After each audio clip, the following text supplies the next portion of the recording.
a year. Yeah, Wow. it was the initial reason I came. Yeah, that's what I've heard too. I mean, a lot of people go for that. But I must say, Tyler, there's once me and my friends, so a few of us, including some ladies and some gentlemen.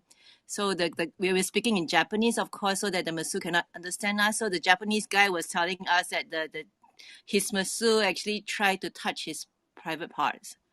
It's like harassing him. But we are all speaking in Japanese, so they don't understand, I hope. But do they do that? Like they try to get too close to you? They do that in Roppongi, actually. If you go if you Really? go to get a You mean the massage Thai? in Tokyo, yeah, Really? But yeah. we did that. No, we did that in Bangkok.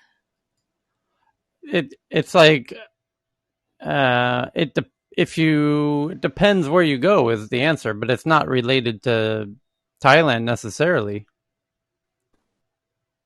Okay, only guys know that. I had that happen in Paris. Then what do you do? No, get away from me. Was it an Asian massage parlor, Tyler? I really wasn't expecting it in Paris. I mean, Cheryl's right. You do kind of expect that in some parts of the world, but I wasn't. I have not. I had that happen in Paris, and I wasn't expecting it there because there was nothing. Just a quick disclaimer: I've never had it, nor have I wanted it, nor have I asked for it. End of story. Nobody asked you for us. For us just volunteering. But thanks for clearing that up. Just kidding. Okay, so we had Monica and James did a really good finance payments room today, and then Ben did the. A quick question regarding that. I know that James is here as James, not as his profession. But did you discuss anything around the Mastercard in Yeah, India? yeah. Oh, for an hour, yeah. That went on for a while. In fact, we've got some headlines today already that are related to the conversation we had then. Okay, based on because I tried pinging in yesterday and I didn't have the possibility to see if he actually joined afterwards. Yeah, and actually that reminds me, there's some Vinay who was on stage from India. He found I asked a question which I was trying to figure out who stands to benefit by India having this policy around data centers, like having local data centers and forcing MasterCard to not use their own private data centers that they traditionally use and using somebody else's data centers in India, and which is why it's taking them some time to comply with that. And Vinay found the answer, and then so it makes you wonder: is this data center telling India, "Oh, you know what? You should." Oh, here he's on stage, Vinay. Right? You found the benefactor of this new policy. Oh yeah, there's actually even a further update as well. By the way, I downloaded and I was reading the Indian government's national data center policy that they are framing, and which will get passed soon. Which is why $13.5 billion of investment is coming in so far into data centers in the country. And I also tweeted to you another Blackstone is coming in investing huge in data centers. So there's a data center lobby. Smart. As I suspected, as you researched, as we will reveal here for the first time. You got to connect the dots, everybody. When countries start doing policies that don't totally add up, somebody's making some scratch in the back. That's how the game works. But Tyler, isn't it still going up to Google Cloud? Because I think Google Cloud got in right to India. That's one of the recent headlines, isn't it? Could be, and if they Yeah. did, they likely are telling India, "Hey, you need to make sure all of these tech companies that have their data centers outside of India are only using approved data centers in India." And we will be very happy to help you do that. Yeah, and for us, it's Google Cloud, AWS, and Azure. All three are there. as the service providers, and then there's a whole bunch of infrastructure companies behind them as well. Yeah. But the headline that I'm referring to, it specifically said the Google Cloud came in and said, as you want it, however you want it, what you want, how you want, where you want, according to India's rules, by the government's rules. But that's the only particular statement that came from one of the cloud companies. I didn't see one from AWS or the others, but Google Cloud, I'm 100% sure. But you know more, of course. But Oh but yeah, they came in much more compliant from day one and saying we will comply with whatever you come up with. Anything you tell us, we'll do. yeah. And then the next phase after that is pick Amazon. If they realize that there's a big company that isn't an Amazon customer and might even be a Google customer, a Google Cloud customer in the US, or maybe isn't, it's on some other system, they can tell the government, hey, this company isn't using, somebody might have told India or the Royal Bank of India that MasterCard wasn't, in compliance, and tipped them off that they needed to. Because it seems weird that India wouldn't give MasterCard suitable time to make the necessary changes. Actually, I'll correct you on that one, Go ahead. Tyler. They announced this and told companies end of 2018, early 2019 to start doing it. Huh. Mastercard. So that's why Visa did it. Visa did it in 12 months. Other banks did it as well. Even like an HSBC operating in India has to have co-location centers in India. All of them have done it. Mastercard went a bit too slow, or maybe at a snail's pace, and they got caught. That's weird. That seems really weird. Like, what? There's no real. I wonder what their reasoning is. Well, the thing is, they're the largest, and everyone kind of thought, yeah, they won't touch us. We're too big. But then I think Monica said the other day, right, or somebody said, if they can do things like demonetization and take billions of rupees out of the market, they won't hesitate to go after anyone who's big or small. So MasterCard, I think, underestimated. That's my supposition. Okay, so let's get into the big headlines, and then we'll go into your headlines that you shared on that topic, and then we'll get into all of the juicy tweets that people have been sending in. And so the biggest headline in the news at the moment, today's Saturday, July 17th, is Facebook says it won't. Oh, no. Oh, I just tweeted it already before the room opened. It's a video that you have to see. Oh boy, do you got to see this. Let me play it real fast, and let me see if you can hear this. Hold on 1 second. Here we go. So let's get the volume up on this clip. Here we go. You gotta hear this with your own ears. This is quite strong. It's Joe Biden walking from the White House to the official helicopter, and on the way, a reporter asks him a question, and he responds. You'll hear first the reporter, and then Joe Biden's response. What's your message to platforms like Facebook? What's your message to platforms like Facebook? They're killing people. I mean, it really, look, the only pandemic we have is among the unvaccinated. And they're killing people. So he said the question again was, what's your message to platforms like Facebook? And he says, they're killing people. The only pandemic we have is among the unvaccinated.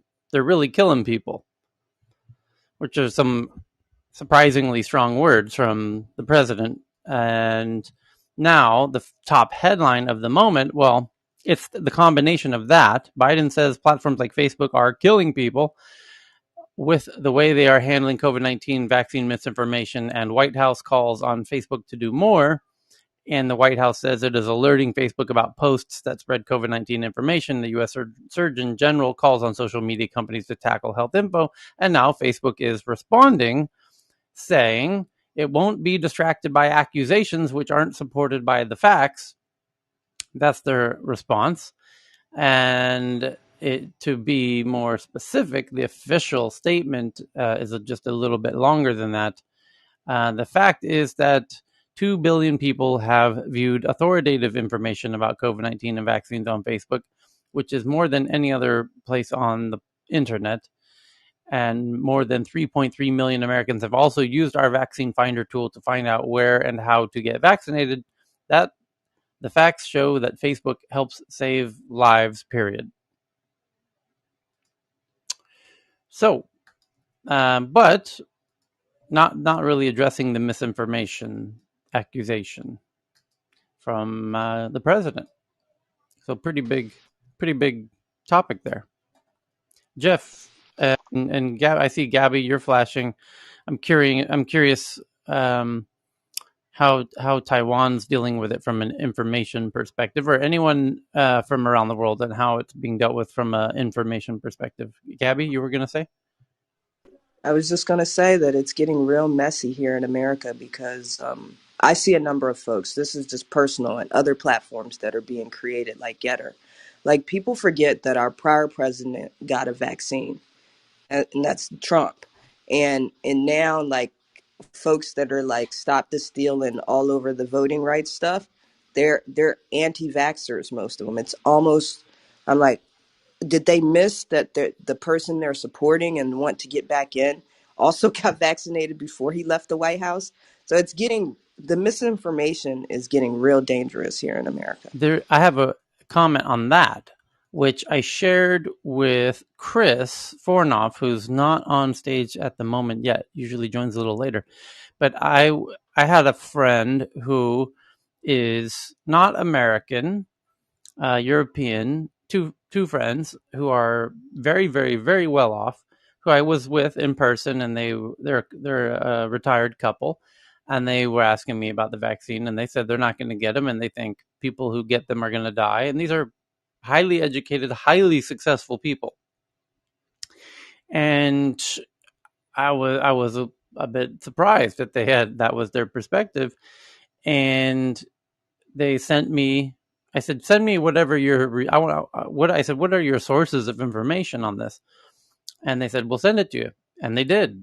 And so one of them is from Steve Bannon, where he has a show, and he interviewed a gentleman claiming to be a German lawyer who went on, as a guest on Steve Bannon's show. And for those who forget, Steve Bannon was kind of one of Trump's right hand figures at least in the first half of his administration, and does have a popular radio show for kind of the right wing, or some might say far right wing, and this supposed attorney was making the claims that it's a pandemic. They've been planning it for 10 years, and you know, just all kinds of interesting claims, and that was one of 6 videos. But certainly, you're right, and people certainly seem to be overlooking the fact that Trump obviously got vaccinated, but to have a much more vocal, visible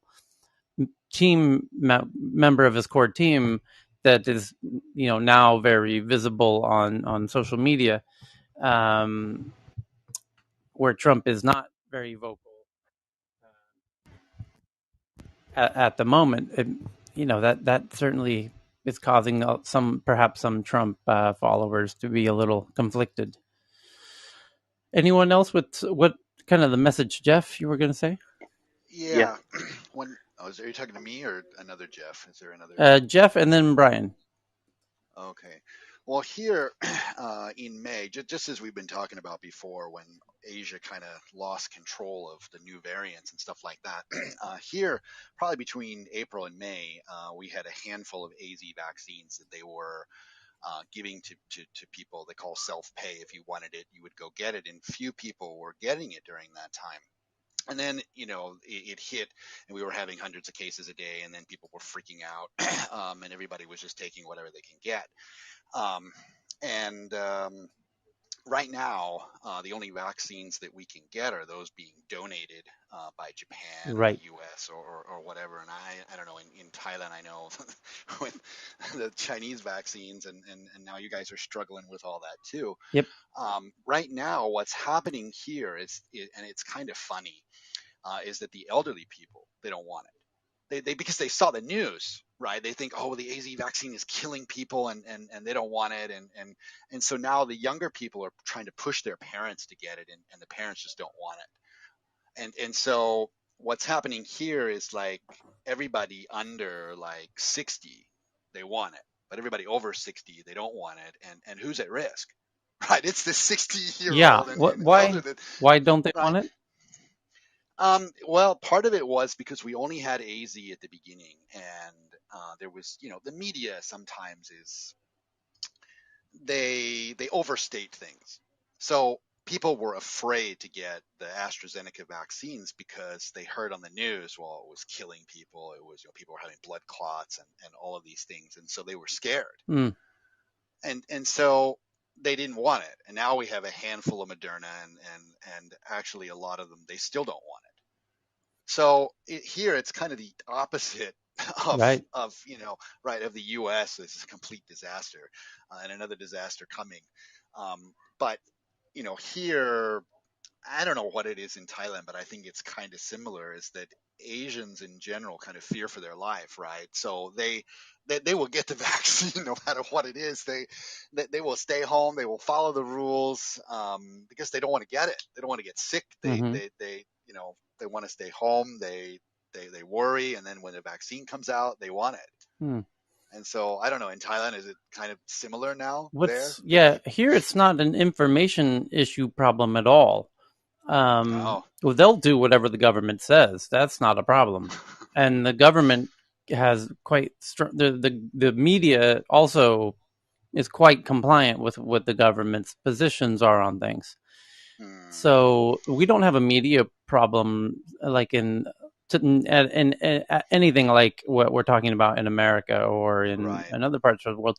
What we have is more not the strongest science, where using the Sinovac as the main vaccine has turned out to be, as I think everyone's realizing, was just a really poor choice, especially as we started vaccinating right as Delta was happening, which Sinovac doesn't really help with Delta that much. So it's just kind of been a bit of a minor tragedy. Had we gotten mRNAs, we might have this under control already, sadly. Well, here the government has told us that they're not buying any vaccines from China at all, and I'm pretty sure like 90% of the population wouldn't take it, no matter if there was no vaccines or not. That they would just straight out refuse anything from China. Right. So yeah. Okay. I can give you a UK update if you like. Yeah, sure. And then I think Donish jumped in for a second. No. Okay. I think he's in the audience here. Okay. I don't know. So in the UK, they are aiming to vaccinate everybody over the age of 18.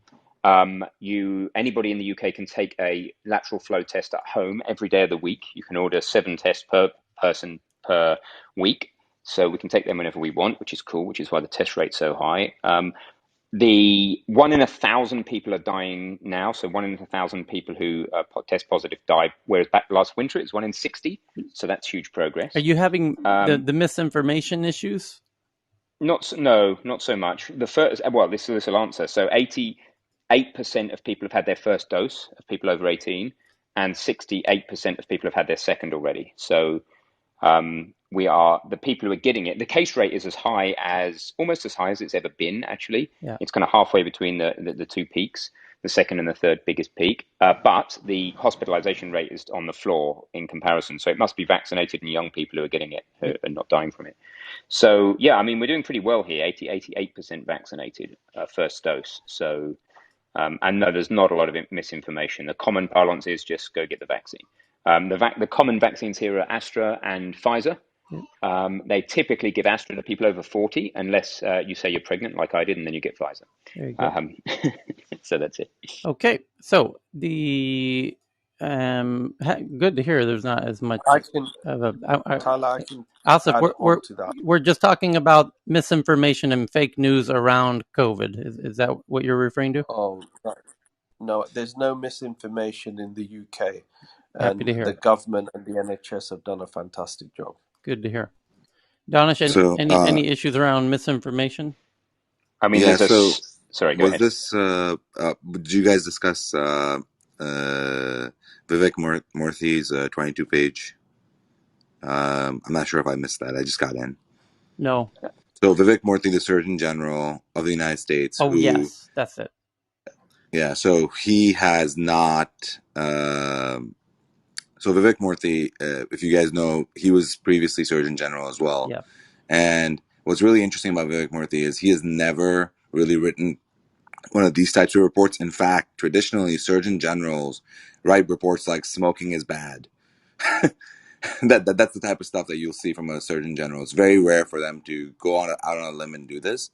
And what happened is there's a 22-page report where he names directly certain social media channels and says, hey, we have a problem with this. Alongside that, we actually saw that Biden blaming Facebook and other social media by saying things like they're killing people. That's legitimately what he said. It's on Yahoo Finance. I didn't tweet that. And so I feel like this is a broader conversation between tech and the Biden administration about, hey, get a handle on it. In fact, last week, uh, uh, there's there was a meeting between the Biden administration and some people from, I believe it was Twitter, but I'll look into this, Tyler, and I'll tweet it Okay. out. But to discuss this behind closed doors, I think there's a huge move about this COVID misinformation because, as we all know, we're not going to get to the vaccination rates that we need to in the U.S. And right now, we're seeing this become a global challenge right now. There's another thing that I sent out, which is because of that you have one side, which is misinformation, and the other side, which is access. And Africa right now is just it's so awful. If you Yeah. guys have been keeping track, 1 million cases in 1 month. Yeah. So yeah. Indonesia, on the percentage basis, is now the new India. It's absolutely Yeah. insane. 500,000 cases in the last month or something like that. No. Yeah, and so No. It was worse than that. Anyway, somebody can pull up the data, but yeah, Can I just mention about Japan? about misinformation. We're not talking about Yes. COVID. Yeah. We're So, talking about Uh, misinformation. Yeah. so not when it comes to misinformation. missing, sorry, Cheryl. Okay, it is actually a video that's circulated. That's circulating. I also DM you, Tyler. The content is actually created by Japanese medical doctor. He was actually making a comparison between the mRNA vaccine and the AstraZeneca vaccine. Not just a comparison. He's talking about the pros and cons, especially the cons. So, according to him, the mRNA vaccine, he actually showed in pictorial form how exactly it's happening.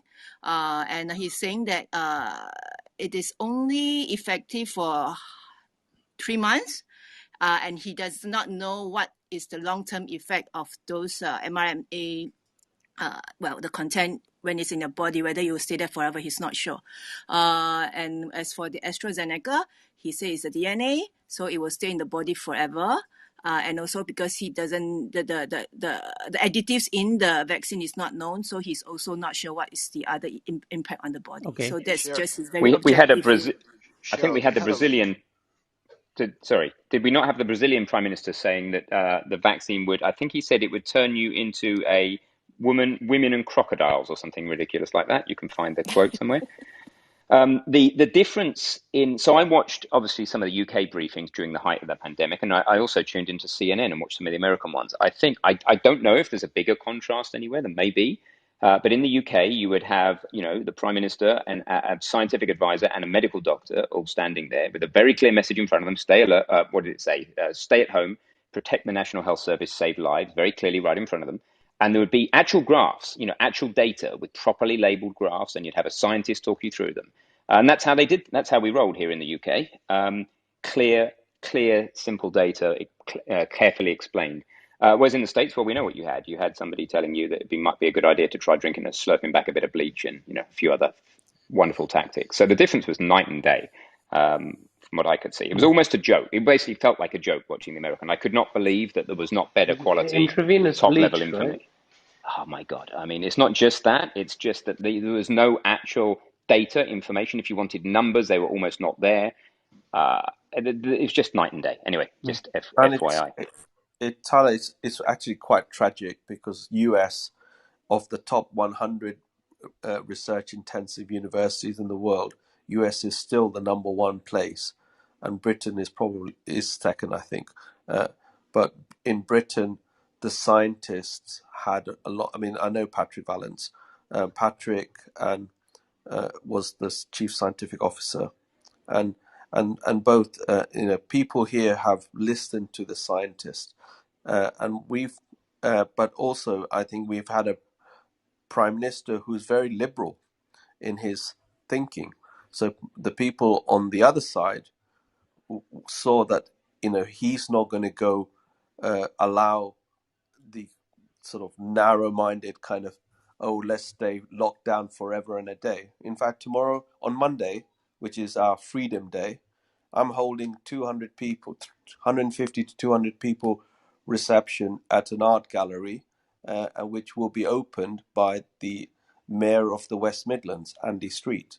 But everyone will wear a mask, or at least they'll be offered a mask. And I'm giving us talk saying basically, if you wear a mask not for yourselves, you wear a mask to protect others from germs, and people accept that.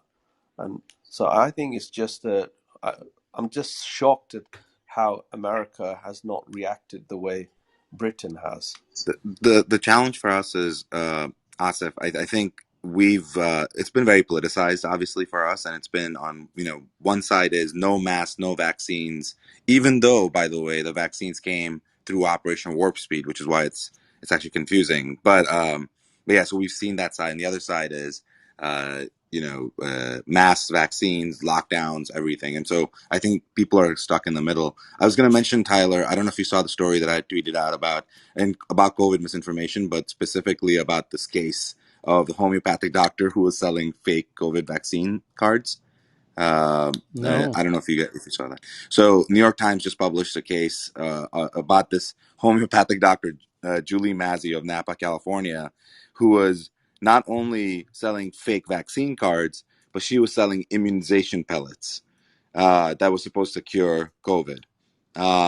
And she there was a criminal complaint against her. She's actually facing up to 20 years in prison, and hundreds of $1,000s in fines. And so that's where we are, which is there are actual I'm going to put in quotes, doctors that are actually involved in this entire misinformation campaign. And that's what we're struggling with here in the US is, it's like we're so beyond ourselves in terms of access that sometimes maybe we miss the fact that there's actually the need. And I don't know what to say. Yeah, well, it's a government trust issue fundamentally, where if people don't trust the government, they're going to look for sources to verify their perspective that they shouldn't take it, or they've already decided, the government's really suggesting I do something. Then I'm deciding. Americans are unique in that if the government says do something, there's some percentage that are going to resist just out of spite. And But see, Tyler, I don't get it. Like, you'd think that they'd want to. by the way, it's not unique to one side or the other, because there was No, I know. there was several cases. That's what I mean. Is like, yeah, there were several cases where Trump was saying to do things that people should do, and people were like, "No, I'm not going to do it because you're Donald Trump, and you Exactly. equals bad." So no, even though it was like everyone should brush their teeth, it's like, no, I'm not brushing no more. This guy just said brush your teeth. I'm done with that. For that, it's literally Satan it's himself just child told me to brush his psychology. It's just. so sad. Yeah. So, but anyway, people got all caught up in that, on both sides, and that's where America's at right now. So it, yeah. Tyler, can I say Yeah. something? So you see that now when we're talking about misinformation, of course, there's misinformation in terms of COVID, and then there's tons of misinformation around various other issues that have been occurring around COVID. Right. So there's certain things in this misinformation that I feel that Facebook may be able to control, or the other tech players may be able to control, or may be able to recognize. But then there's certain misinformation spread through, for example, the likes of intelligence agencies, et cetera, et cetera. In the most recent Well, example and with Israel and Palestine. sometimes they're one and the same. They're, like Facebook is saying that some of the. Exactly. Yeah. Right? Israel and Palestine, when they were spreading towards each other, there was a lot of misinformation being spread vis-a-vis hiring actors and models to look like each other's state populations being beaten, or with respect to each nation wherever it's due, making it look like poverty and beatings occurring, and then that some of it was true, most of it was true, but in certain instances it wasn't. But it was targeted at targeted audiences. So how do you separate misinformation by tech, misinformation by state, and who is doing it? I mean, I think that's a subject to be addressed or not. I mean, I'll leave it to you. Okay. So Sorry, On Hey, top this of is that, Elle. I just Cheryl. wanted to say quickly, because I didn't get a chance to speak, but I was listening. There's a quote, I want to say it's by Voltaire, but I think it's by someone else. He said that the people get the government slash president that they deserve. So instead of like looking outward all the time, maybe just collectively we should grow as a people, and then we could probably tackle like more of these issues because we haven't even matured as a society yet. So tech or anything else isn't going to solve what we're going through. We have to grow as a people. You get the literally everything that we've been going through is social media comment section come to life. And we just That's got to be better. I hate passing the buck on to the people like Trump's, those puppets and stuff. It's a reflection of us as a society. Uh, so we just need to well, there's grow, one and other we one. need to that's push that. exactly Yeah. that's exactly what it looks like from the outside. I mean, when we look at America and somebody like Trump gets in, I mean, to me, most of the people I speak to, we straight away divert our attention to the people. How did that happen? How does that happen? That's the But should the question. Well, state be the person to decide what is truth or false, what is misinformation or not? That's my there's something question. uniquely Because low about the collective IQ of Americans for some reason. I just don't know. Not individuals, some of the brightest people on the planet, but collectively, something unique. I don't know what goes on. Some emergent property of It's stupidity just comes out. Ben, unfortunately, I'll lay it out for you. Americans do not want to look stupid. And in that process we end up looking stupid. And one good example is we're at a concert one day. The gosh, I can't even remember, the Greek or something, and all these people stand up. It wasn't really like a concert where you would want to stand up, right? And I'm thinking to myself, like, okay, down in front, no one listens to that. And then a clever friend of mine says, "Hey, stand up if you didn't wipe your ass." And literally the entire section sits down. They don't care about you.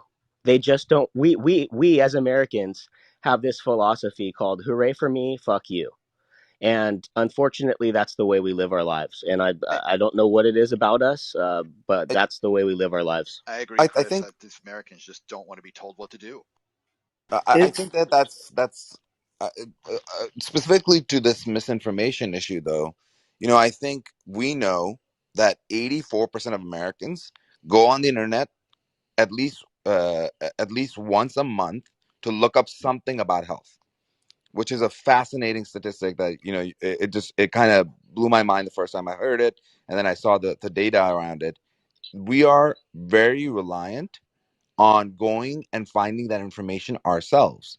And I believe that part of what's happening in the US compared to all the other countries is that we don't have a good relationship with with our healthcare system, with our providers, with our doctors, because we don't have access to primary care physicians. To Good give you point. guys some context, in the US, you're not, a lot of people, because of how our health systems are set up and the insurance is set up, a lot of people don't have primary care That's doctors. a great Like point. over 50% of Americans don't have primary care doctors. Imagine, Asif, if that was how it was in England, where 50% of your population did not have a GP. I mean, that is no wonder they don't have a person. They go on the internet to find that information because we have the worst, in my opinion, in terms of access, one of the worst health systems for any developed Yep. nation. And I think that's where a lot of this is And coming from. But again, maybe Donish, you're right though. There, It's particularly egregious amongst the people who don't have health care are often not the most educated. I mean, there's certainly a correlation there. And I mean, it does force them to go onto the internet where they're not likely to get the best information, or conflicting information at best, and it gets exacerbated. And that's a really interesting point. Americans do go to the internet as the first, second, and third option of any kind of medical issue. Where in Scandinavia, Denmark, very notably, nobody even thinks to go on the internet. You just get yourself to a doctor, and they let them work it out. You don't have. There's nothing for your pretty brain to think about. They are the experts. So why are you wasting your time trying to solve the problem? And then I saw a hilarious comic recently, like just doodle newspaper comic, where it showed an American trying to build a house, and it's like, no, you pay a builder to build your house, and then you needed a lawyer. You're in a lawsuit, and you hire a lawyer, and then you needed some other big professional thing done, and you go to them, and then you get sick, and then you go on the internet. You don't go to the doctor. Like, it's the one area where you don't actually hire the actual professionals to do the thing. So it's but in think I think you figured something out in that. It's the combination of that, and as other people have said, the knee-jerk reaction of being inherently contrarian to anything the government says, or you know so I want to move on. So Can I just just briefly, Tyler, I've tweeted something called the conformity experiment, Okay. which is fascinating. Uh-huh.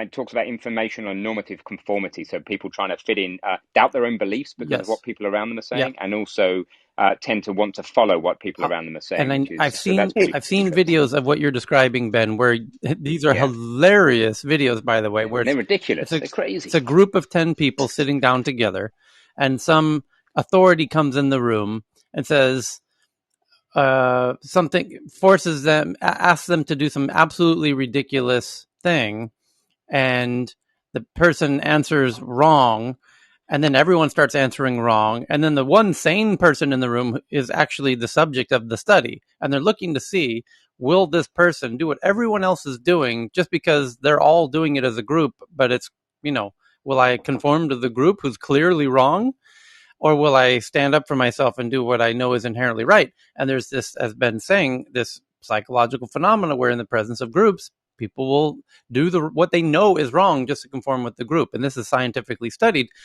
I would say in this instance, this is actually where Americans are really good, because we don't conform to the group, even when it's right and we're wrong. We're just, That yeah. and that's the weirdest part. can I have a The- chance to speak? Yeah, go Because I've ahead, been Guy. really waiting patiently to everybody. Because I actually found myself to be rather at the victim side of this big, humongous misinformation uh, um, phenomenon that started about a year ago, and I fear it's getting worse and worse. But the effect of this particular case of misinformation is, I think, is even worse potentially than a few more cases of COVID. And this is the misinformation to just basically demonize Kai, do you the want to entire just make China as sure? a country. Do you want to make sure your mic is you're closer or something because you're slightly going in and out? And yeah, Yeah, thanks. sorry about that. Can you hear me? Yep. Yeah, I'm just yeah. covering myself from the wind. Now it's gone. Anyway, so It's gone again, Kai. there's a can you hear me now? No, it's going in and out. Okay, I tell you what, I'm gonna remove the AirPods. Yeah, it's probably AirPods. Okay, now it's There better, you right? go. Oh, Okay, much better. okay. So this is using. So well, yeah, we just proved that earpod is no good, and even though it's a perfect Apple brand, nevertheless. you Okay, never know if they they're the counterfeit ones, though. yeah. No, I bought it. I bought it from Dixon in UK, so there's no conflict there. Right, back to the main subject of misinformation. I generally observe a really it's got a tremendous really damaging trend of misinformation against China. There was this entire misinformation about massacre and genocide in Xinjiang, and lots of misinformation about the fact that China has systematically covered up the manufacturing and spreading of COVID from some national funded laboratory in Wuhan.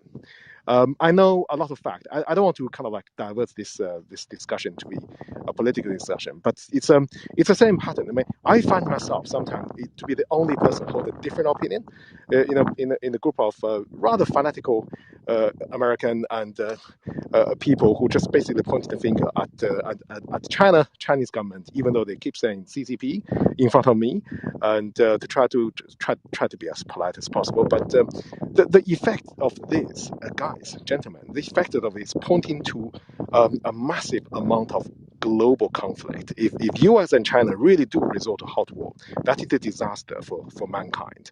And this actually started with misinformation. And many years ago, we must still have the fresh memory of the fact that the United States used some washing powder to actually accuse Iraq of a weapon of mass destruction, which turned out to be a hoax. If you want example of misinformation, let's not forget about the recent history and the result of the immense amount of disasters that has caused to many families, and death and misery that has caused. So I think it's important for us to actually um, to actually try our very best to actually stand our ground against this misinformation, regardless of whether they come from the so-called trusted government. Okay, I think his battery Or might have gone out. Hey, can I add real Go quick? ahead, Andy. current level of misinformation is leading. A major Kai, we are problem with losing you, Kai. Americans We can't really hear you, is Kai. Maybe you I come back think and come back. he concluded. Go ahead. uh, Yeah. yeah, a major problem with Americans is the frequency bias that we see on social media and radios and music. The younger generation is very much into music, watching TV. They're easily influenced by famous people and those that have money.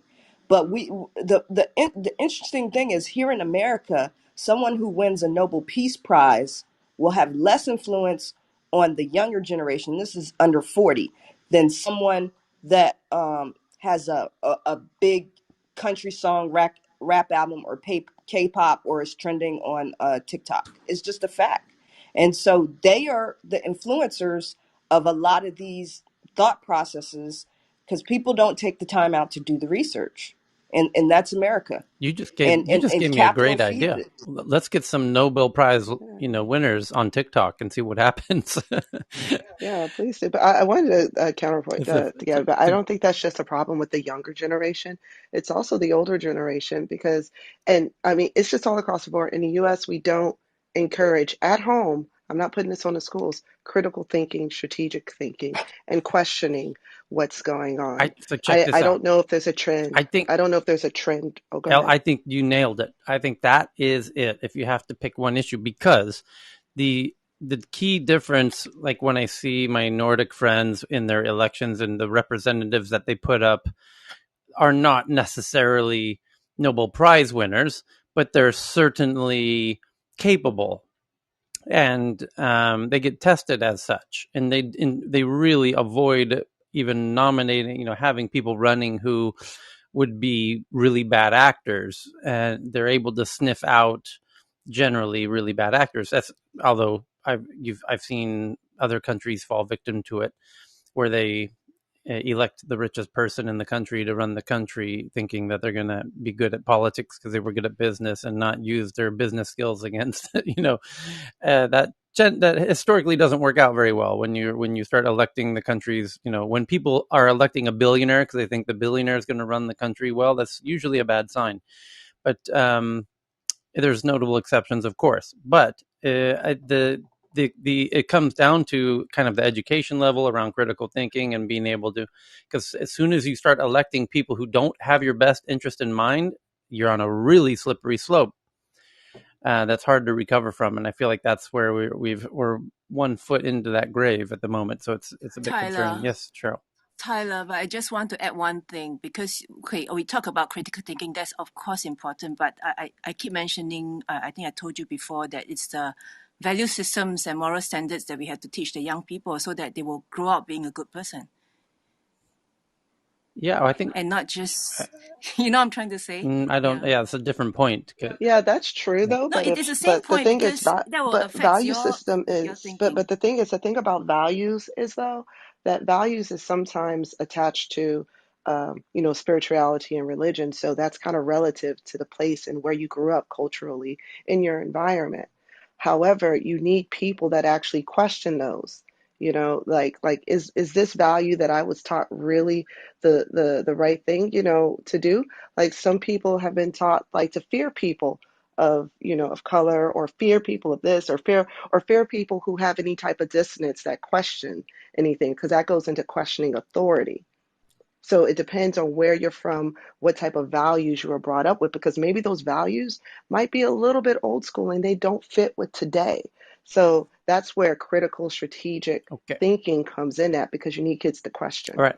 Don't murder everyone pointlessly or steal all the money from the public treasury. I think it's a pretty easy one to start with. We can figure out the others as we go along. Chris, I was just revealed that we listened to that Steve Bannon interview with that German lawyer. German Griffles, whatever we want to call them. Yeah. Anyway, so next we've covered, believe it or not, the two biggest headlines of the moment so far, which are, it was a combination of two or three headlines all mixed together, that Joe Biden says Facebook is killing people due to the misinformation they're kind of reluctant or refusing to take down. And Facebook is countered by saying lots of people use our service to find where to get vaccinated, which is not really refuting Joe Biden's point about not removing misinformation. Second biggest article at the moment is Apple removed an app from the App Store. And clearly, it's no ordinary app if it's the second biggest news item of the day. And you're right, it is no ordinary app. But I've never heard of it myself. It's called Fake Spot. Has anybody heard of Fake Spot? This sounds like a news headline. It's a news headline. Fake Spot, which claims to detect bad sellers and fake reviews from Amazon, bad sellers and fake reviews on Amazon. So you use Fake Spot to know if the product you're reviewing on Amazon has fake reviews or not, so that you don't get fooled into buying a product with a bunch of fake reviews, because that's becoming a bit of a problem on Amazon, as Amazon knows, and as Amazon's been told they need to fix, which Amazon says, no, it's actually Facebook where these e-commerce shops are recruiting fake reviewers and then flood them into our service via Facebook campaigns, which is true. That is true. But then the question is, who's actually responsible for the fake reviews that are on Amazon but are recruited on Facebook, right? So Amazon's asking Facebook for help, kind of like Joe Biden is. It's like, hey, could you please knock this off? It's not helping. It's a bit of a fake review pandemic. And anyway, Apple, now here's where it gets interesting. What I've said so far isn't actually the juicy part. Here comes the juicy part. So Amazon Fake Spot, known for its web browser extensions that try to weed out fake product reviews, suddenly no longer has an iPhone or iPad app because Amazon sent Apple a takedown request. Both Amazon and Fake Spot have confirmed, both sides. The plaintiff and the defendant are both confirming that this has happened, and Apple decided to remove the app. The giant retailer, Amazon, says it was concerned about how a new update to the Fake Spot app was wrapping its website without permission, and how that could be theoretically exploited to steal Amazon's customer data, which, by the way, they're correct about. Fake Spot founder told The Verge that Apple abruptly removed the app today without any explanation. Well, I have news for you, founder. That's how it works. They don't send you roses in the mail to let you know they're going to take it down in a week. They just take it down. That's the course of business. Apple confirms it removed the app, but disputes the circumstances. The new Fake Spot app launched just over a month ago, and the journalist says I can confirm it let you log into Amazon, browse, and buy items with Fake Spot's overlay on top. The journalist, downloaded and tried it a few weeks ago to see if it could help spot fake reviews on some new purchases, but I didn't come to a conclusion on whether it had actually helped.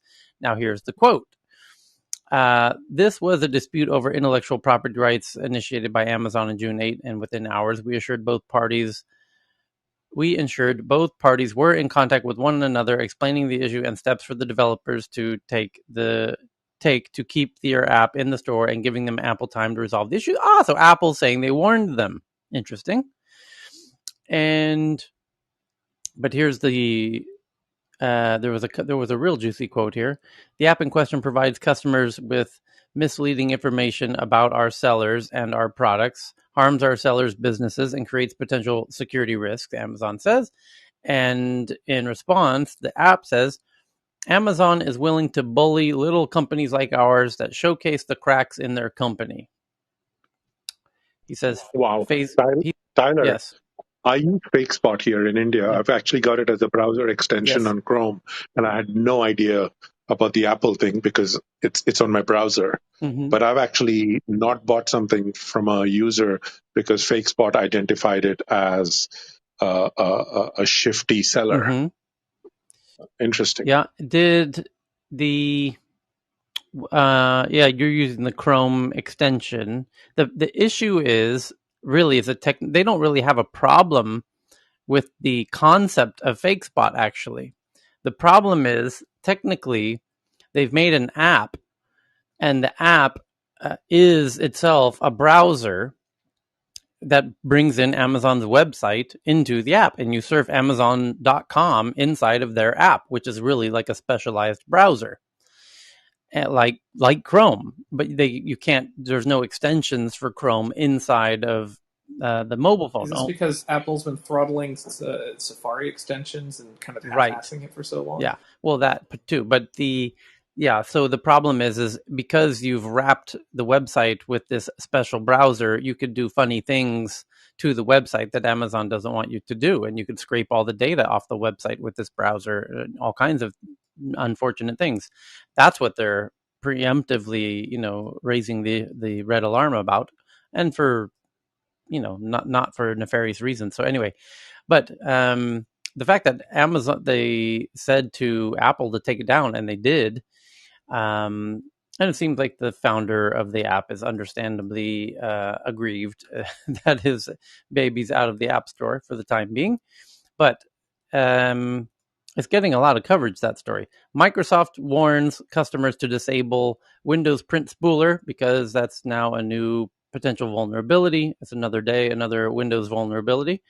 Current and former insiders shed light on IBM's missteps with Watson, their AI. The brand, those who watch Jeopardy are familiar with Watson. It was IBM They Watson. didn't sell enough services. Say again? They didn't sell enough services. It's the joke for IBM with things. It's like, yes, Watson can do anything that you can imagine, just so long as you pay us a long-term consulting contract. IBM takes a less ambitious approach to commercializing Watson in the corporate market. And indeed, even though they were kind of a front runner, had a bit of a first mover advantage with Watson, they certainly have been haven't kept up with maybe the marketing side of it, or just haven't made. They never productized it. Yeah, They never got into a package that you could no, just they download they off the actually GitHub did. account. They actually put it into a cloud that you could do APIs on, and It's not the same. I know I know Microsoft is doing this with like GPT-3, and they're saying, "Hey, look, if you can just send us a thing, we'll do it on our side and take care of it for you." But like the ability to actually have a localized, productized version of this was a huge difference for why certain AI fields advanced so quickly. Is because the researchers could bash it together with everything else. When you have to do the API calls, that's great for launching a startup. That's great for a business. Not so great for basically making the giant breakthroughs. no. Okay, so next one is a report that Apple has the person who led the Apple Watch at Apple is a guy named a really adorable geek named Kevin Lynch, which you've no doubt seen if you watch Apple keynotes. And Lynch now is being tapped to be the lead for Apple Car. Lynch had a major role in development of the watch and associated health features. As Apple continues to work on self-driving car technology, it is shifting one of its most well-known executives to the Project Titan team, which is their car. So it's getting close now. I have a prediction. They're going to have summoning, and that's going to be a big part. They're going to tie into existing ride sharing, and they're just going to put a little brand on top of it. Because the watch guy. Unicode releases a draft list of new emojis that will be finalized in September, just in time for the new iPhone and the iOS update. And contenders include multiracial handshake, melting smiley face, a pregnant man, and many more. And is it it's a draft, so there's still room. I guess they're now. That's interesting that they're kind of leaking them out preemptively to get people's responses, and they even show updates.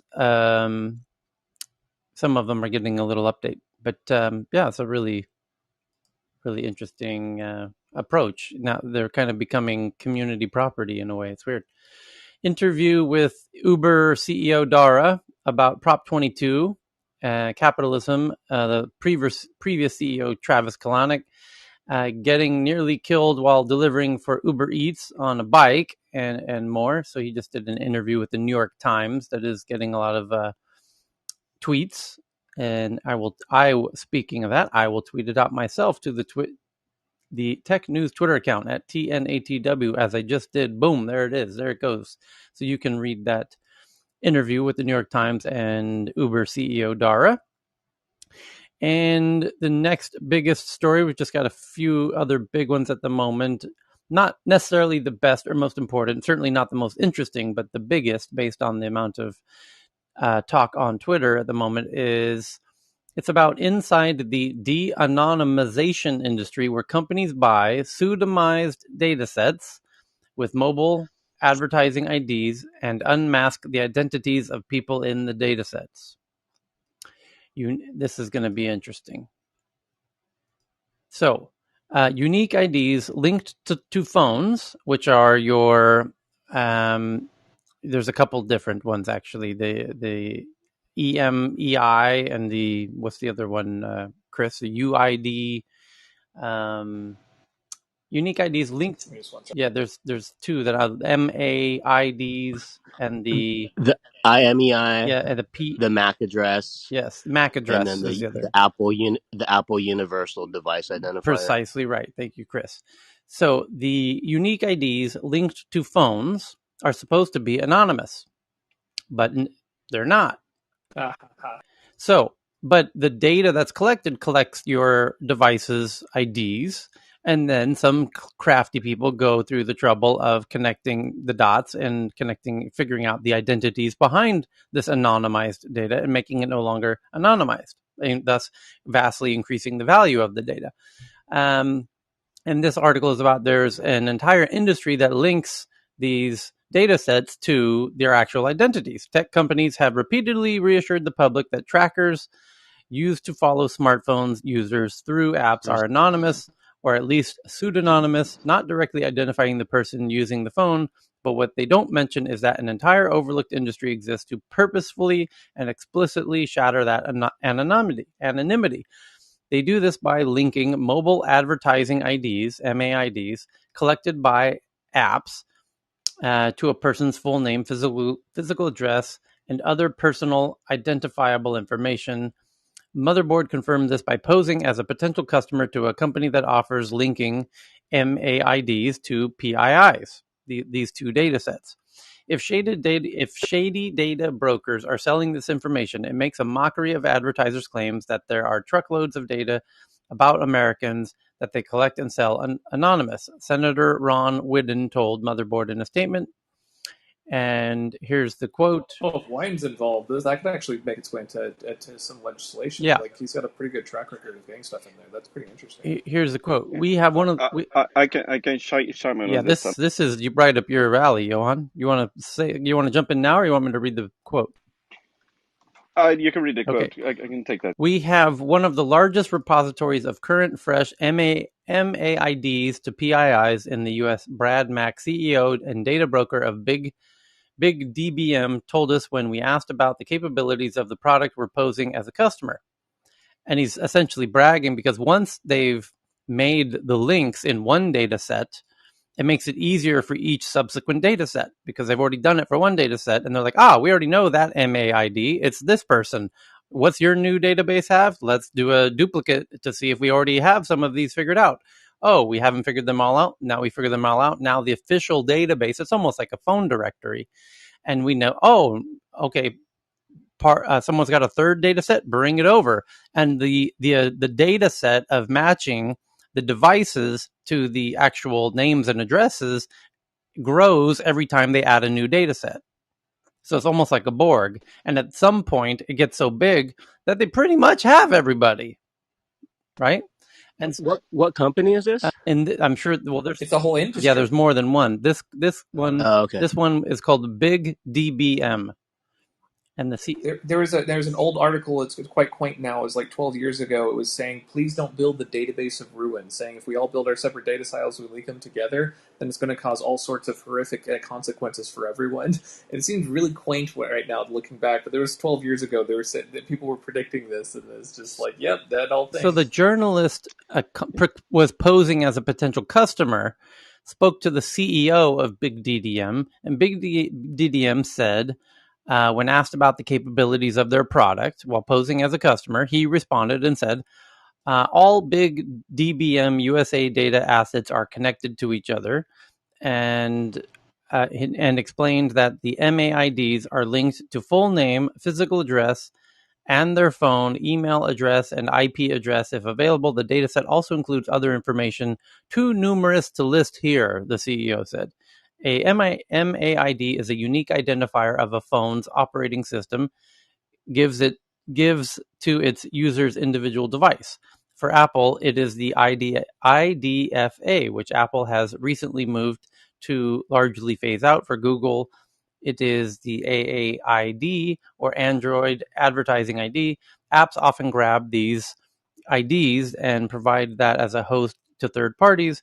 In one leaked data set from a location tracking firm called Perdicio, previously obtained by Motherboard, the data includes users of a Muslim prayer app's precise location. That data was somewhat pseudonymized because it didn't contain the specific users' names, but it did contain their MAIDs. And here's another quote. Anyone and everyone who has a phone and has installed an app that has ads currently is at risk of being de-anonymized via unscrupulous companies. According to a researcher who has closely followed the supply chain of various sources of data, there are significant risks for members of law enforcement, elected officials, members of the military, and other high-rank individuals from foreign surveillance when data brokers are able to ingest data from the advertising bid stream. And so, yeah, if you've really ever used ads on your phone, you're now, You've used your phone, yeah, like just period. well, it's if you've used your phone, you've come across ads, and then once you've seen ads, they have your ad ID, and then it gets put in the database. Yeah. Imagine any of the default on any Android distribution that automatically comes with kind of the shovelware by default. Any one of those is included at a OS level that you can't uninstall that has any of this. This is one of the ways that they basically have injected a lot of surveillance into essentially for a number of countries as kind of a stealth, go back behind things. What's going to be interesting is those particular groups that are the data industry. They have de facto intelligence agency links, so it's going to be kind of tricky to regulate it and see who actually ends up when they poke that nest. Yeah, because indeed, even the U.S. intelligence agencies benefit from this in some major ways. Senator Wyden's statement is, Tyler, I have a quick question, if you have a second. As soon as I finish the quote from the senator here. Senator Wyden's statement, I have serious concerns that Americans' personal data is available to foreign governments that could use it to harm U.S. national security. That's why I propose strong consumer privacy legislation and a bill to protect companies based on unfriendly foreign nations from purchasing Americans' personal data. Faraz, and then Johan, go ahead. No, so it's just because of the ads part that you guys were talking about. And I'm not sure if any one of you have noticed this. Sort of, this is in my head as now a cynic, but a lot of the stuff that we're talking about on Clubhouse, and this is happening to me a lot, where a lot of the news apps that I'm looking at, all of a sudden, and even a lot of the ads that I see on these news apps and on the internet, have started showing me most of the news and most of the things that we usually refer to in tech news. Is this happening with anyone else? Are they? Yeah, but I'm doing that massive answers it. amounts of research all They're the on time to you. around it. Is anyone else hearing music, or is it just me? Ken, good. Weird. All right. Okay, enough said. Yes, that does happen for us. Specifically, Google, if you open the main Google app on your phone, if you've been with us in Tech News, you will, whether you've come to our Twitter account or not, this will blow your mind. And every one of you can verify this to be true for yourself. Start noticing the the the the news that the Google app, when you open it, has a Google search bar. Under this Google search bar, they have little news snippets, right? You will be stunned to notice that those snippets will be topics we have recently talked about in tech news around the world. If you ever ask for something Hi on there. Siri, check the little tags it puts on it. They're shoveling tens of billions of dollars worth of queries to Google to launder back out. Apple talks a really big game about privacy. Look at where they actually spend their money and their partnerships. It's a really interesting when you look at what the data from that goes. But this is audio. How does that get filtered in? This is Through a audio. microphone. They transcribe it, and Your I phones guess aren't secure. I mean, just this, that is. But on Apple they say that if the microphone is on, it the light goes on, so you can know, For a third and then you party. can block it. Hmm. Hey, Tyler, Mohan here. Mm-hmm. I have a question about this whole discussion. A few years ago, I remember the Indian government forced all the Indian companies not to anymore have enabled uh, access to the network by those phones which didn't have, I believe it was the IMEI, because there were a lot of cheap Chinese phones that people were getting from the perspective of terrorism and such. They told these communications guys, unless they allow, they make sure that the unique ID is in the phone, that they would have to kick them out of the network. I'm curious how that relates to this app ID or whatever you were calling it, the advertising ID you were talking about. Is Mm-hmm. that in addition to that IMEI, or even if the IMEI is not there, it would still be possible? Yeah, it's still there's other IDs.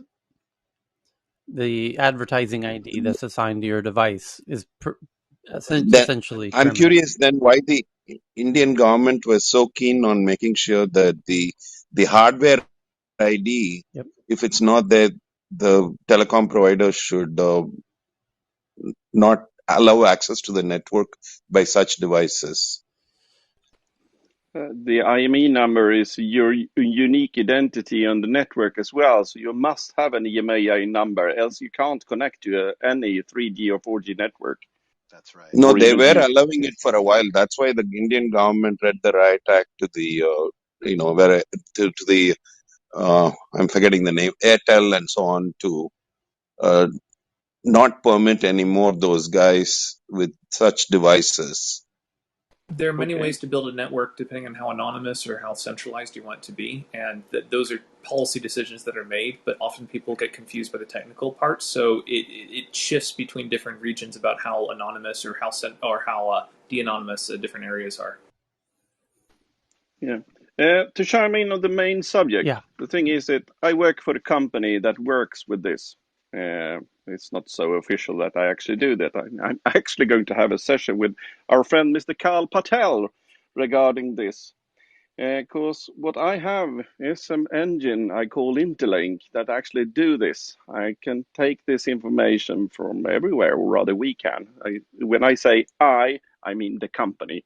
The company, we can actually interlink these information wherever we can get it, and we can link them together.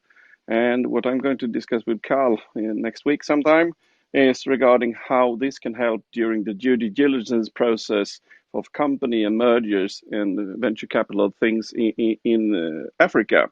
Because what we have been doing for the last half year is we have built a database of everyone on the African continent that have any kind of social network or any blog or any presentation on the network. And I can say this information was not so hard to come by, and it was very, very easy to interlink them in between. So I can't say I can promise you that I can identify anyone and all the Twitter accounts, all the Facebook accounts, and the LinkedIn, etc. But I have a quite good idea over how the landscape is organized in South Africa, Nigeria, and a couple of the other countries that we've been diving quite into. And the thing is that this is nothing hard for us to do. All I need is some logs from some servers where we know these people frequent, and I can do remarkable things with the data. Johan, done. Thanks, Johan.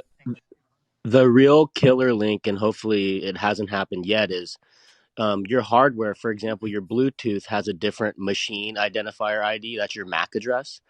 Once they link your MAC address with your online presence, that's when things are going to get interesting, because your MAC address is pretty much broadcasted everywhere you go. When you walk into a store, there's usually potentially a Bluetooth that's just there sniffing the MAC addresses of what's walking by.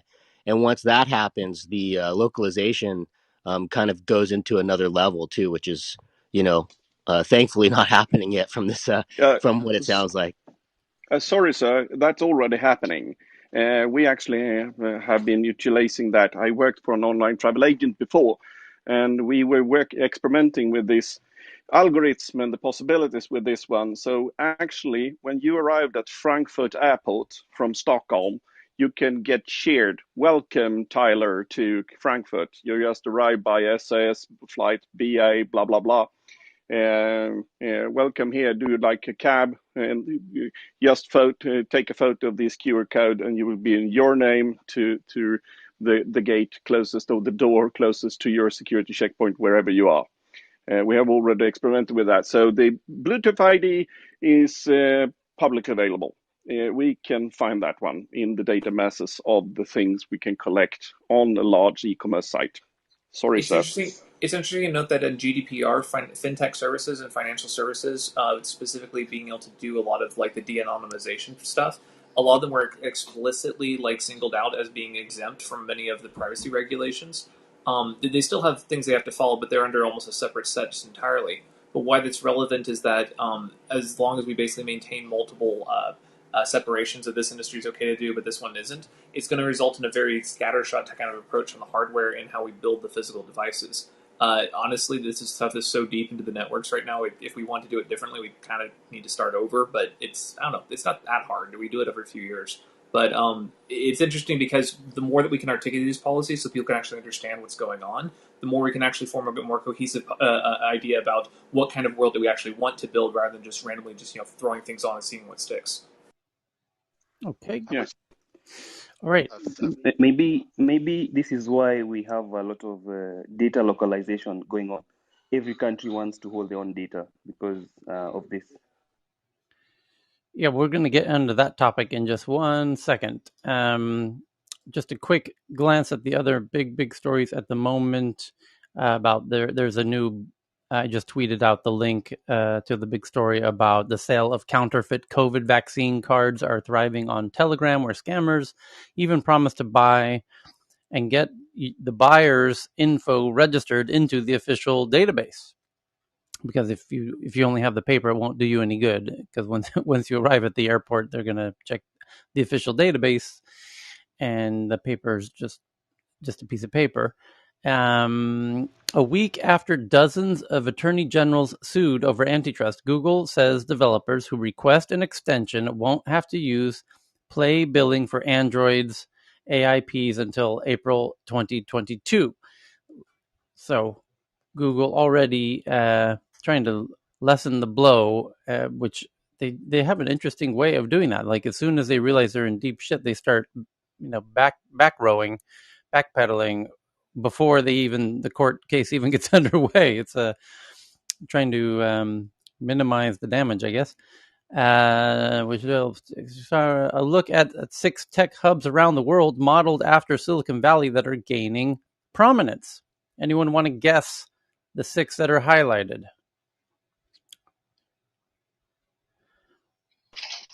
Dubai, Abu Dhabi, Doha. No.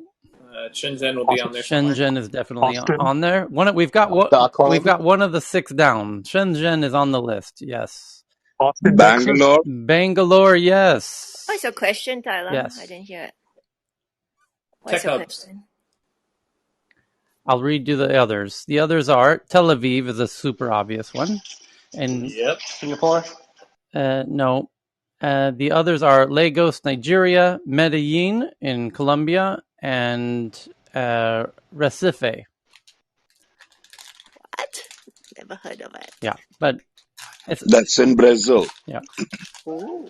So, by the way, the real big hubs for those who don't, I mean, this is my personal expertise of like who's in something I watch very closely in terms of who's really kind of globally at the top of things. It's currently Beijing and London, New York. Now Paris is catching up, and in Europe, it's essentially London on top, then Paris, and then it's kind of a race between Berlin and Stockholm. Amsterdam's catching up, and then in the U.S. it's New York. After Silicon Valley, of course, LA is catching up, and then you got Toronto coming in hot, and then you've got Miami. huh? A lot of people are talking about Yeah, Miami. well, Miami is just very, very, very recently. Like it's just everyone's moving there at the moment. A lot of key Silicon Valley VIPs are moving to Miami right now, but it's they don't. There's not like a bunch of Miami unicorns yet. It'll take 5 years for that to happen. But the Austin's getting hot. San Diego's getting a bit hot, and then in Asia, it's of course Singapore, as you said, and Shenzhen is dynamite, and it'll be interesting to see. Tyler, do you see from your experience, because you've probably got Most of the probably the SPAC, best best SPAC broker dealers are in Miami. yeah. No, yeah. But actually, that was the link to my question to Tyler, because he's probably got a really good lens on this around the world. Is it? Do you find us a kind of a competence-driven hub now, like or like a the depth of technology-driven, like so? Yeah, Just more locally, Toronto. you see a lot of biotech coming out of maybe Oxford, It's maybe a precise. little Yeah, bit. that's a great. Well, Yeah, that's what it is. Is they are becoming industry specific. So L.A., which I inadvertently found myself playing a key role in helping grow the LA ecosystem back in 2007, 8, 9, 10, was we intentionally, as a little community at the time, because we started off very small actually, and today it's not small at all. It's quite large, but we decided, we were going to differentiate ourselves from the Bay Area around the kind of unifying theme of content. And so that once we were getting a lot of traction, and we got the attention of London, specifically David Cameron, who sent a gentleman who joins us in the audience every morning. Eric Vanderklees became the CEO of what 10 Downing Street started called Tech City, which was David Cameron's vision for turning the Shoreditch Old Street Station area into what it is today. And mission accomplished, and well done, by the way. And Eric was the CEO of Tech City. And Eric joins us now every day when we do Monday to Friday in the morning UK time zone, 7 a.m. UK. And he hangs out there quietly in the audience, but he was David Cameron's pick to run that whole initiative. And so I connected with him briefly right when he was given that assignment from David Cameron. And they came to LA to figure out how we had grown LA in 2007, 8, 9, 10 into what is now Silicon Beach. And so I went over to London, met with them at 10 Downing Street. Well, they interviewed me first to figure out what was the secret sauce of LA, what was the secret recipe to building this ecosystem. And I told them at dinner, and then they said, "This is perfect. This is exactly what we were tasked with figuring out. Can you please join us in London to reveal the secret recipe?"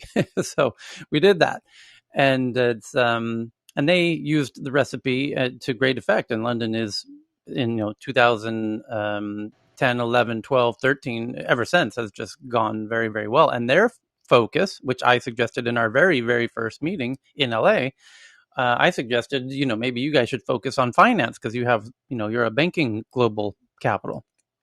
And they did, to a certain extent, do that to very good effect. And London's been great. And then that led me to meet with Stockholm shortly into the end of 2012, early 2013, and I've been there ever since, and that's gone incredibly well. And but to your point, yes, Tel Aviv focuses on cybersecurity. Um, Other areas that are Shenzhen focuses on hardware. And when I now meet with cities every month all over the world because of the success of LA and more notably Stockholm since 2013. And they want to know again what's the secret recipe. And but I've published the secret recipe. It's not secret. I don't charge for that. Here's a video of me giving my pitch. But the problem is every city is specific because every city has half of the ingredients of the recipe, and every city's missing about half of the ingredients of the recipe. And you have to do a really honest assessment of which ingredients do you have and which ingredients do you not have, and come up with a strategy to leverage the ingredients you have to get the ingredients you don't have, because it's not easy to bake a cake without flour or eggs or water or milk or sugar. And once you have the ingredients, if you know the recipe, it's actually not that difficult and honestly not that expensive. And I can say that because I've helped several cities now um, ingest and metabolize and express and materialize, their own ecosystems. Krakow, Poland, very notably, and around Scandinavia. I mean, everybody in Scandinavia is familiar with my role in Stockholm, so it's a fun process, and it's fun to watch the cities around the world that are doing it and get excited about it. And it really helps to have somebody in the leadership, governance, who is authentically enthusiastic about supporting it, which we don't really have in Sweden, honestly. Nor did we certainly didn't have in L.A. London absolutely did. Holy shit! You can't ask for more than the prime minister, fired up. Who thinks it's his own personal vision to make it happen. That's almost so much support. It almost becomes a problem. So, and it was in London's case.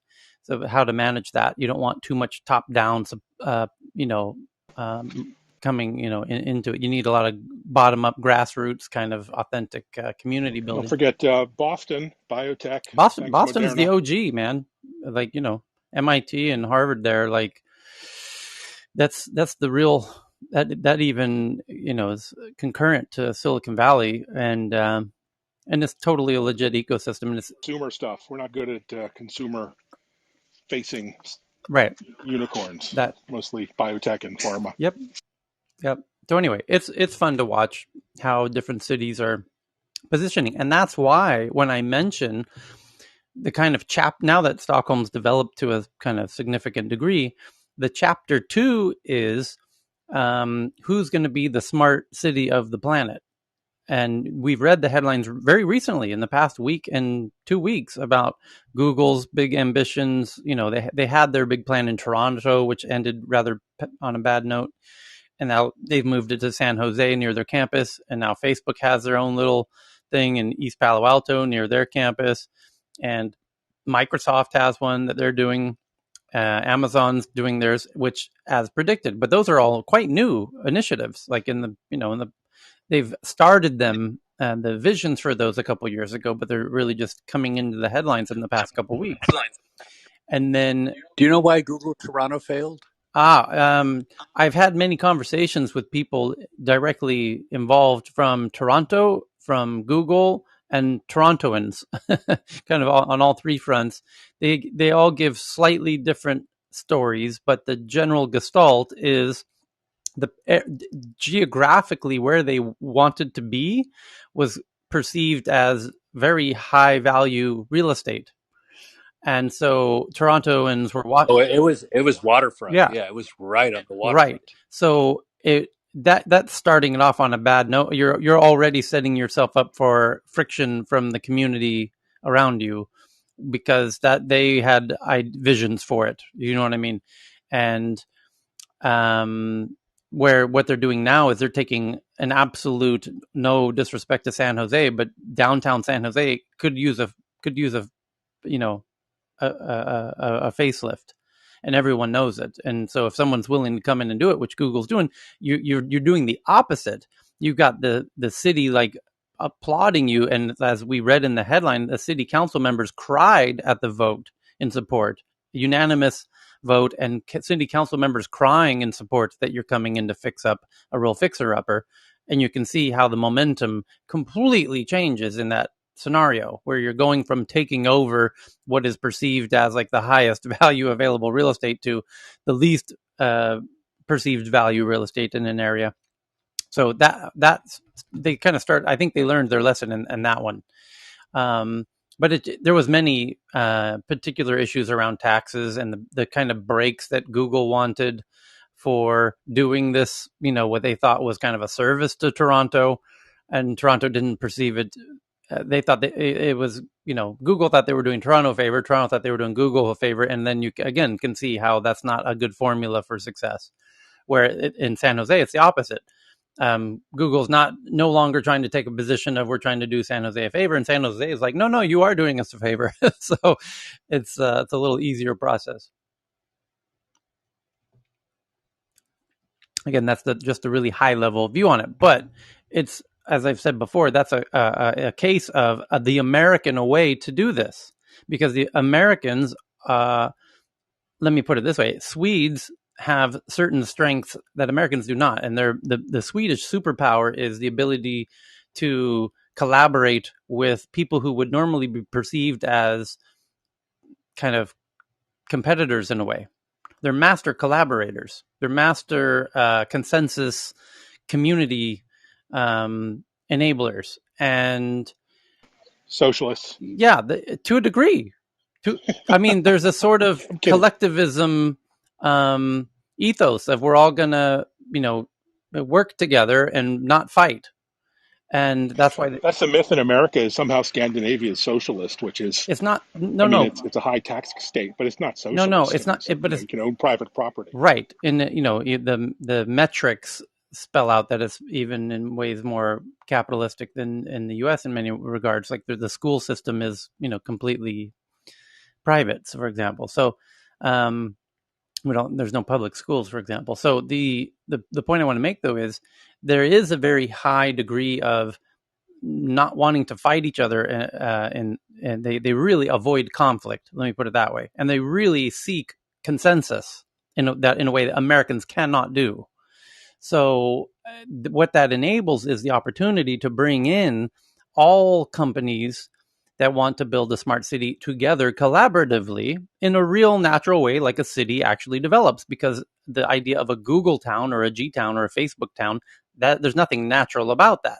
It's closer to a campus than a city. Where in the case of Stockholm, where it's every, the biggest supermarket comes in and builds their futuristic supermarket, and the biggest coffee chain brings their smartest ideas for a coffee chain, and the car companies come in and the delivery companies come in, and it's 100 different companies all collaborating and sharing data in a way like a real city would. It's very authentic. That's something Swedes can do in a way that Americans cannot. Americans are going to do very top down, very hierarchical, as they are doing.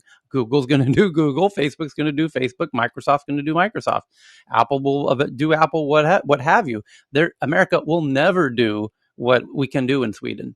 They're just not capable of doing it. So Sweden is uniquely capable of doing it because, in addition to being master collaborators, they're masterful at dealing with data issues. They're probably the most mature around data management. So it's a unique opportunity for Sweden, and that's why we were focused on that as a kind of chapter 2 of, because Stockholm wants to position itself in global marketing position as the smart city capital of the world.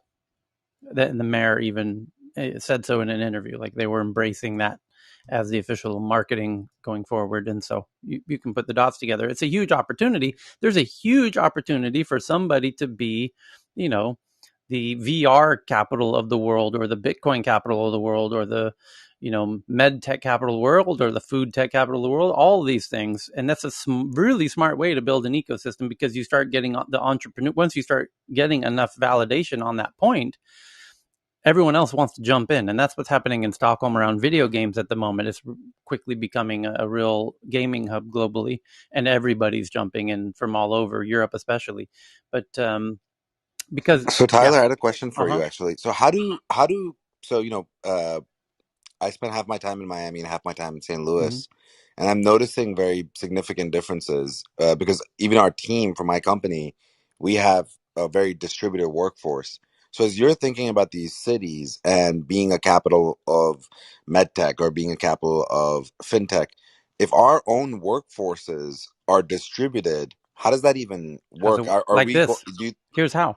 So you take that reality and embrace it. You don't resist it. And so you say, okay, so how do we as a city embrace the reality that people will likely be working and teams will be likely remote? Okay. Every room of every building needs to have projectors that are specifically designed to enable remote team meetings. And then maybe that means you need to adopt VR more quickly, because maybe VR is really an ideal solution to remote meetings. Or you need to think about when you're establishing the type of futuristic office designs, the futuristic um, collaboration environments and creativity environments. What do those need to look like if they need to account for and factor in remote team processes? So Tyler, yes. real quick on this with things. So this is literally one of the coolest tech demos I've ever seen in my life, and I've seen a lot. If people go to dynamicland.org, this is literally an entire space filled with projectors. Maybe the guy that did a lot of Apple's interface advanced UX work. It is one of the coolest things I've seen in my life. It is tying in exactly what you're saying with like projectors in every room. It is mind blowing. Yeah. And you can see the example. I'm looking at it now, and they're using projectors in these meeting rooms, because what you can do is with cameras and projectors, you can turn an ordinary room into a virtualized environment for people remotely that they can engage in. So your white table becomes a white board that they can draw on, and you can watch them draw on it in real time as if they're there in the room with you.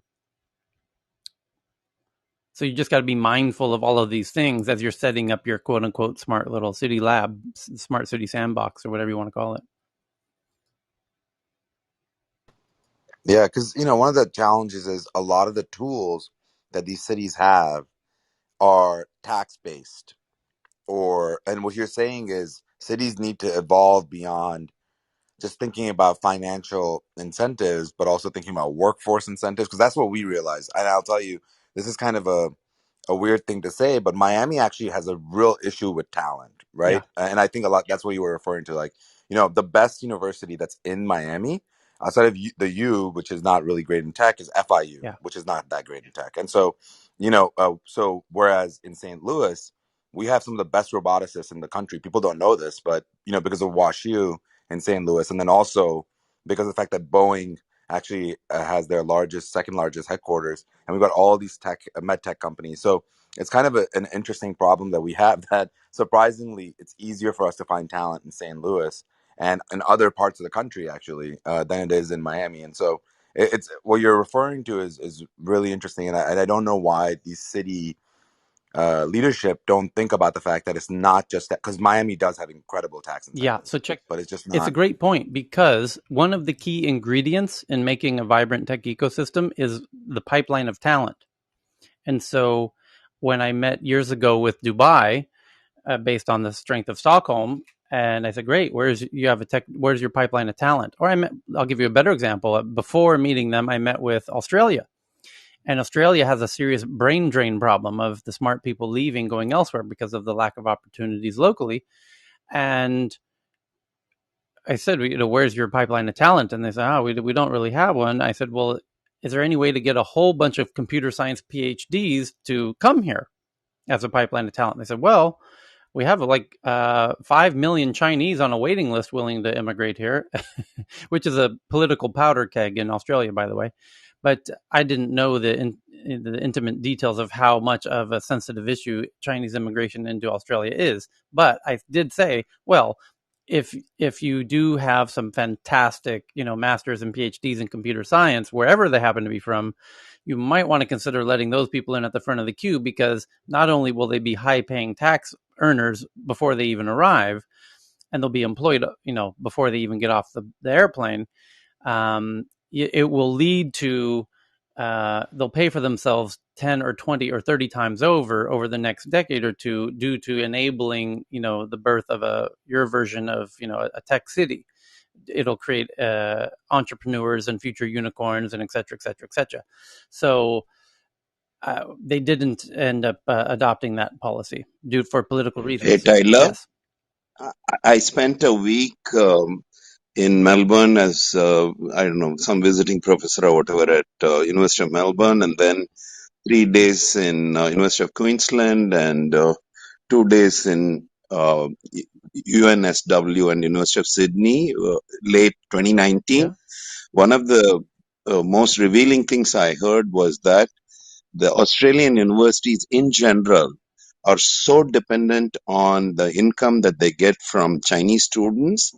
They were being read the riot act by the Chinese government saying if you do anything bad in terms of, I don't know, complaining about China's policies or whatever, we will yank all these people from coming into your country. And so the big deal deans and such that I was speaking to were quite concerned about the loss of revenue to the universities from these people. And they were even demanding, it seems, that they should start schools in, meaning pre-college schools in Australia for the benefit of the Chinese people who want to come and learn English and all that in a much better way and things like Hmm. that.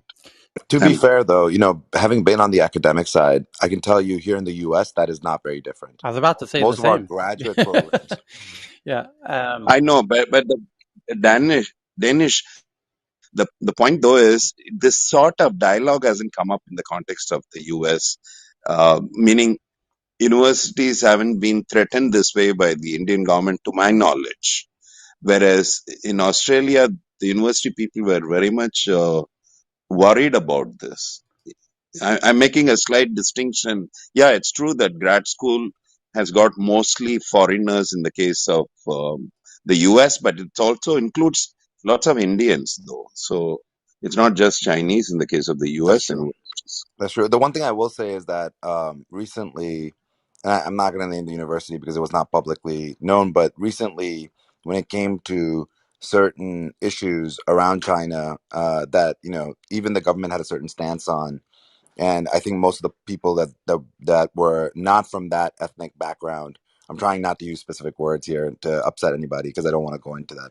But there was a specific issue, and the universities have consistently, especially the universities that do rely significantly on uh, immigrant students, either India or in China or other other countries, they really don't make a stance anymore. They don't take a stance because they don't want to have that happen. So while it's not been directly used against them as like sort of the blackmail type stuff that you were talking about, I think a lot of universities are working with that, and they work closely with the other government. I know that for WashU, that is public. That WashU does work closely with China in terms of how to make sure that we can get the students here and Yeah. so on and so forth. So I think it's a big Just issue. back to the main point, though, that in the case of Dubai wanting to build their startup ecosystem, the issue was the talent issue when I met with them, 5, 6 years ago.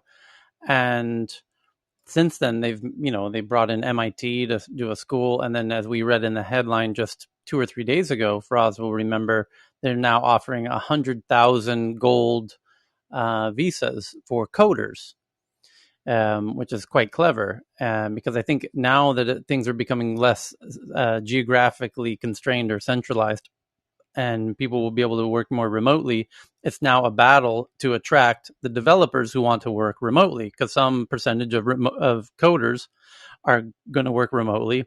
And I think Dubai clearly is seeing that opportunity, because if you can get those coders and really attract them and roll out the red carpet for them, as Dubai is doing with these gold visas specifically aimed at them, and it's the only country I know of that it specifically has visas for coders, which I think is brilliant, by the way. but Yeah. Tyler, having spent a bit of time in like Doha 3 times and Kaust once, the King Abdullah University of Science and Technology in Saudi Arabia, and so on. A lot of these places, for instance, in the case of Qatar, they are constrained by the fact that pretty much CMU and such universities that have campuses there, they only do undergrads. So the faculty that they get as a result are not the ones that are keen on research and such, because they can't get uh, uh, graduate students to work Yeah, with you're them. confirming my point. And Yes. also, yeah, and in the case of cost, the really hotshot Saudi guys who want to do PhDs, they say, "What the heck? The government gives us money to go abroad. So if you're going to come back to Saudi Arabia after a PhD, might as well have fun during the PhD days by being in the US or UK or wherever with all the freedom and so on, instead of doing it locally." So as a result, they're all dependent to a large extent on foreign students coming in, who in the long run might not stick around. So that's the issue with Qatar and Saudi Arabia. Even though Saudi Arabia coast does have, fancy facilities and PhD students and so on. In Yeah. fact, they used to have this French Nobel laureate as their president That's when I visited them. That's lovely, but we're just talking about the future of startup cities. Basically, we're getting a little deep into the woods. Um, the Toronto, the topic was about Toronto and their smart city project with Google, or Google's smart city project in Toronto, which didn't end up going through. Heyman from Toronto in the audience is listening and just shared the tweet about a headline from The Guardian that says Toronto swaps Google backed not so smart city for a more people centered vision now that Google's stepped out of Toronto. That's quite a heavy comment. The not so smart city plans. Anyway, it's a huge opportunity for the cities who want to get into it, especially smart cities, because whoever really creates a really strong, vibrant, legitimate smart city environment lab, um, we Stockholm already has a part of Stockholm called Hammarby Sjöstad, where we get about 30 Chinese mayors every month who come just to look at the cute little waste disposal solutions that we've piloted there, and auto trunk delivery systems that the delivery companies have access to, some car trunks and some street boxes and things, just some clever little pilots. But that's like a dozen little cute little startups. And once you really get all of the big players who have really big, ambitious plans that they would like to do on their own, but could be far more interesting in combination, where a very futuristic supermarket could get even more futuristic if you had futuristic sensors ubiquitously on the individuals. Or what happens to the city when everyone does have AR glasses? That's a good idea. Then what does the supermarket do? And the supermarket wants to know. This is the perfect example. So supermarkets want to know what happens in the future when everyone has AR glasses. Well, how could we create that environment? Where could we test that? And by the way, not only do supermarkets want to know that, so do so does Starbucks, so does 50 other big retailers. So why don't we create that? Why don't we create an area uh, in the meatpacking district of Stockholm, which actually has a boundary around it like Disneyland? It actually has a big, front gate like Disneyland, and it's everyone there has AR glasses generally for the most part, and invite the supermarket who wants to know what it's like, what happens when everyone's got AR on, so that we can test inside of all of these different types of retailers, the medical clinics, schools, business, retail and office and residential, and everyone's got all these different sensors on. Everyone's got an Aura ring. That Aura ring data might be shared into. You could opt into sharing that data with your doctor, or you could share your purchase histories from your supermarket with your doctor.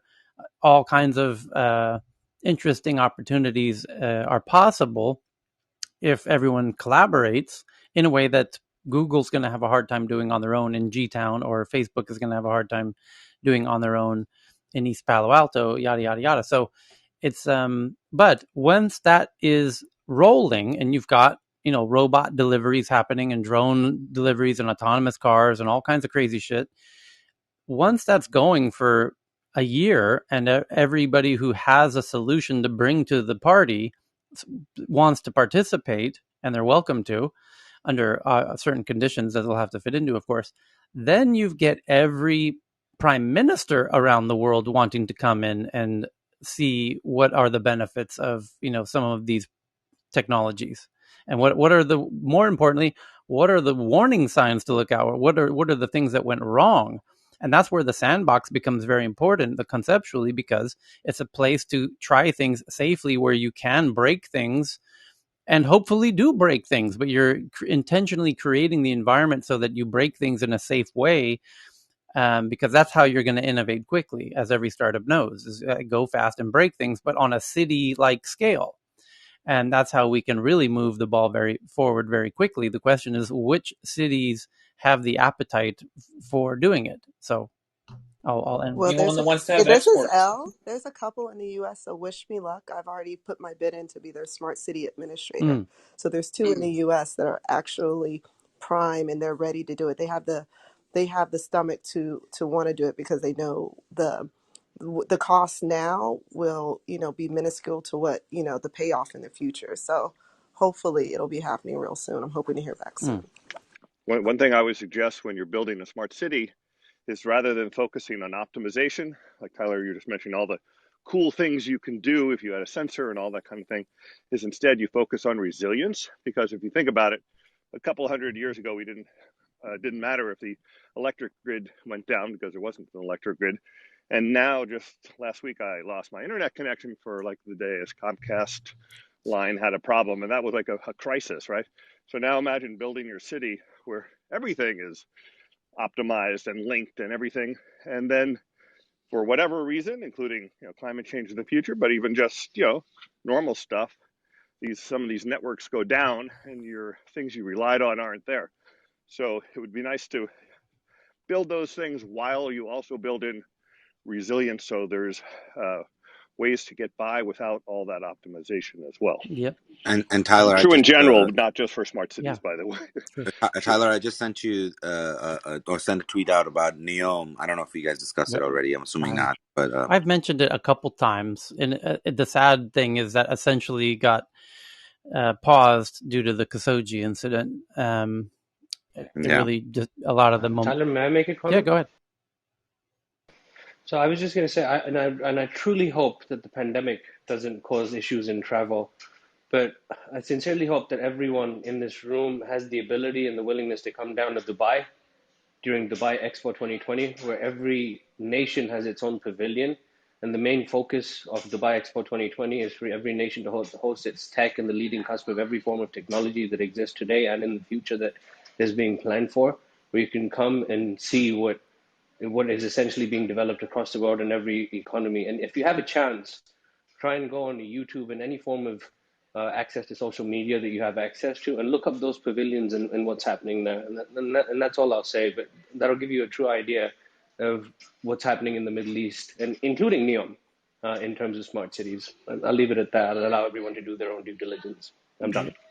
What are the Tyler, I dates for had one that? quick one based on like the sandbox concept Mhm. that you described. Like, what would be the must do, or your highest priority like experiments that you would want to head out first in that sort of fail fast? It depends when you say you, if you mean me personally or kind of Yeah, like imagine you're the the person who's committee. like Well, in charge. we had several meetings, and for a year, each once a month, and you get very multidisciplinary, the people in those meetings. You get massive property magnates who have their vision of what a smart city is. You get super big data geeks, from the big data companies who, data AWS is there, and they've got their visions of what a smart city means to them. And you've got the biggest supermarket franchise and what a smart city could mean to them. You have energy providers, you have the food ecosystems, you have the transportation agency there, you've got the tax agency there. Everybody has a completely different vision of what a smart city means to them, and we literally have to sit down and go around in a circle like an Alcoholics Anonymous meeting and be like, what does a smart city mean to you? And every week, everybody at that meeting brings somebody that they think needs to be at that meeting the next month. So the attendance doubles every month, and it very quickly becomes, a complete cacophony of different visions, and then people once it does start to gelatinize at a certain point where you start creating a framework of how all the pieces can start fitting together in interesting ways, and how everyone's starting to collaborate with it's almost becomes a truly organic petri dish like. You start to realize how much we are like a virus in a petri dish. The way that it starts to assemble itself, it's wild. And you can, me myself. What were the things I was excited about was unique to Stockholm.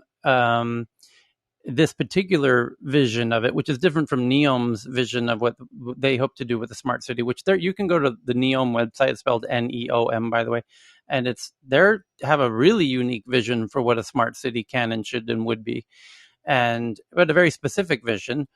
and and so does Toyota outside, of Kanagawa near Mount Fuji. They have what they call the Woven City, and as a car company, naturally theirs is very different from Google's big ambitious plans, and now down to redo downtown San Jose, Facebook's in East Palo Alto, and the other ones around the world. Singapore has a really ambitious one about actually being very ecologically minded, and that's certainly a part of it as well. Energy, kind of the fact that it's carbon neutral is kind of a table stakes entry into to call yourself a smart city, of course.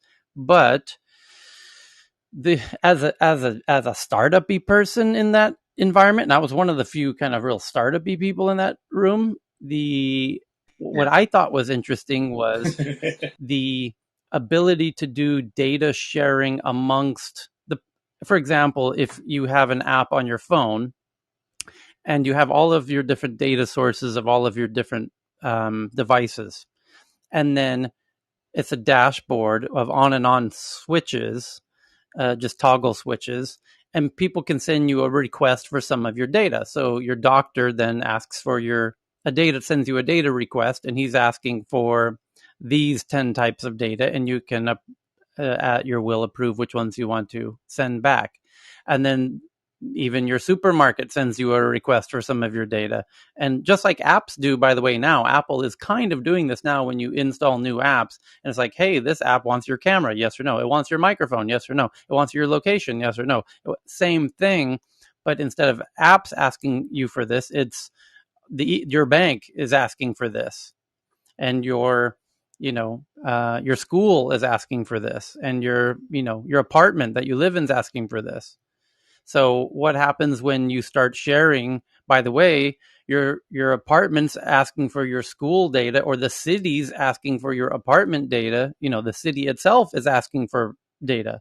That's kind of unique. In most cities of the world, you don't get that request from the city because the city itself isn't a smart city. But what makes your phone smart is apps and data. What makes your home smart is apps and data. What will make your city smart is apps and data.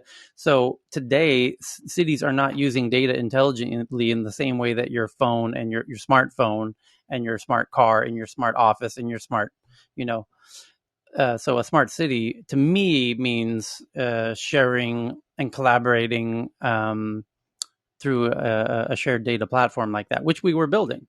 We were prototyping already in Stockholm's case. So that to me was the most exciting bit.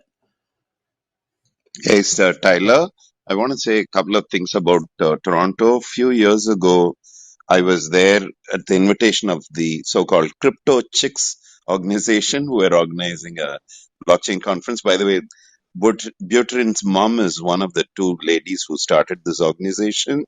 And at that time, this was, I believe, 3 years ago, to be precise, they were all imagining that finally Toronto will have a focus point because of all the crypto related companies there and the enthusiasts and so on, that they thought finally they have a way to retain the local talent from migrating off to California, to Silicon Valley, because they thought there'll be a lot of industries that will come around this whole crypto blockchain and so on.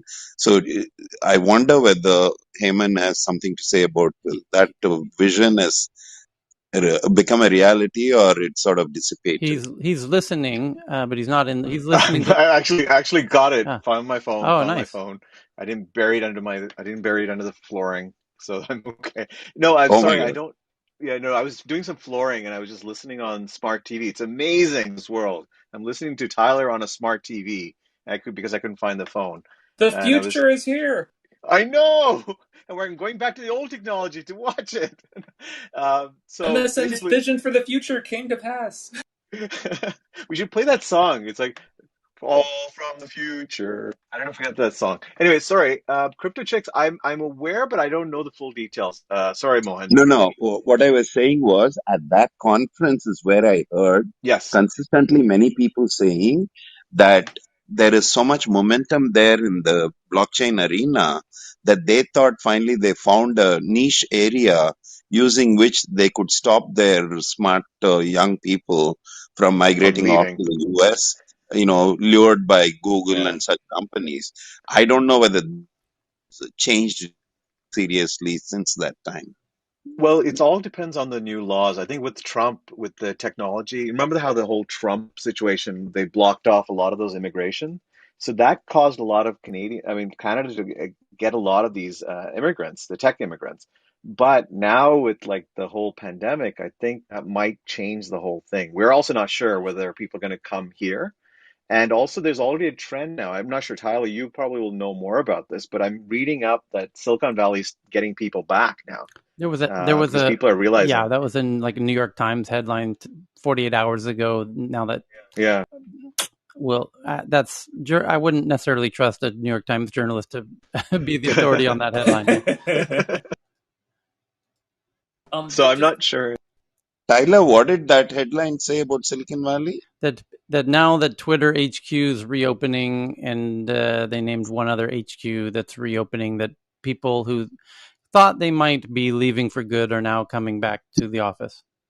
Oh, It's a interesting. miracle, Christmas Yeah. miracle. Anyway, And also, and the crypto chicks always said that there's more interest outside of Canada because they actually had offices in US, Pakistan, Bahamas, Russia, UK, Bulgaria, and Switzerland. So they actually noticed the fact that even though they were trying to make Toronto one of the hubs, it's as they noticed that there was more interest outside of Toronto, and that's probably going to continue. okay. Real quick on essentially an angle essentially on this for immigration for talent pipeline for tech ecosystems. Very briefly, the a lot of the tech companies, one of the main things they put forward, all their lobbying money, and they spent more money than the oil companies in USA, and because USA has kind of legalized a lot of these things with where you just lobby with stuff. What ended up happening is they basically used a lot of that power to say, "Hey, we should basically have a favorable immigration. Our main request for Washington." There's a bunch of others, but that was one of them. What's interesting is that the university ecosystem as well also put their things behind saying, please let us lobby, please let us have as many immigrants as possible because obviously their grad student revenue is there. But it's also, scientists like to collaborate. It's the thing. Now, what's interesting is that when we went into the time period where we basically shut a lot of that down, or we basically suppressed it, there was an argument made on national security grounds, which got really interesting because they're saying, well, if we're bringing all the people here and then they train them, it's great. And they're sending them away. It's like, well, yeah, just give them reasons to stay, then it's all great. But this is one sector of how tech relates to Washington that essentially doesn't get covered as much because immigration policy is one of those flashpoints on disagreements that change from time to time. But still, a lot of the CEOs of Silicon Valley companies over the years have made a very concerted appeal to the government to be more lenient on all this H1 and this and that.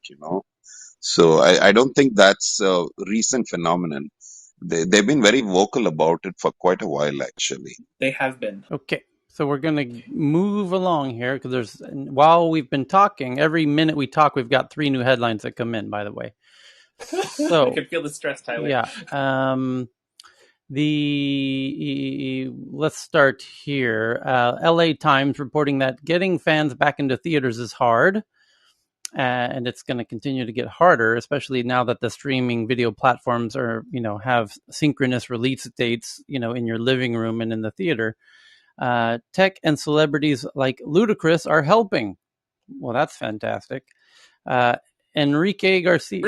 Yeah. Enrique Garcia wasn't planning to see Universal Pictures F9 The Fast Saga at the theater after the COVID pandemic put the kibosh on large gatherings. The 45-year-old professor thought he'd wait and watch the latest Fast and Furious movie at home. But then he changed his mind after winning a sweepstakes to receive a personalized video featuring F9 actor John Cena congratulating him on a recent promotion. That was enough to get him to buy an $8 movie ticket. Just the fact that you see your name and your reality, Enrique Garcia, Middleburg College, said by a superstar, that's the moment that you're blown away and people get very excited about it, said Garcia, who teaches Spanish at school. He shared the video to his 650 Facebook friends and emailed it to his students. It's almost like a superstar sees me. The blockbuster films feature to the screen. As blockbuster films return to big screens, studios are drumming up more buzz by creating personalized, targeted experiences on social media sites where younger consumers spend most of their time. And in this case, using this app like Cameo, but maybe they're not using Cameo because they don't need to use Cameo because they have connections with the stars themselves. So it makes no sense to use and pay a third-party app. But they're using their own celebrities to reach out to fans through social media to create potentially viral marketing campaigns. And the push comes at a crucial time for theaters as ticket sales in the US and Canada are still 50% lower than before the pandemic. According to research from MK and Partners, studios have a backlog of movies they are now rolling out, making it difficult to compete, are turning to tech companies to help cut through the noise. The free videos came through a sweepstakes hosted by the video sharing company Cameo. Oh, they are using Cameo. Okay, never mind. So this whole thing is a PR piece for Cameo. You got me, LA Times, and Cameo's PR team.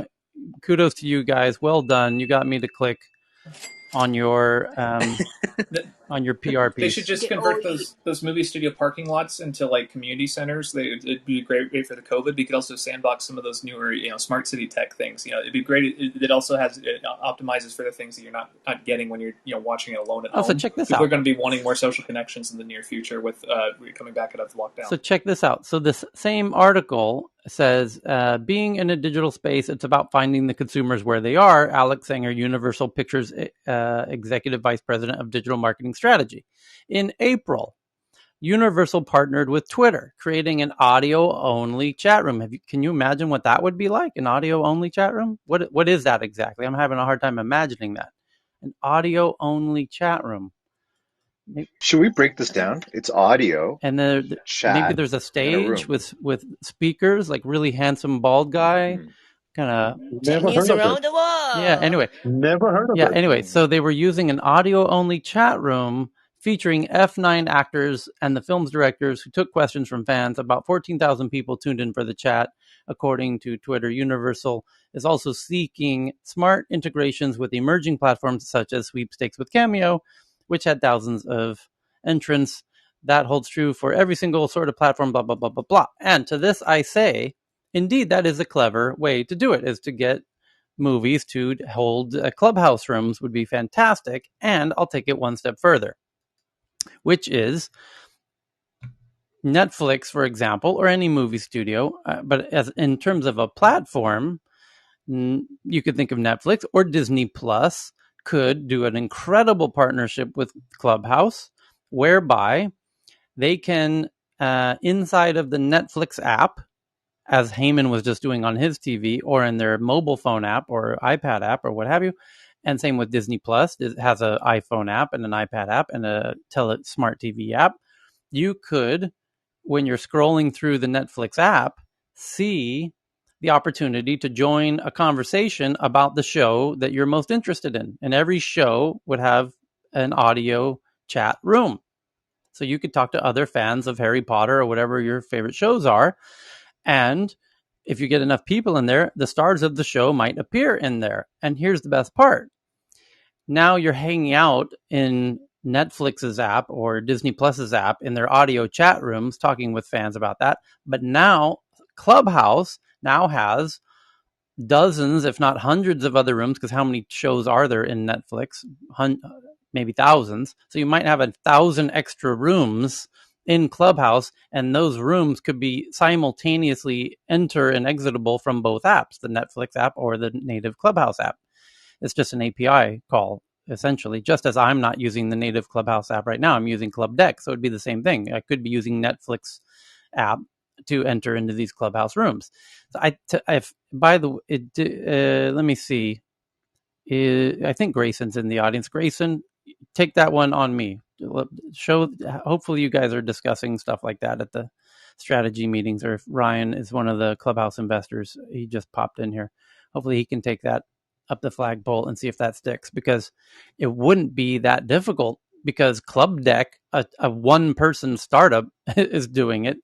Well, I'm sure Netflix could figure it out in a weekend, how to pull in these rooms and create the rooms in the Netflix app, just as Club Deck has done.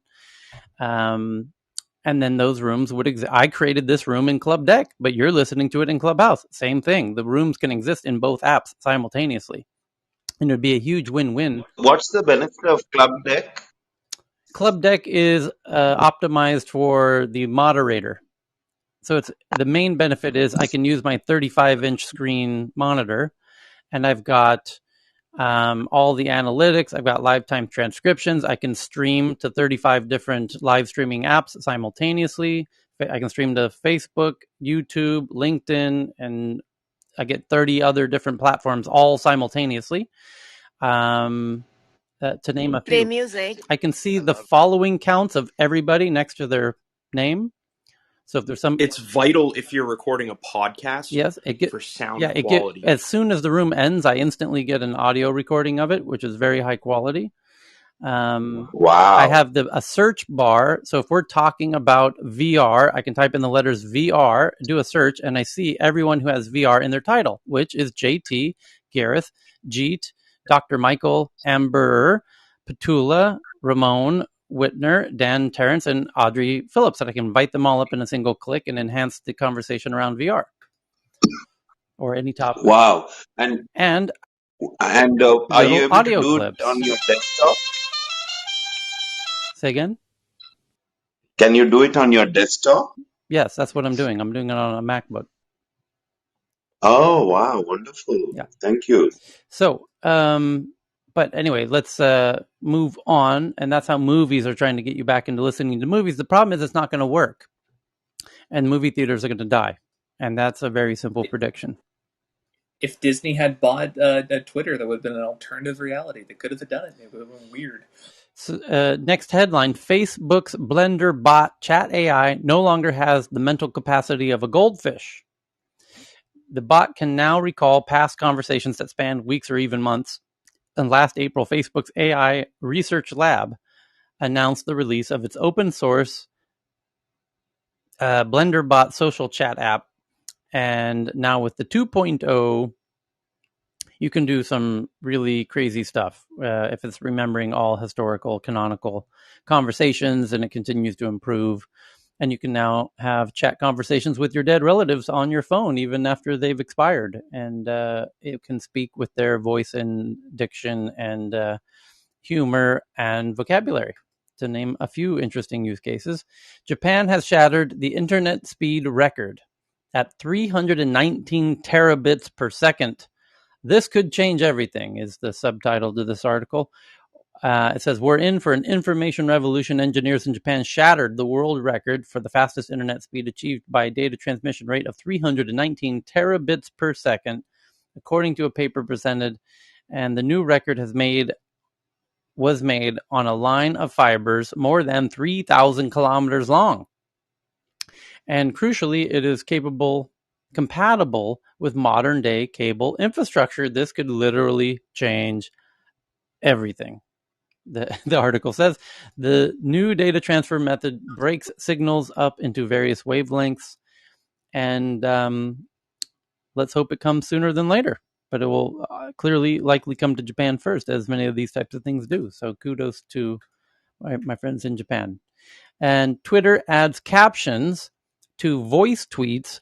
More than a year after they first launched, Twitter was criticized for launching voice tweets without captions, and now Twitter is now rolling out captions for voice tweets. Now you can make a voice tweet that is transcribable into 11 languages, including English, Japanese, Spanish, Portuguese, Turkish, Arabic, Hindi, French, Indonesian, Korean, and Italian.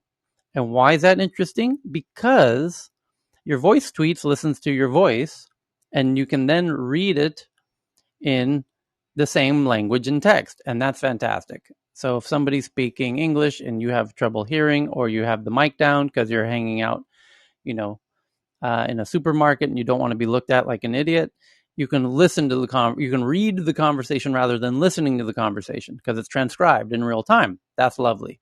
But now what they're announcing here, that there's something more that they're not announcing, that I can connect the dots here, and I wonder if anyone else knows what I'm thinking. Because they now have 11 different language transcriptions of your voice in your tweets, that also means that same technology will work for their voice chat app rooms, Twitter Spaces, where they do have English transcriptions, just as the tweets did. But now that the tweets have 11 languages, that probably means Twitter Spaces transcription also does 11 language transcriptions in real time. So you'll have much more internationalized Twitter Spaces rooms. And their transcription's really good. And the Green Room's transcription. In all Yeah. fairness, the Twitter Spaces is buggy as all get out. Oh, sorry, Grant. Yeah. However, as Heyman says, with all due respect and with all due credit, their transcriptions are goddamn fantastically good. So if we should hop over there and see if they do, not now because that's against Clubhouse's policies, but maybe tomorrow we'll do a room on Twitter Spaces, and we'll test out to see if they have enabled the 11 other languages. Well, and By the the other way, added part of it is the voice print, right, per user that they will be able to do. by the way, also I'm wondering, like with all this real-time sort of translation or transcription, could this be used by like censorships to censor faster? Because they'll have real-time, like quick, like words, right? Like I'm wondering. Well done, Heyman. Now you know the real reason they're doing the transcriptions into. Let's look at those languages again one more time, shall we? Is there Can you Mandarin? list the languages? Yeah. That would be Hindi. indicative Okay. of. Check on that one. Arabic. Mandarin? Hindi. Okay. Um, Nigerian? What is the language in Nigeria? Sorry. Is there a language? Sorry, there are so many languages in Nigeria. Which one? Yeah, but it's the right question. It's a funny thought. You're right, because now Twitter no longer has to say, "Here's what we took down," and the country's like, "We don't know what you took down. These are all in English." So yeah, that's. Hey, but Tyler, Yeah. interestingly enough, in spite of all the things that China did to muscle social media, Western apps, Saudi Arabia forever has been a haven for Twitter usage. I don't know how many people are aware of this. And they didn't do the kind of censorship and so on, in spite of, in many other ways, Saudi Arabia being a controlling kind of society. And also, and Mohan, to add to your point, when we were talking about Nigeria in the past, they actually compared France to Nigeria. Now, France, I think, had 7 or 9 million people compared to Nigeria's 50 million Twitter users. Or I might be wrong on the numbers, but there was significant difference between those two. And you would Yeah, think that France would be. in the Middle East, Saudi Arabia was considered a big time user of even the common man and so on of Twitter. Yeah, MBS is a fan of Twitter, as most of us know. So And what's that? beyond Silicon Valley is the next headline. Oh, the 6 cities bringing the future of the global tech industry, and we covered Lagos and Recife and Bengaluru, Shenzhen, Tel Aviv, Medellin, and I'm trying to think. Yeah, interesting report on that one. And another one from Wired about the futuristic stink of Amazon's science fiction.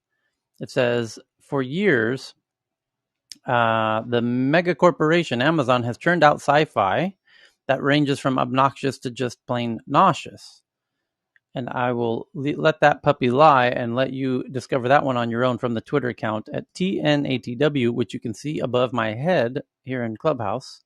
That's the Twitter account. Do give it a follow, especially if you want to try out our weekend Twitter Spaces attempts to see if their transcription is working in 11 different languages.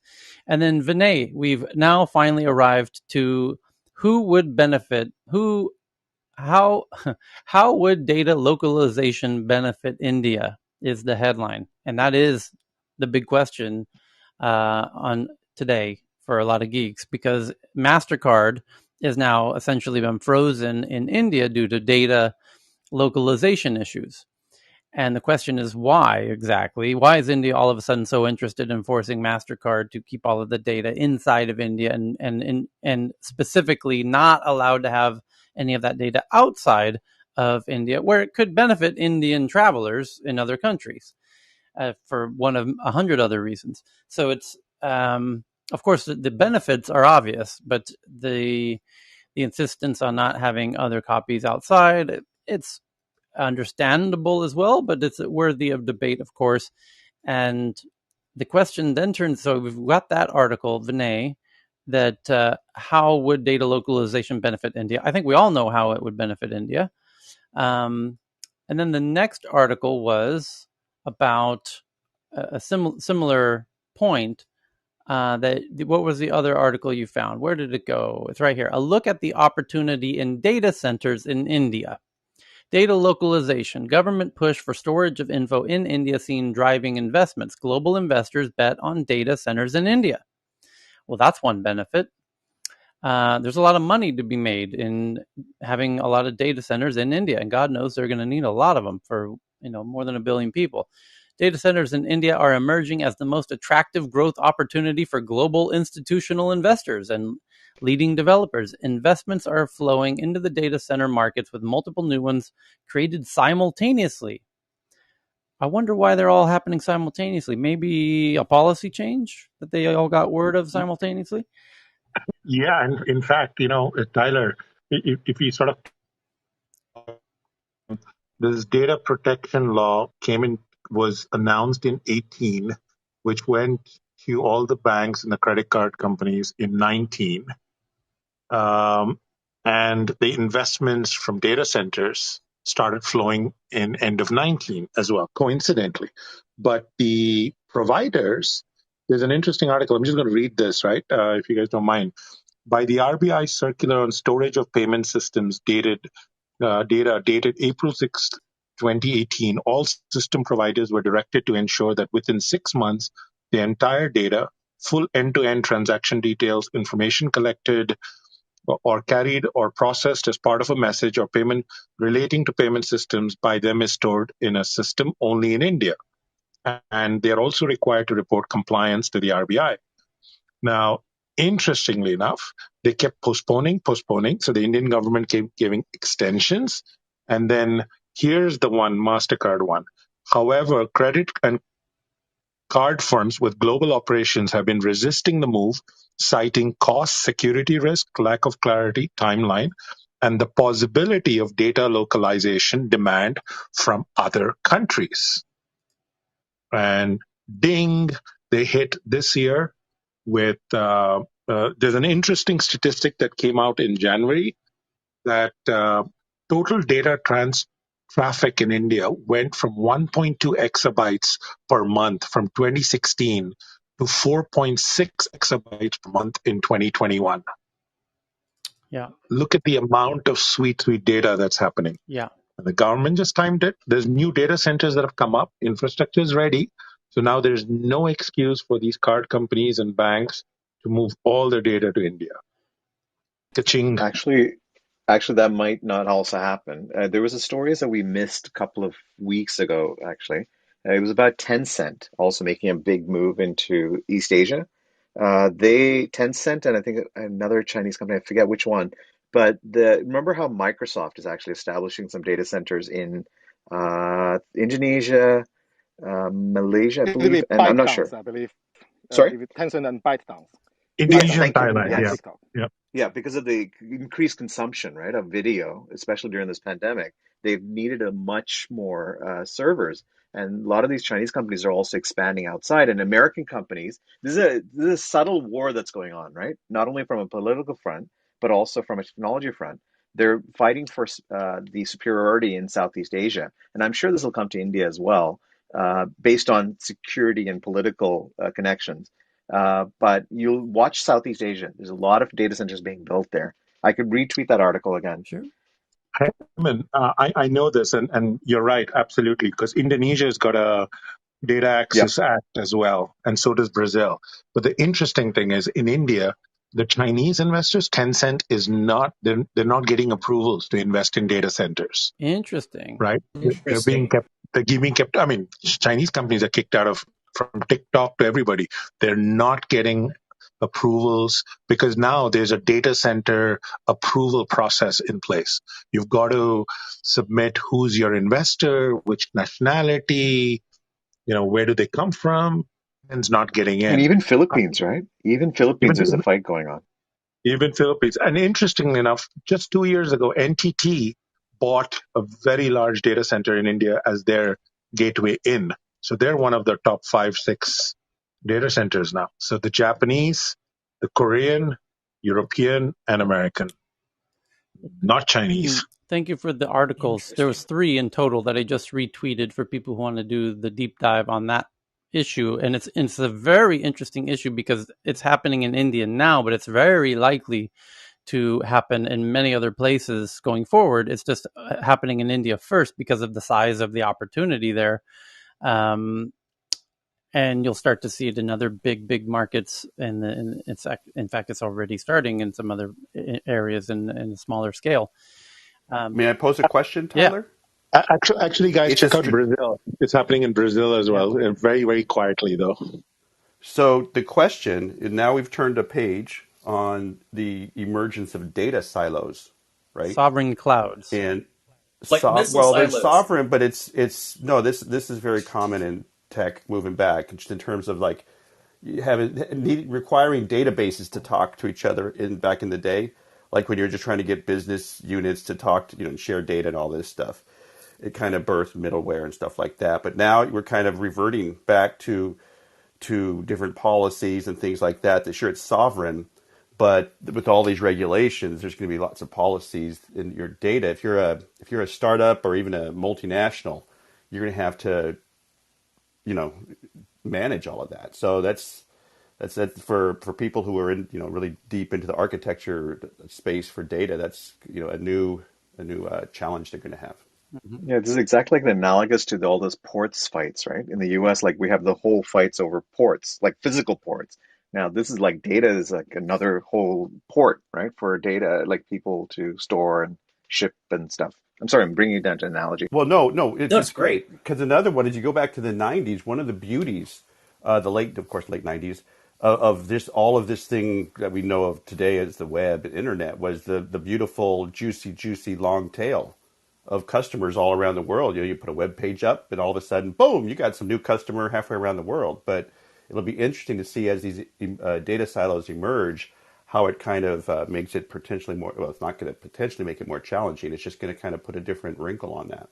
Hey, I'll make Yeah, David, but in that context, yesterday I did bring this up when the gentleman from MasterCard claimed that, oh, by localizing the guy when he travels abroad, he can't benefit from MasterCard. I'm like, you can still do data integration, distributed data integration kind of technologies on a case basis rather than everything being accessible from some other country.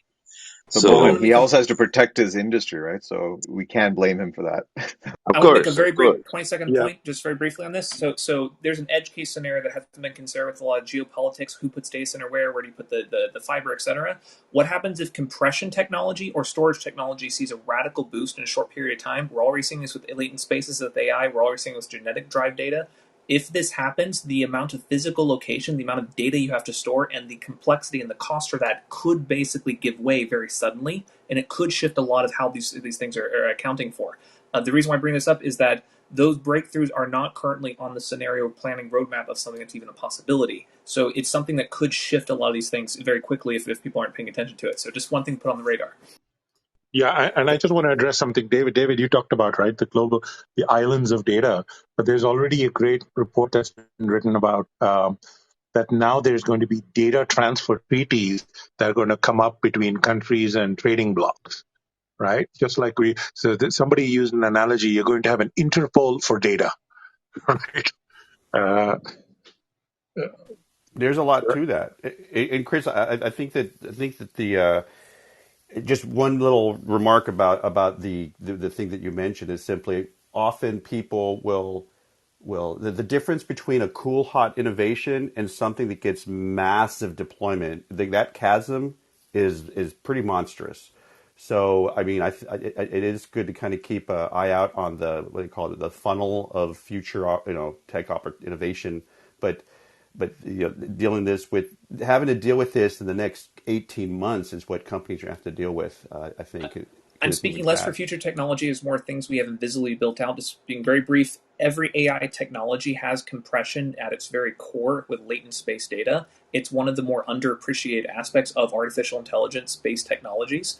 The way that it treats data and the sizes of those data sets are very, very different. And the way that they're calculated and the way that they scale is very different from other databases. We see more the intake saying we take all of our data and we train on it. Yes, but the trained models are so tiny and the latent spaces are so efficient, they get more efficient the more data you feed to them. And the fact is they get smaller. It's very counterintuitive, but when we start seeing these infrastructures built with these at its core, it's going to have very different properties from how we're used to manipulating data sets.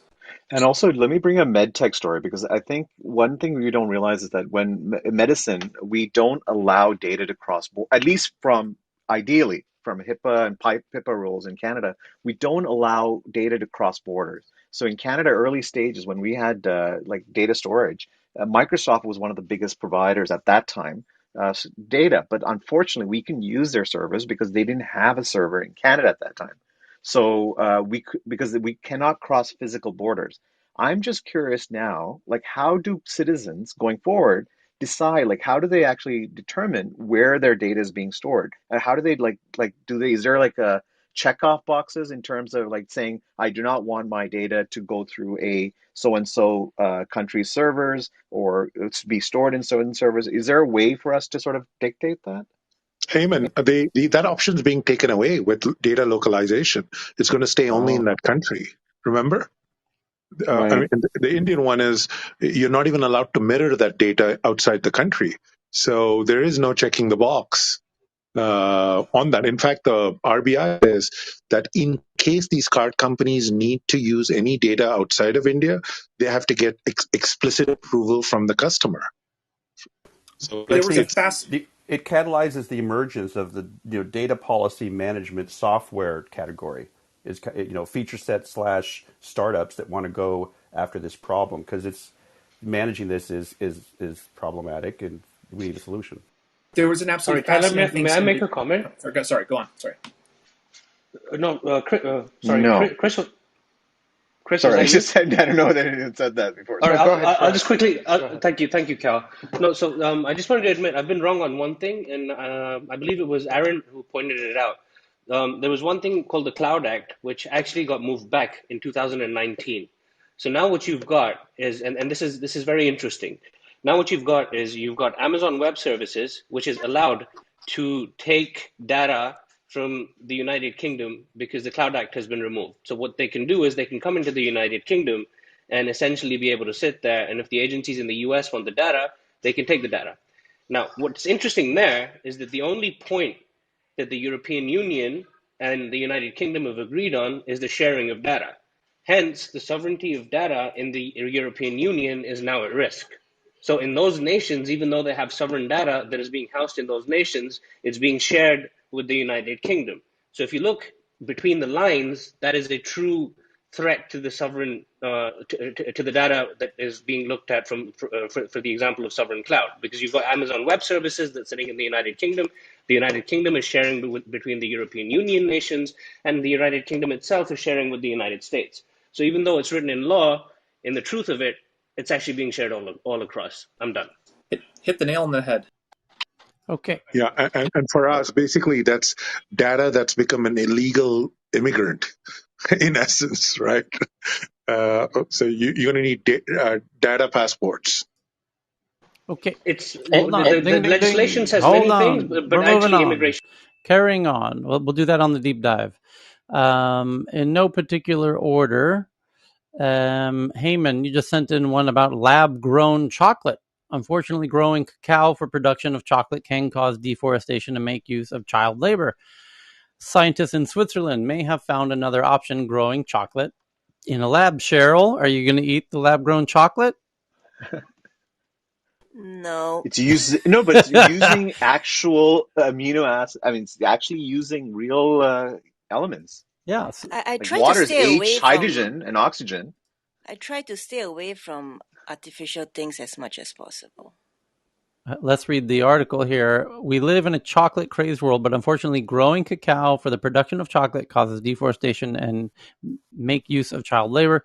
Some chocolate companies choose to source their cacao beans from farmers and suppliers that use ethical practices, but this is not always the case. Scientists in Switzerland at Zurich University of Applied Sciences in Switzerland may have found another option growing chocolate in a lab. One of the food scientists had the idea to extract cell cultures from cacao beans to attempt to produce a compound found in chocolate called polyphenols, important for the sensory effects of chocolate. Cacao beans are cut into quarters and then incubated in a culture medium. After about 3 weeks of after about 3 weeks, a callus grows over the surface of the bean, which can be continuously be replicated. The new material is added to shaking flasks and mixed with suspension culture and then multiplied in a bioreactor. The cultured cells can then be used to make chocolate. The scientists said that there is currently no plan for commercial production of lab grown chocolate.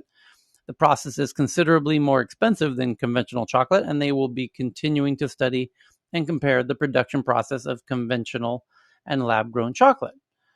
And Coffee's right behind it.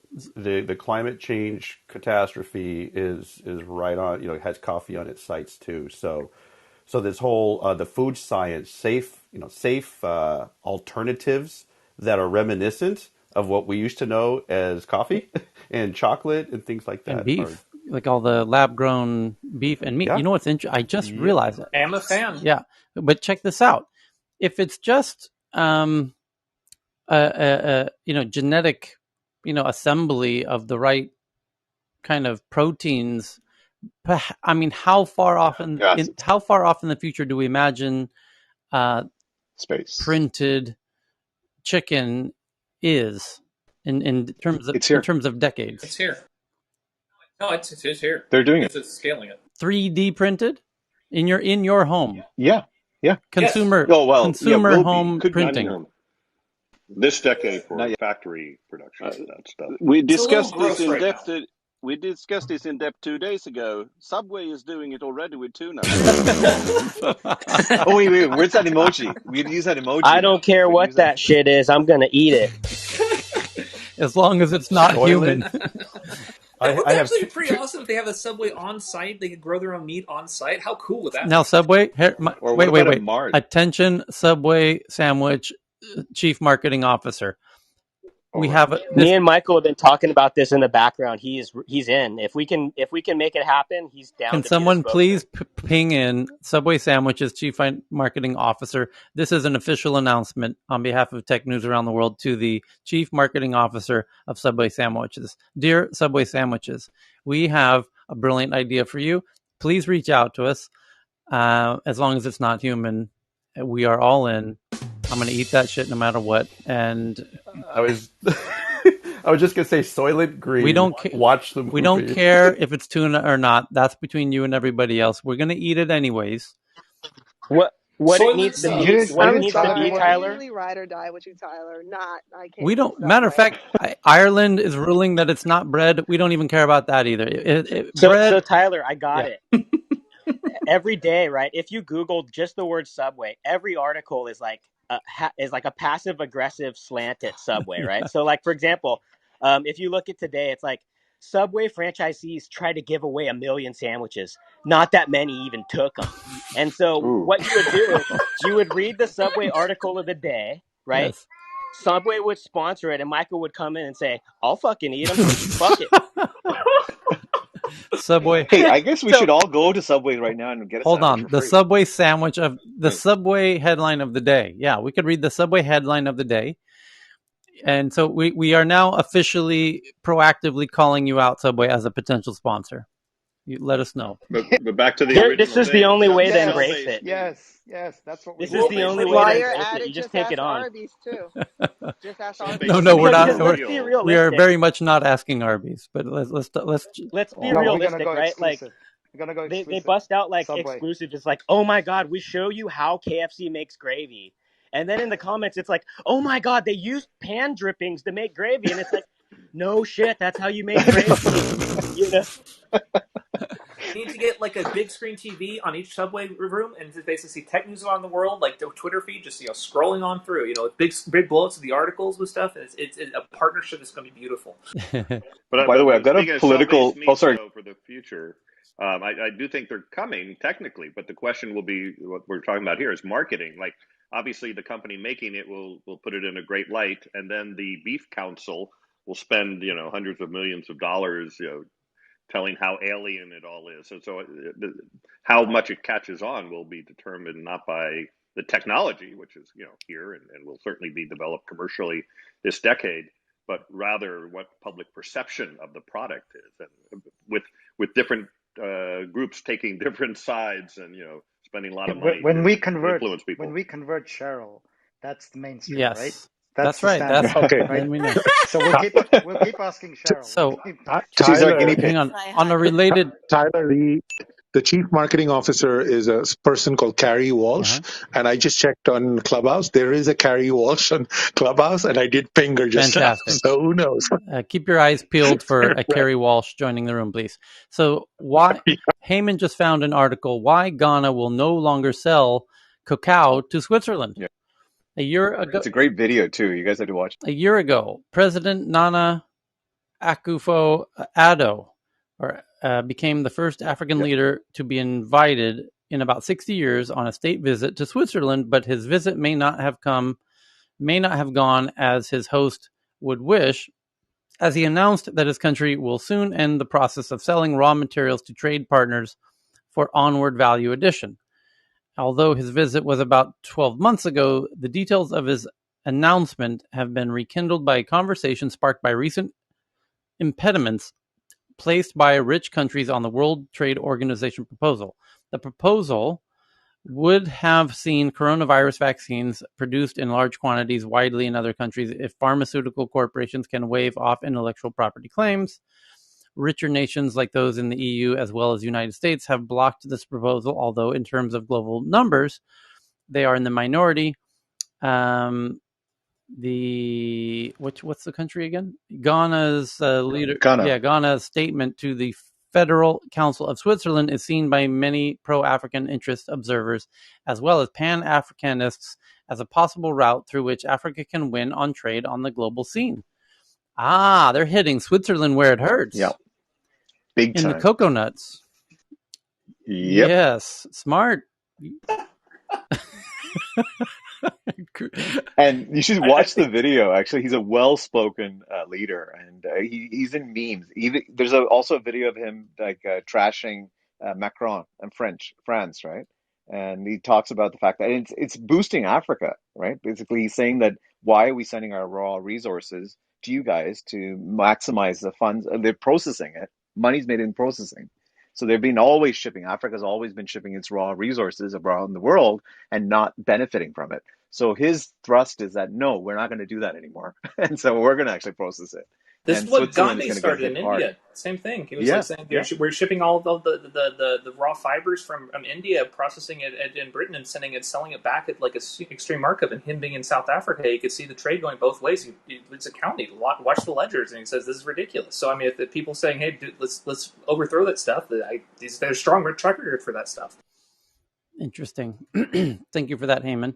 And I tweeted out the lab-grown chocolate article for Cheryl so she can reevaluate her priorities. And what else do we got? The U.S. is finally trying to unlock the power of wave energy. After decades of false starts, the federal approval of the new testing site off the coast of Oregon could give the technology a much-needed jolt.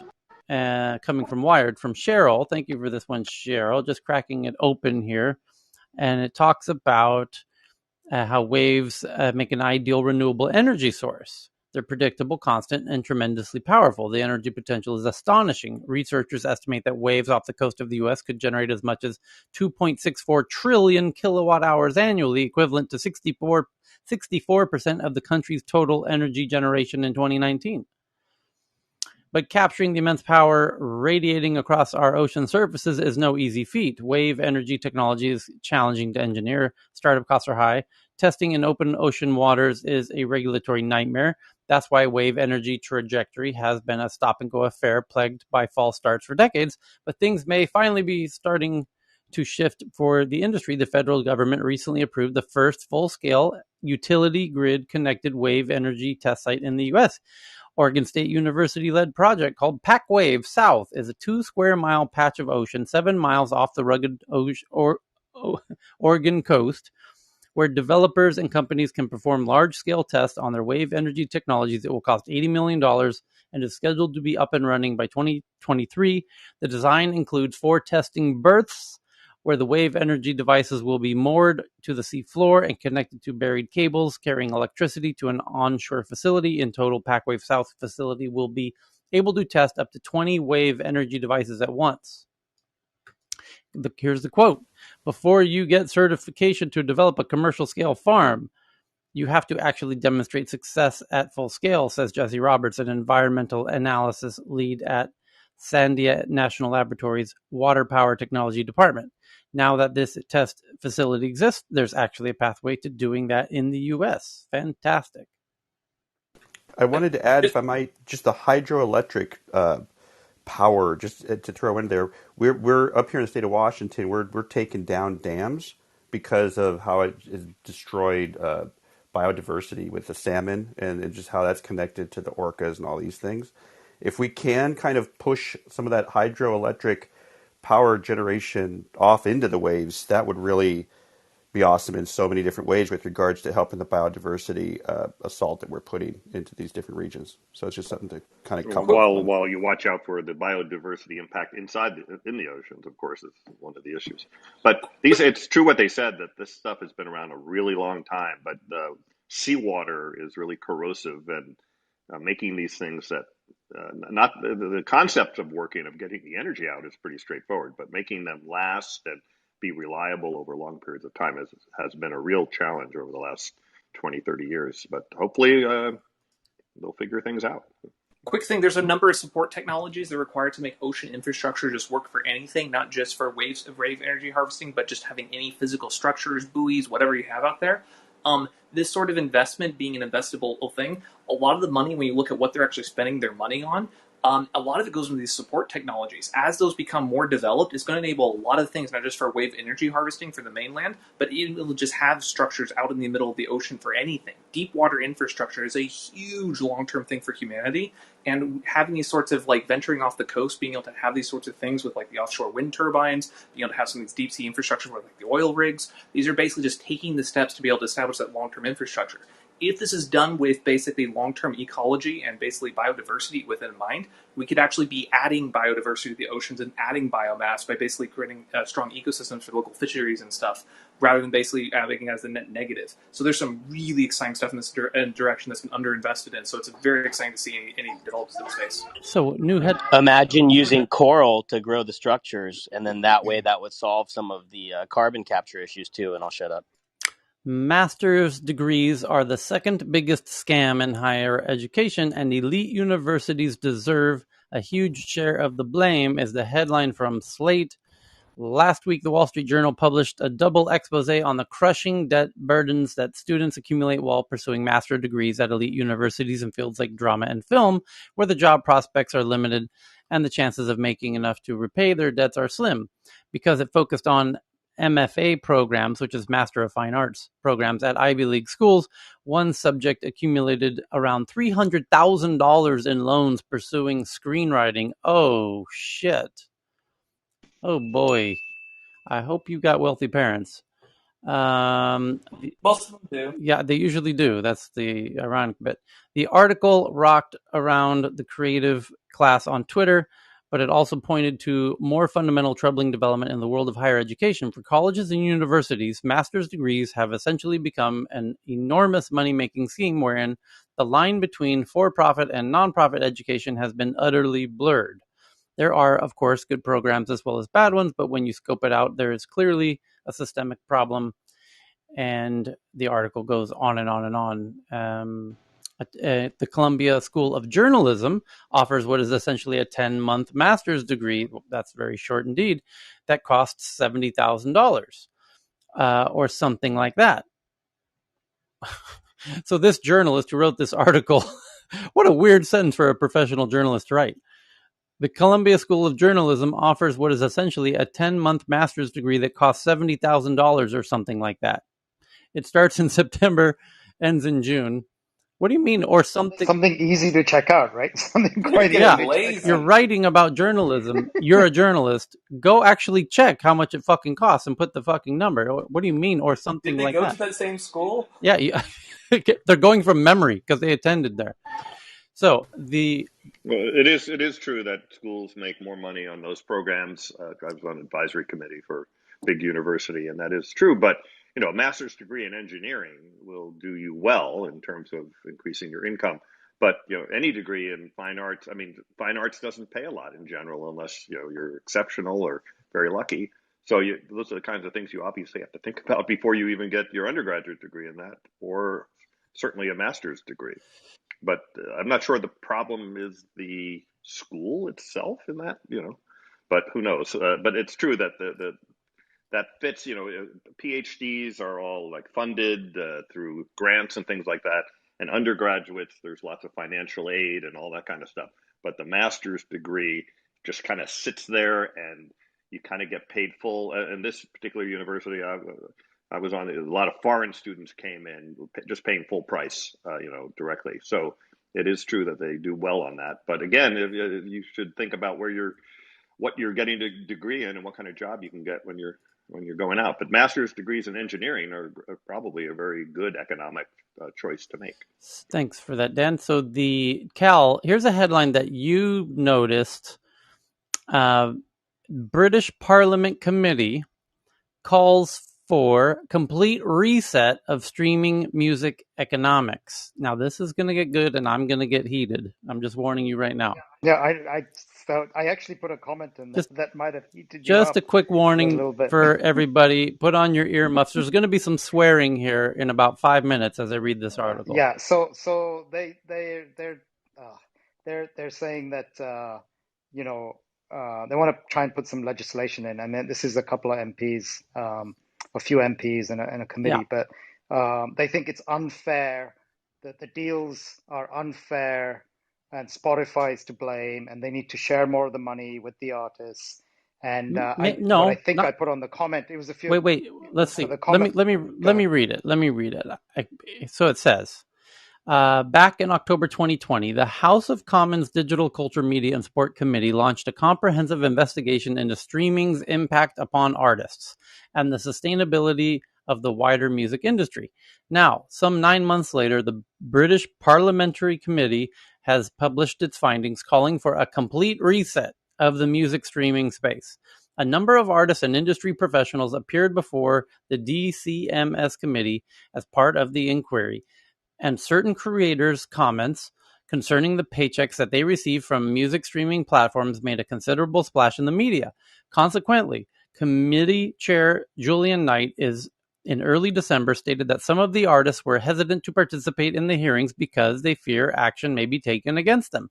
Jimmy Page from Led Zeppelin, Paul McCartney, is he a musician? I've never heard of him, and many other prominent artists also commented publicly on the subject. Apparently, this Paul guy is from the Beatless. It's from a band called the Beatless. If I'm not familiar with them myself, voicing their support for larger streaming payments.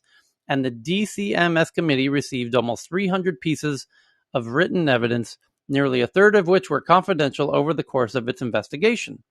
Apparently, this Paul guy is really popular as a musician, by the way.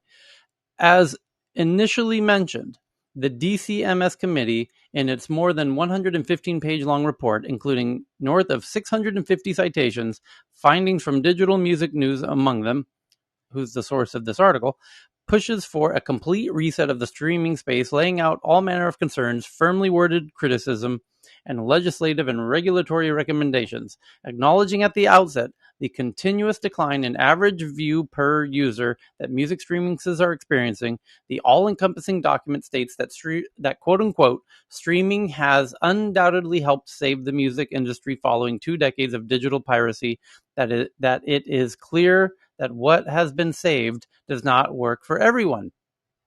Okay. Moreover, here's another quote. The quote continues: issues ostensibly created by streaming simply reflect more fundamental structural problems within the recorded music industry. I agree with both of those quotes, absolutely. The later line sets the tone for the bulk of the text, which largely focuses upon the business practices, financials, and operational specifics of the big 3 record labels, as opposed to the music streaming services like Spotify. You did it! UK, your little committee figured it out. They figured it out that it's the big 3 fucking greedy vampire fucking labels that are fucking everybody over, and not Spotify. Good on you guys. You figured it out.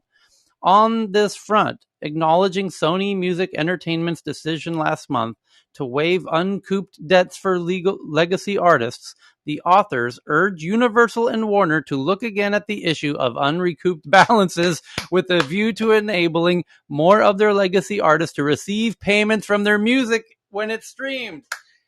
You did it! You figured it out! Fantastic. Shifting away from the issue of unfair contracts and its particular significance, given the pitiful and relatively meager returns from streaming, the document discloses that several musicians noted that a presence on streaming services is necessary to be discovered and heard, meaning that withdrawing works from these services is not practical and could stymie future success.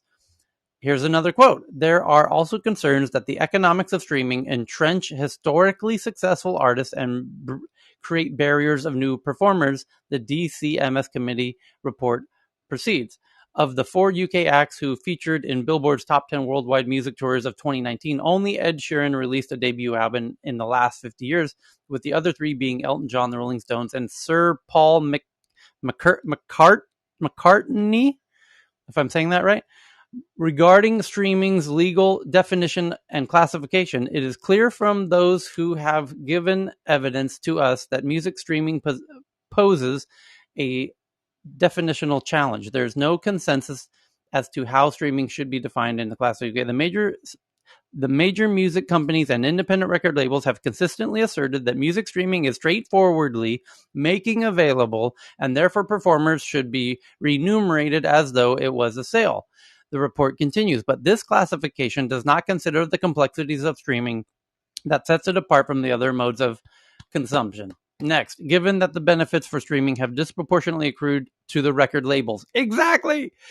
It is unsurprising that many contributors to our inquiry have called for a right to equitable remuneration be applied to streaming. That's right. We want to get paid when our songs are streamed from the labels, because they're the ones who pay us, not Spotify, that's the business. With equitable remuneration referring to a non-waivable, non-transferable statutory right to payment when certain copyright controls are exploited. Well, here's the last bit of it.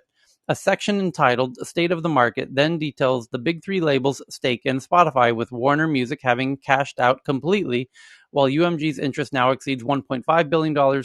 Similarly, the recent plays of Warner Music Group's minority owner Tencent, which also possesses Tencent Music, as well as 20% stake in Universal Music, are highlighted, with the overarching point being that considerable influence held by sizable conglomerates in the contemporary music landscape and its influences implications. So, kudos to this UK committee who figured out that it does need a reset, and the reset is that the labels own it all, and they are not sharing the money they get from Spotify with their artists because their contracts don't say that they have to, and that's why artists don't get paid for streaming, because the labels are the exclusive benefactors, because they're the exclusive right holders of the streaming rights of their artists' material, which that's why Spotify has to pay, and pay very dearly for to the labels and the rights holders to stream the digital streaming rights of all those songs. It's just very unfortunate indeed that artists signed contracts giving away their digital streaming rights without knowing what they were giving away, and the labels are now, being called out by the UK committee for a full reset, and it'll be interesting to see what do they expect is going to happen. They're going to, well, here's the contracts, they signed them, Your Honor. Can I, Yeah, Tyler? yeah, Sorry, Gareth, go ahead. can I add one little detail Yes, that's not in that article, but it's going to be super interesting to yes, watch. So the sneaky bit, but it gets a bit nerdy about how music rights work, is they have suggested that music streaming is reclassified as rental, and if that happens, it would mean that the argument about making available, so making available is one particular type of copyright yep, trigger. yep. In making available, it means the record companies, because it's a sale, are able to take a larger share of the revenue. If it was switched to a rental, it will move to a model where that is a 50-50 split between recorded income and what's called publishing income, so the songwriter's share, That's which would huge for the essentially mean, songwriter. yeah, That's yeah, huge. and it's a massive deal for record companies. So if you think that's like, let's say that's arguably a 70% split or 75% split in favor of the record labels presently, they potentially lose an enormous amount of money by that being switched, because the problem in the current model, as you said, is the money goes into recorded music machine and doesn't come back out again, while publishing goes to songwriters. So if you're the drummer, so if you're Ringo and you don't write any songs, you've still got a problem. But for the wider industry overall, that particular bit about it being switched to rental, and that is within the governmental rights to do so, um, that would be an enormous shift. That would be really fascinating to see. And Gareth, do you think they can apply that to the back records, to the all the previous contracts, or would that's something that they have to kind of set a point at which moving forward? Because that's kind of, you're right, it's completely destabilizing for the record labels if they applied it to all the back catalog. It's not necessarily back catalog. The point about that's a really interesting point, because it's not going to end up being clear cut. But the thing when Sony waived the unrecouped balances, um, it's based on the period of time when contracts were written. So contracts before a certain period didn't have any consideration of digital at all. So therefore, record labels just made it up. And then as progressively contracts have got better, but historically speaking, they've not been great at retrospectively applying these rights. So I genuinely don't know, but it'd be fascinating to see exactly how that unfolds as well, because that will be a big deal. By the way, when the labels did agree to pay through those balances, those streaming revenues to artists that were unrecouped, they didn't say they were wiping the debt, right? They didn't remove the recoupment. So, those artists then wanting to take their rights back or move them somewhere else, they're still unrecouped, right? The debt's still there. So the labels still have claims. So that, while that looked like a very generous or sensible thing to do, it wasn't quite as legit as it appears. This could spread to other markets as well. Like this could be like Huge, one. yeah, 100%. This will now be Europe. So what happens here will set what happens in Europe, and then it will start to push. I mean, we've got, there's the copyright directive that's going through as well in Europe at the moment. So there's a combination of things that, from a creator's point of view, and I think it gets broader than music as well. But from the music point of view, yeah, 100%.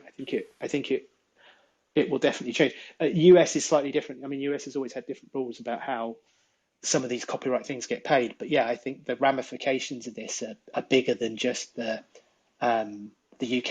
I think it was probably deliberate that this was, there was a lot of lobbying that went on to make this happen.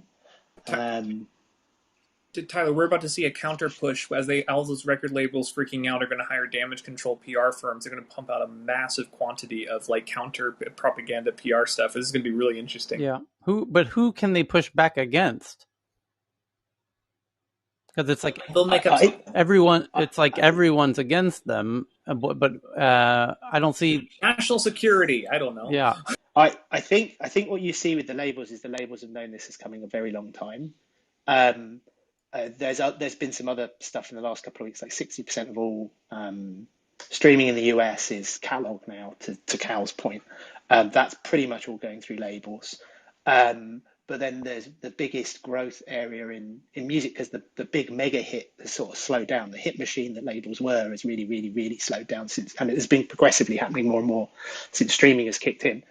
Um, but the labels have been buying up the distribution companies that were servicing independent artists with what was called artist services. So a series of distribution services normally packaged up within labels were unbundled and offered to artists on more favorable terms where they could basically choose what they wanted and retain their rights. Most of those, the bigger firms in that space now are all owned by majors. So those artists still are on better terms, but the majors are making money out of all that. So I think what you see, I don't know whether you will see like a big sort of counterinsurgency push. You might, but I think realistically they're managing transition from being pretty inefficient to being whatever comes next. So if they do that type of stuff, it's playing for time as much as it's doing anything else as they try and transition into whatever they're going to be in the future. It's going to Gareth. be irrelevance, right? Especially with the rise of NFT. I, So Mm, maybe. yeah, I know I, NFT. I think a lot of that ends up being a little bit wishful thinking. Mm, I think they're too smart. They've been at it too long.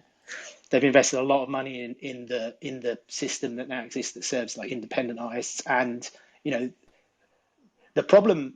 I don't know. Tyler may disagree, but the problem with them fundamentally is that the business model is just horrific, and it's a business model challenge. I mean, there's a moral thing to it as well, but like they're actually at a scale for marketing and various other things. They have value. They add value. There are teams of people that are good within labels. Major labels aren't filled with people to the gills who are all kind of pantomime villains trying to rob people blind. People who work in major labels care about music and musicians they work with. The system's what's so just mercilessly broken. So I don't think they'll go away, but the shift in power is huge, and I think that's Yeah. really powerful. The other thing I'd point you at is, so I don't know if anyone's aware of hypnosis or we've ever talked about hypnosis, but hypnosis is essentially a fund. So it basically allows you to buy into shares, and they basically operate and buy music catalogs, and they treat music catalogs as an asset. So they're listed on the UK stock market. That shift in the value. So let's say they take 25%, whatever. Let's basically say that, just for sake of argument, that shift in the way the remuneration is worked based on a rental model, that could double the value of the catalogs that they sit on because they represent predominantly the song rights. Um, actually, sorry, Gareth. Like also, I mean, I think Tyler, we need to bring over Christine Stewart. I mean, she's actually now joined a company called PEX, I believe, or the 10 Cent company that's sponsored by 10 Cent. And she was part of CBC Canada, which is like our national channel, but she changed it significantly. And then she went to Twitter, and now she's part of PEX. And PEX is basically this global leader in digital rights technology, and they're trying to. Uh, I'm not sure, Gareth. You may know more about it than me on this one. PEX. they're very interesting. They've brought up a lot of interesting companies. There's a company called Dubset out of New York that was able to tackle, like, there are very niche bits of the music industry around rights and rights management that are just difficult. But Dubset, for example, did DJ mixes. The reason DJ mixes weren't on streaming services wasn't because no one gave a shit. It was because they were literally impossible to license. And Dubset built technology that would be able to detect those watermarking audio, a bit like Shazam, but for DJ mixes. So PEX has bundled all this technology up. Yeah, and I think, yes, absolutely. There's a bunch of them. There's companies like Warm that do similar for public performance, or who do similar. So there's been a lot of innovation and technology in essentially innovating in the rights and payment side of stuff around publishing. So I think that the pipes are better now than they've ever been for actually funneling money to artists. So yeah, I agree. Like PEX would be brilliant to get in a conversation on anyone who's on that side of stuff and looking We at should just the definitely get enormous her. data Thanks, problem. Gareth. I wanted to give Eric. Did you have your hand up to comment on this? I imagine because it's relevant to your background. Yeah, I mean, everything that he just said was completely on point, and I'm second and third, and the prehistoric, sorry, the prehistoric dinosaur of the music industry and the machine that it is, I wouldn't say shaking in its boots, but there are a lot of companies right now that are gunning to be off with the head of that dinosaur with new technology that's all based around NFTs and blockchain and music because it provides the opportunity of self sovereignty and true independent ownership and empowerment in the music industry space. And once that carries over into the ticketing world, where giants like StubHub, Ticketmaster, etc., and then Live Nation, Golden Voice, AEG also get a hold of expanding it, it's gonna be a wave of huge money moving around, but B, it's gonna provide a level of safety and security Eric, before. I can see in the medium term, uh, um, short term in terms of the innovation and moving for the new artists and the new pieces of content. Do you see any way? I know we've had some wonderful lawyers on. We have, they're not here today, and that have said that they don't quite the NFT construct is hard to apply to the back catalog, which is where, at least in the short term, financially, it's going to be hard to solve this problem. But do you see anything there, Eric? I don't know. Just Yeah, I wondered. mean, there's, I mean, I can't name the companies due to NDAs that I have, but there are active businesses backed by pretty heavy investors that are working on that very thing. All back catalogs can essentially be re-released and this new level of medium, so to speak. It's almost like the equivalent of going from uh, you're scaling a record, right? So you have a cassette, you have a vinyl, you have a USB, you have a 320K, you have a WAV file, you have a FLAC file. There's all these different iterations of the same thing. And then you have the stems of the acapellas and the instrumentals and the additional remixes and versions of it. Any back catalog and any unreleased or music that's either out of circulation or potentially just is sitting around out there collecting dust now has the opportunity to have a second and third life in the NFT world.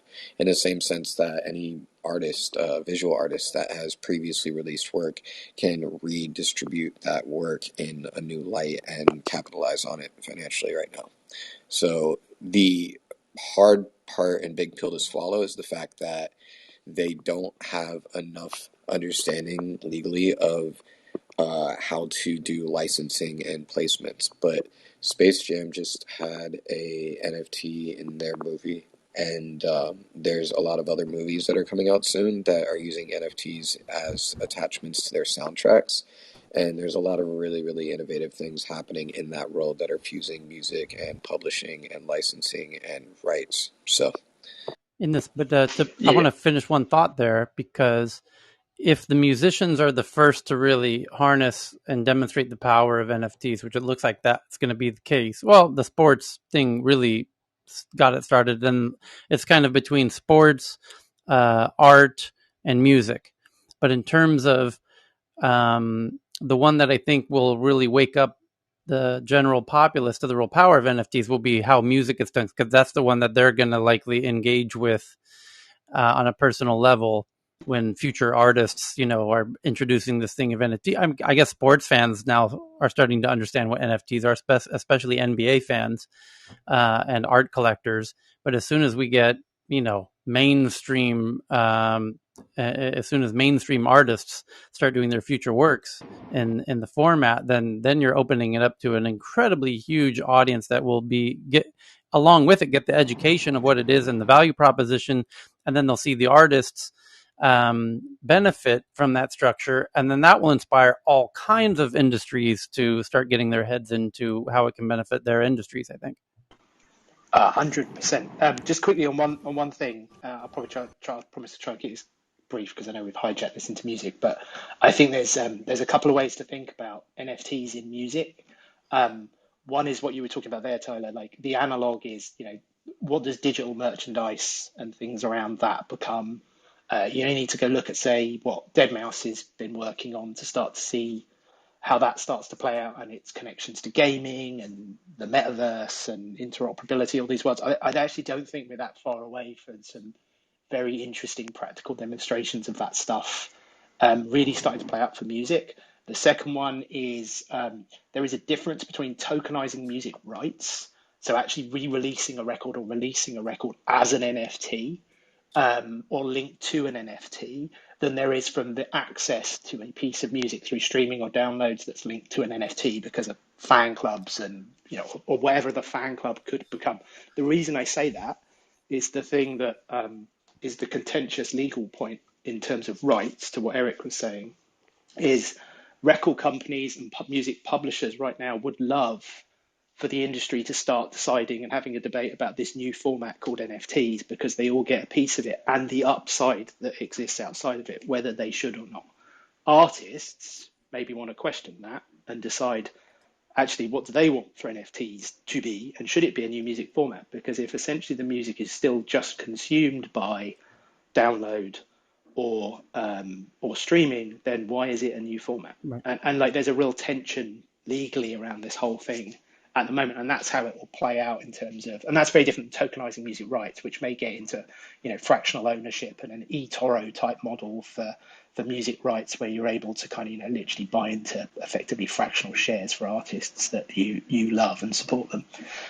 So yeah, it's going to be amazing to watch it play. And I think music's really interesting because it has these touch points, all of them, all at once, in a way that doesn't really happen in movies or sports where the franchises are that much more controlled.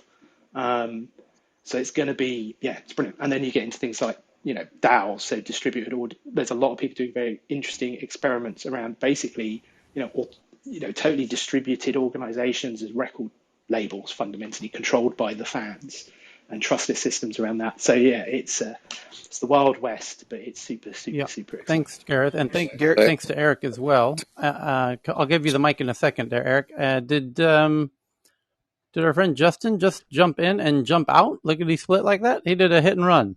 Okay, go ahead, Eric.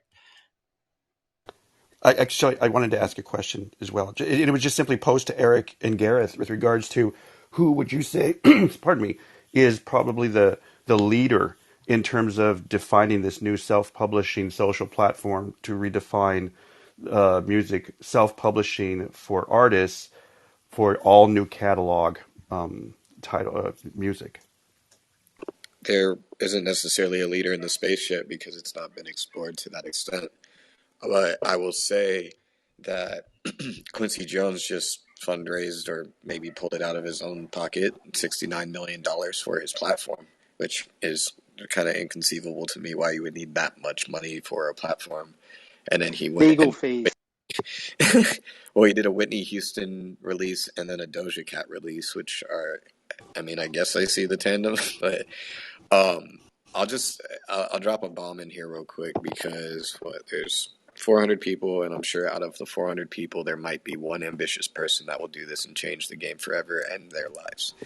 If you want to see and just encapsulize how gigantic and massively incredible the upside is to the NFT space for music, I've individually performed in front of 45,000 people, 30,000 people. I have one of the longest running independent music showcases in LA. I've sold 10,000 records out of a trunk. I understand how distribution and marketing happens in a physical and digital space for independent artists as well as top 10 Billboard charting artists. A top 10 Billboard charting artist can sell 10,000 copies digitally and 10,000 physical singles as well. If you think about saying, fuck my publishing, forget my royalties, I'm not worried about future opportunities of licensing and placements, I'm not going to sell this music ever again, and I do a mixtape, and it is a 30-track mixtape.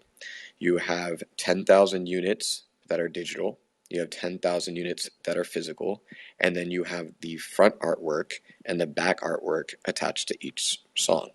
So that makes you get the opportunity to having 40,000 individual NFTs between those physical ones, the digital ones, and the front and the back. And then you could add another 20,000 units to that if you wanted to sell physical versions of that artwork front and back of each individual song. Now you multiply that by 30 because you have 30 individual tracks on that mixtape. And then you start the reserve price or the minimum bid of that on a bonding curve where each one starts at maybe 1 ETH, which can be anywhere between 1,500 to 2,500 wherever the market is. Now, you can do the math if somebody is selling that many units, which a lot of artists do. So over 10,000, 20,000, especially with social media and self-promotion and marketing tools these days, it's very, very plausible. But the amount of money that's attached to that, if anybody does the math on that, of essentially 40 to 60,000 units times 30, and then the minimum cost being 1,000, let's say, just on a very basic level, even though the floor is way higher with that, you are breaking the internet with that project. You are literally destroying the music industry single-handedly, and you are becoming probably the world's most successful and highest priced ever music sale in the history of mankind. And so that ability is in the hands of anybody that has either really great relationship and rapport attached to a lot of the artists that they can pull together into the same room to produce a mixtape over a series of a month or two, or somebody that has the capital up front to give to someone like me that can construct that mixtape and executive produce it and pull together all the artists and get the features of every track. But the kicker of that whole fucking thing is that that model that I just gave out, which is a $1 trillion idea, I want to say, that can have 15 different iterations that don't pertain to music. And yeah, if you were listening there and you took notes or whatever, like kudos to you because you can break it down and build it up and subtract a few digits from the 10,000 units to maybe 500 or something more digestible and understandable. And instead of it being a mixtape, it could be real estate.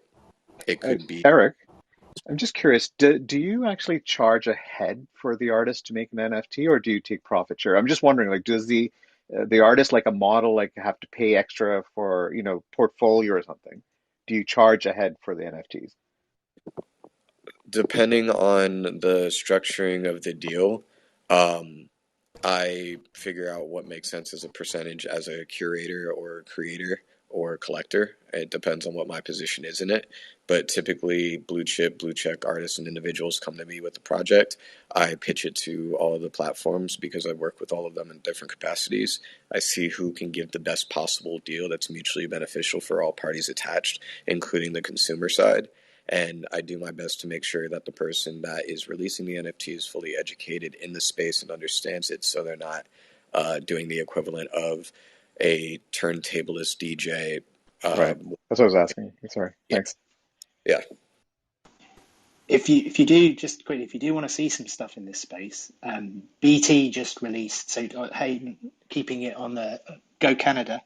Um, the artist BT released a pretty phenomenal NFT project. So he's created something. It touches on something Eric was talking about earlier, but it basically uses NFTs to then essentially evolve over time. So it's basically an ever evolving piece of music. That is a pretty exceptional use of the technology. One of the best I've seen to this point.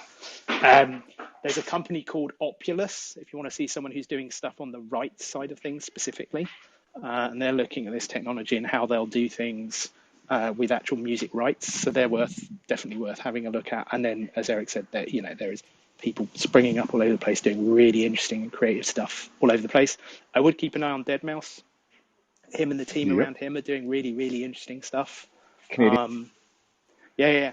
Canada's carving out its own niche. So go Canada. Okay. I'll give you But yeah, it's cool. one crazy thing too that's not even really been explored yet that I'm potentially going to be opening the can of beans. That is is typically the gambling space and the adult space are 10 years ahead or 5 years ahead on most tech and finance and DeFi related things. And so for VR, AR, XR related stuff, as well as AI related stuff tied to NFTs, there is no ceiling. And I have an adult entertainment star that has 15 million followership on Instagram, and she's tying in 2 to 5 of her girlfriends that also all have over 5 million followership each to create this monster of a experience NFT.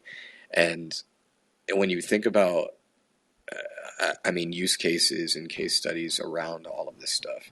It's really things like that that will, I mean, obviously more context and color would allow for more digestion of the idea behind it, but you can imagine millions of directions that it could go. But the bottom line is like, it's just a really exciting time to be alive, and the space is going to continue to grow and evolve. And I think that we're at a very pivotal moment in time where anybody and everybody has the opportunity to fully immerse themselves and educate themselves in these spaces and really think outside of the box and change their lives forever. Thanks, Eric. If There's without a some doubt, fabulous. and just in Thanks, Eric. closing, Motivate. You're awesome. There's some fabulous new stuff that's coming out of the UK also. They've actually created the first rights marketplace that's actually functional in the music industry. And the NFT markets are growing in a few different ways. It's phenomenal. There's, I mean, one of their biggest use cases is going to be in DeFi. And there's a marketplace that I'm working with on building up that model of financing. And then there's going to be prototyping, creative prototyping. So, like people like to do shoes or whatever it is, and you can prototype whatever it is that you think people are going to like, and you can put it in a store on in a metaverse, and see how many people are going to buy it. So I think eventually it's going to be like Nike will have a store that they sponsor on a metaverse, and then all the people who want to sell shoes, right? They can they can sell on Nike, and then all the people who want to buy them will end up doing they'll buy them for the metaverse, but then Nike can say, oh hey, okay, these are selling really well, let's make them in real life. And you have actually then a built-in marketplace for people to purchase those shoes in real life that you can match your physical and your digital worlds. And there's also a connection being made in physical objects that can actually be financed through the blockchain using NFTs, because remember, it's just a link. It's just ownership plus a link, and it's that link is just to something digital like on art or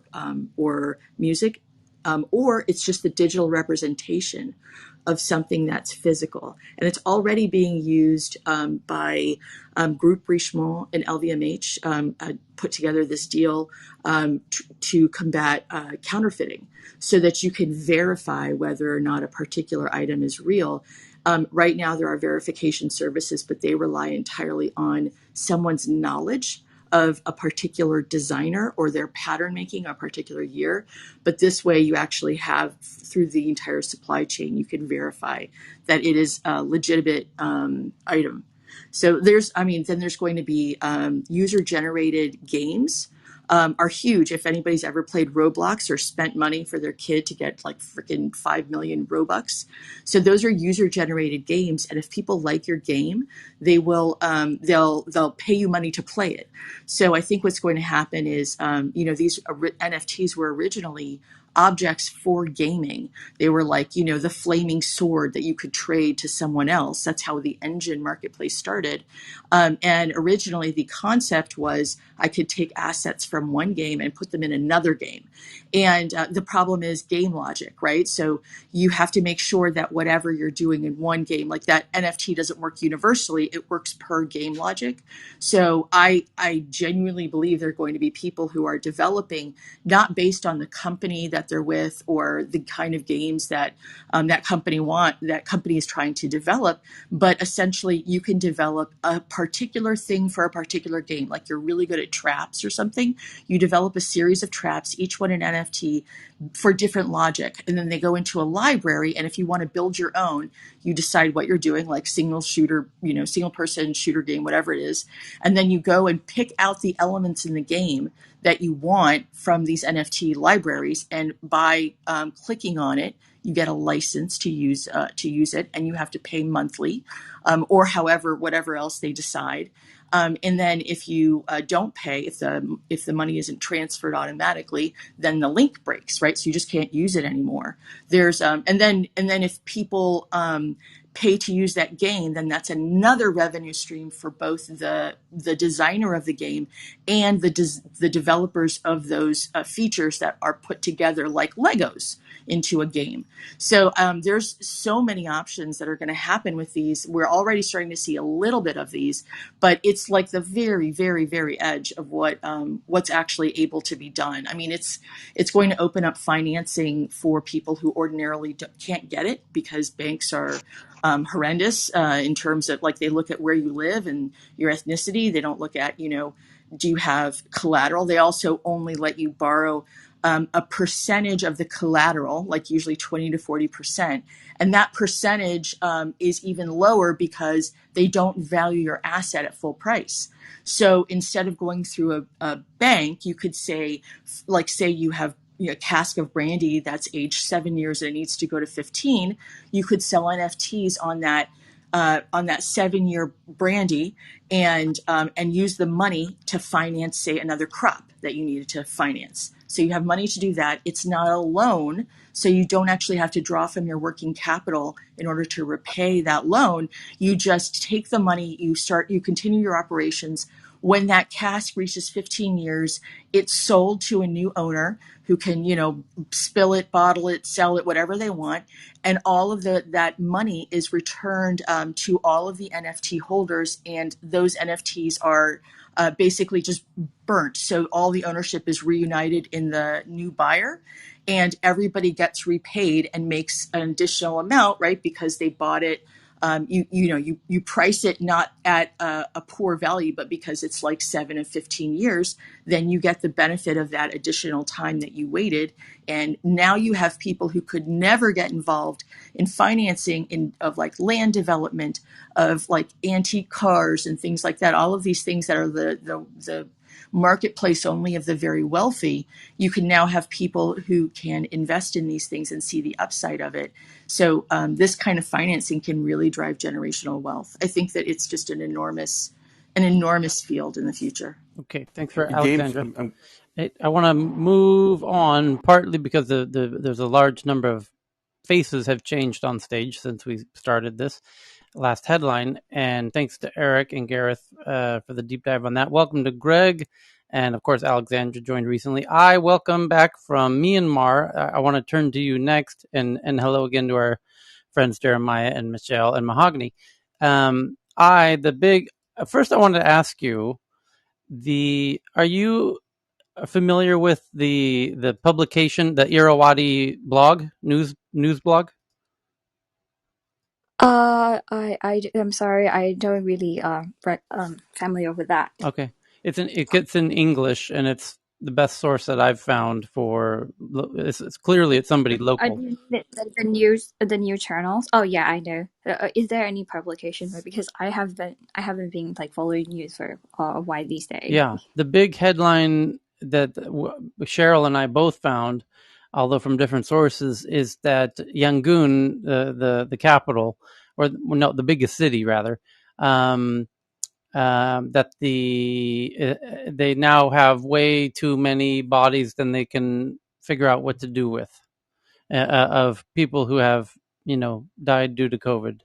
That the cemeteries don't know what to do with all the bodies, or they can't cremate all of them, and it's becoming there's so much. COVID is really getting incredibly serious there in the big cities. Yeah. Yes, that is true. That is that true.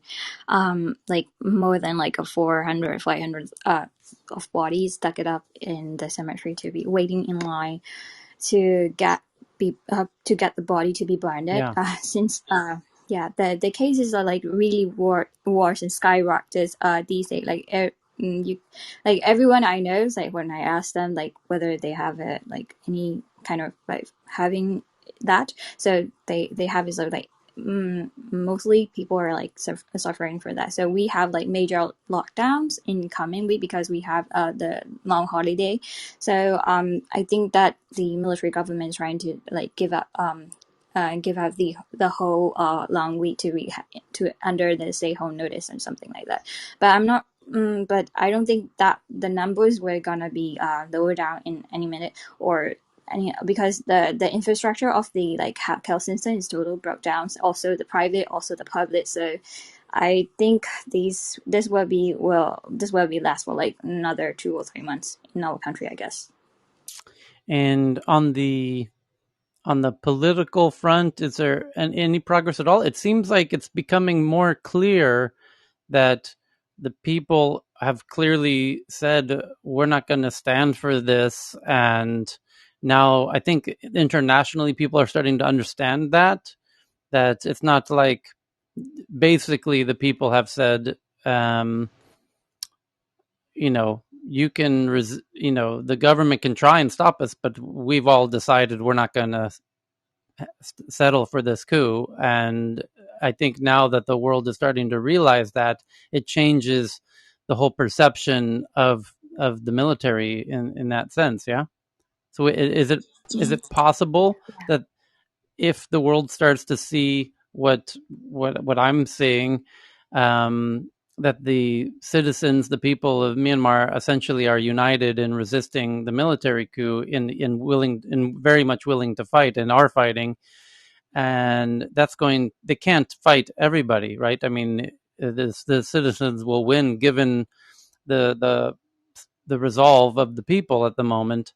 Um, it's basically just a matter of time until the military surrenders, I guess.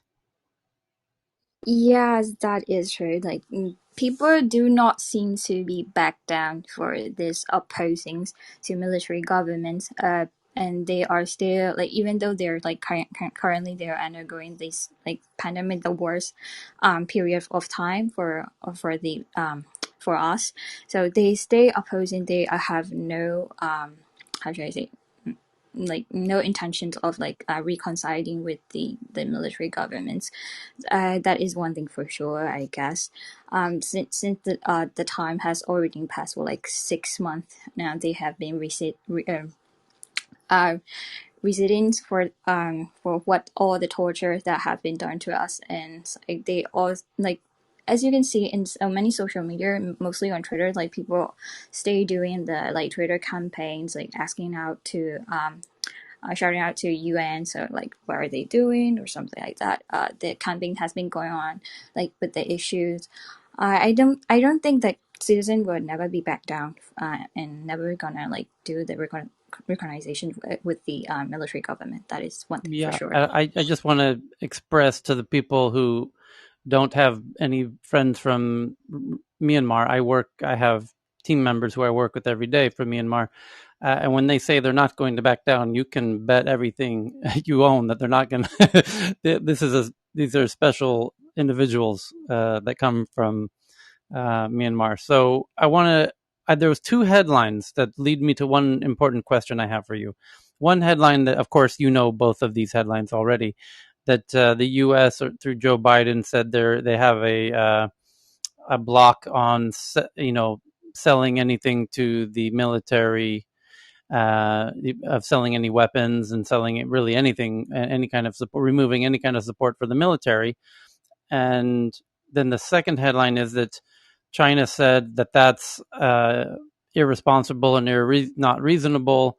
And then that was one headline. The second headline is China is now recently the first to formally recognize the military as the official leadership of the country. And that's relatively recently. And I'm wondering, although I think I know, how do the people of Myanmar, uh, how did they respond to China officially recognizing the military as the official leadership now? To be honest, like people, the citizens here, like who opposing the military government, will will against every other organizations to recognize the military governments as the like official authority of the country who's running now. They will be opposing to every organization, even like China or any neighboring country. If they recognize, they will be totally against it. Yeah. Yeah. Greg, you were trying to jump in, I think. Greg Sattel or Dr. Francine. Oh, open mic. Anyone want to jump in there? No? Well, we very much appreciate. Oh, sorry. Yeah. Sorry about No. that. Go ahead, Greg. Can you hear me Yeah, now? yeah. There you go. Yeah, sorry, I'm driving and yeah, sorry about that. I'm not an expert on the region or the country, but I do know a little bit about the situation, and I did publish a book about revolutionary movement, so I know quite a bit about that. But I think that there's two issues that really, well, three issues that really make it difficult. The first is that the military controls a decent amount of industry. So they have sort of a built in revenue stream. And that's sort of a big reason for the coup in the first place. Um, the second thing that makes it difficult, which is um, you mentioned that they're getting backing from the Chinese. And the third, like, real issue is, uh, can they get support from bordering countries, say, countries in the region, say, India or maybe Thailand or whoever, without their country turning in to a proxy war, and that's sort of the real danger. I mean, the good thing on their side, on the Myanmar side, is they have done this before, and although with the problems with Aung San Suu Kyi, uh, but they do have activists on the ground who know what they're doing, um, and a friend of mine as well is active there, and they do have good professional activists there. It's just at the moment it's really in a tough spot, because the way revolutionary movements end up winning is by mobilizing people to influence institutions, and the mobilization is clear and very strong in Myanmar. It's the institutions that they can target is a little bit difficult at the moment. It's not like, you know, they can target the Catholic Church like they did in Poland, or NATO like they did in Serbia, or the United States like they did in Egypt, or whatever it is. And that, to me, is really the question: at what institutions can they target that mobilization at? Mm. So I hope Well, that's helpful. I'm Greg. I'm done yeah, speaking. the But also, yeah. Tyler and Greg, we also have to be cognizant of the fact that this is similar to like Egypt, similar to what's happening in also in Sri Lanka now. The military is invested in all these industries, right? They're the biggest, biggest owners of a couple of these industries. Like Egypt, the only reason they couldn't dethrone it, or not, I shouldn't say dethrone, sorry. The only reason that democracy was not captured that well in Egypt was because existing people or forces were running pretty much the whole country. And those are the military people. They owned everything from bakeries to big industries. So it's hard to do that unless you bring them to the sort of financial system and basically legitimize their work. And that's hard to do, because especially when you have a large military force, you need to employ them. So that's what's happening in Sri Lanka, is like you had a huge standing army, and now after the war ended, what do? You have to give them something. So what they did was they started giving them out businesses, resorts, and everything else. And it's technically being run like a military operation, but even though it should be run as a free economy, right? But unfortunately, it gets into this very murky, dangerous area. Just like even China, if you think about it, it is technically a big group that's running the whole country, same as Myanmar, same as Egypt, same as most other of these authoritarian sort of places. Thank The Yeah, I would agree that it's similar in Egypt in that respect. The way it's very different is, protesters in New York City or Chicago or San Francisco, you know, can uh, can generate a lot of support and important support against somebody like Mubarak. An American president or senator or politician or whatever is very, very sensitive to that. Um, the Chinese government isn't going to be sensitive to protesters on the streets of, you know, Beijing or Shanghai. And that is a fundamental difference. And it's a story that's similar thing with apartheid and the British student protests, especially against Barclays Bank, were incredibly effective in helping to bring down apartheid. And that's what I mean. Unless the protesters can actually um, focus the mobilization on institutions that matter, it's going to be we're going to be in this situation And for a while. Greg, but you mentioned New York, or protests in New York, with China sort of pulling back its investments, it forcing the companies to come back to its land, right? Like say Hong Kong to put the stock market. Is this also a way sort of to prevent sort of this? You know how the agitation that's happening in Apple, right? How allowing people to sort of force any company to bend to the will of the people, sort of thing, from happening, like by moving the major companies' stock markets, sort of to move into their own, like just like nationalization of all the data we were talking about, nationalization of even credit equity. I'm not exactly sure about the question. I Oh, understand what sorry. you're I mean, saying. like in terms of like how like a lot of people now have been, with decarbonization and all these environmental acts. How sometimes there's a movement that basically criticizes companies or funds or anything else that have a dirty oil or a dirty something. I don't know what's that movement called again. Sorry. You know how you force Yes, companies to, yeah, yeah, yeah, yeah. So there's activist investors. activists. Yes, thank There's you. naming, shaming. There's boycotts. There's a number of different tactics that would be effective against that. And also, by the way, another often institutions that you can target are not only things like the media, but the education system. A Mm, little girl coming home and talking about how oil companies are polluting the world, or about how we're going to have global warming and there's not going to be a world for that little girl or teenage girl. You know, oil executives, they have kids, and you wouldn't believe how important that could be. I remember in the aftermath of the Orange Revolution, a guy named Victor Pinchuk was giving an interview, and he was asked, "What did you think about the Orange Revolution and the protests?" Now, he was the son-in-law of the former ruler, a billionaire, an oligarch, and a member of parliament. And the first thing he said about the protest, he said, "Well, I was nervous because my kids were down there."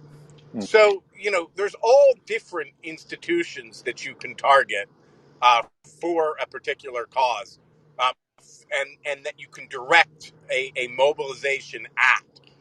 It's just in a situation like Myanmar, in a place that's like a U.S. ally, those institutions are plentiful. In a country, with a military that is, backed by China, it in that part of the world, you know, it, they're a little bit fewer and farther between. I, So I hope that's understandable and I can helpful. share a few headlines that Thank you. most people are not aware of, which because there's kind of a media blackout there because the military has cut off a lot of the communication infrastructure. The military also is controlling the hospitals at the moment, which is why so many people are dying of COVID there at the moment. But the people are resisting now by attacking the Chinese most prized possessions in the country, which is ostensibly why they were supporting the coup, because the deep sea port that is so there's the pipelines, the Myanmar China oil pipelines, the Sino Myanmar pipelines that go from the port up through the north of Myanmar. They're now destroying the oil pipeline, which is China's oil pipeline. They're also destroying Chinese factories in Myanmar because they want to stop China's support of the military coup, and the way you do that is destroy everything in the country that they used the coup to reinstate, which is namely the dam that the China had invested billions of dollars in that got shut down when the democratic government came in. And so China had to remove the democratic government to get the dam continued. And so now they're going to sabotage the dam permanently, removing the need for the coup's purpose in the first place. So that's what's currently underway. And Tyler, I've read a few articles before about an analysis article, and please correct me. I think what the understanding is that the brass of Myanmar's military does have affinity towards China, but the majority of the army does not. They actually are scared. I mean, they're worried always of the Red Army, but they're more affinity towards the U.S. and the West. Well, you bring up So there's this you bring up big. a point, which is at some point the army individuals on the lower level will eventually join the people of which they are from. Actually, I mean, they are kind of torn between their allegiance to their position in the military, and then when they are family members of the people who aren't in the army, so they're at that dynamic. I think over time, as now the momentum around the citizens is starting to gain strength, and as soon as the military realizes this is not a winnable solution when the entire country is united against us, then the lower level army folks, join, take off their uniforms, and then that snowball melts very quickly. Can I ask a question about this? Yeah. Thank you. For Myanmar, does anybody know what the position of the Rohingya have been on this? Has there been any commentary? That's a I'm sorry, is that not no, allowed to no, no. ask That's a that? it's Yeah. a No, no, it's no, a no, no. fine It's good. It's question. good. It's a sad It's a story. very That's the thing. separate kind of. There's not much that overlaps the two issues. Um, the Rohingya, by even by the democratically elected government that preceded the military junta coup, the the military, even then under the democratically elected governance, was behind the scene. Well, was there were several reports by reputable publications saying that the military was the source of pushing out the Rohingya into Bangladesh out of western Myanmar, and they have been pushed out. They were hoping to be brought back in, and now that looks very unlikely with the military running the show. I read, I think, many months ago, that the woman Aung Suu Kyi, the one who the prayer leader Yeah. who won the Nobel, Oh, sorry. the one thing that she wouldn't actually talk about was the issue of the Right. Rohingya, because there was an article about them having been forced out, and several of them said, "Well, I prefer that they just kill us instead of making us live this life that we have, where it's just they're starving and it's terrible." But she was not a protector of them either. So I don't.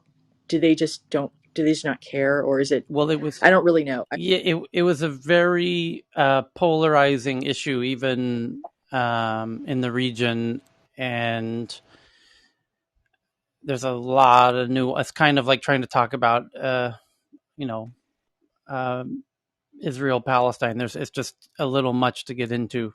We need a deep dive room for that, but it's separate from the what has now become more of the focus lately, which is the COVID wave that is really ravaging the country at the moment due to the medical system being controlled by the military, which is the is not friendly with the citizens at the moment. So it's a real problem. And also, Yeah. Tyler, I think, did you guys talk about Biden and him saying that Facebook is killing people? Yes, that was the Because first. the That was the Rohingya, first Yes. yeah. story today. Yes. Sorry, yeah. That was Sorry about Yeah. that. the biggest, Sorry Yeah, about that. but I the biggest headline of he the whole didn't day. connect it though with like the Biden stuff. He should have connected with the Facebook is killing people, but instead they're doing vaccine stuff. It's like there's a much more yeah, literal version of it with the Rohingya stuff. that's a sad. Okay, so let's do this. We got Southeast. Okay, I'm just going to run through some of these headlines that people have been sending in as we've been talking about other things. And to your point about COVID, though, Heyman, Tina here just sent one in from AP in Paris that France allows visitors with the Indian-made AstraZeneca vaccine because the UK previously wasn't. They were kind of excluding people that had had the Indian version of the AstraZeneca vaccine. So no longer will we tolerate the French people for calling Americans stupid while in France thousands protest against vaccination COVID passes. And we were talking about the music and the future of kind of the music industry, and Dr. Fran sent in one about a company called Splendor XR recreates their huge event Splendor in the Grass, all in virtual reality with the Killers and Churches and a lot of top artists are now all set to perform at the innovative 2-day festival in a sort of mixed reality, VXR. And Cheryl, we were talking about wave power, and Cheryl found a truly wild device, a German firm introducing a game-changing solar, wind, wave energy platform. You heard that correct. Solar, wind, and wave energy platform. It does all three simultaneously. You have to see the photo I just retweeted of Cheryl's tweet, where it's a platform that floats on the water, uh, and it has solar panels, so it's floating. The solar panels are above the waves. Above the solar panels are wind turbines, and then ostensibly the floating mechanism moves up and down, capturing the wave energy. So you get wave energy, solar energy, and wind energy all in one device. It's kind of mind blowing. Very cool. And tidal water as well. I want one of these. I would love to have one of those. Anyway, next headline from Harry about the New York Times. I guess this must be kind of breaking news. An attempt to seize three New York Post reporters' email records came one day before Bill Barr left office, leaving people to wonder if that's a coincidence or not, because he, under Bill Barr, is the whole snafu about trying to track down who was, the sources claiming that there was collusion between Trump and Russia, and they were trying to get to the journalists and the journalists' sources through Apple and Microsoft and Google. And this could be an interesting update, but I will leave you to read that article to find out for yourselves. And then we've got astronauts are growing chili peppers on the space station, which is one of the fun tests that they're doing at the moment. And is Florina with us? Because that's right up her neck of the woods. I don't see her. No, space food. And the ability to grow food in space is no joking matter now that there's a lot more focus on space, and there's many options to get there and potentially stay there if we start building space hotels and that whole thing. And you might even see Google offices up there before too long. So Brief little plug for people that love this subject. There's Alder Riley's Small Steps and Giant Leaps Club here in Clubhouses, where a lot of the space nerds gather. It is an amazing club, and we talk about deep space food stuff on a regular basis there. So good things, and Florina hangs out there regularly. what's an impressive point that you've learned in with regard to space food, Chris? One of the coolest things is that essentially that it's not some far off future thing, that we're actively building the stuff now, and it's not this like one day NASA will launch something. It's we're literally sending up hundreds of tons in the next couple of years. It's like, who wants to basically send which experiment? It's normal for kids university students essentially that are basically studying astrophysics and stuff, or aerospace design. It's normal to have an expectation that you're sending CubeSats into space now. So launching small little experiments, small little satellites, small little payloads, this is becoming normal and very exciting. So, Chris, That's do the they beat of the actually? drum at my company. I'm sorry. Everything is now, can we do it in space? Can we do it in space? Can we make it in space? Because it's going to be the next 50 years of humanity is focused on that. It's not just the billionaires going up on joyrides. What they're creating is the entire future of industry. You know, every sci-fi movie has a point where in our history we make space a commercial enterprise. There's been Hey, more in the Chris, do past they? 10 years than almost in the last 40. It's very exciting. And Chris, when they decide on space food, do they decide which ones actually produce less space poop? Like just so that you get the maximum nutrition out of it without getting too much of the drawback? Without getting too much into the weeds, biocycling is going to be a necessary part for long-term future of humanity type kinds of things. You need to build large enough biospheres to support that.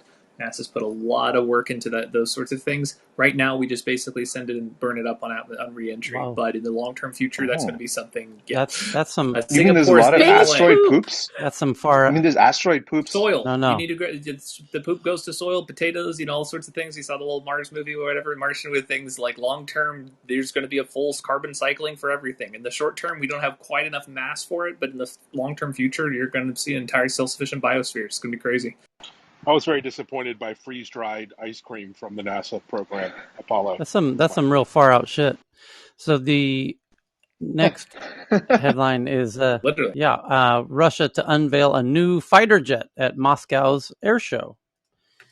And China is carrying out the world's largest climate migration program that Fraud sent in from Bloomberg. Few other governments are able to enforce such mass relocations as climate change is stressing communities with drought, extreme weather, higher temperatures, and desertification. Well, this is right up my alley, except it's paywalled, you son of a bitch.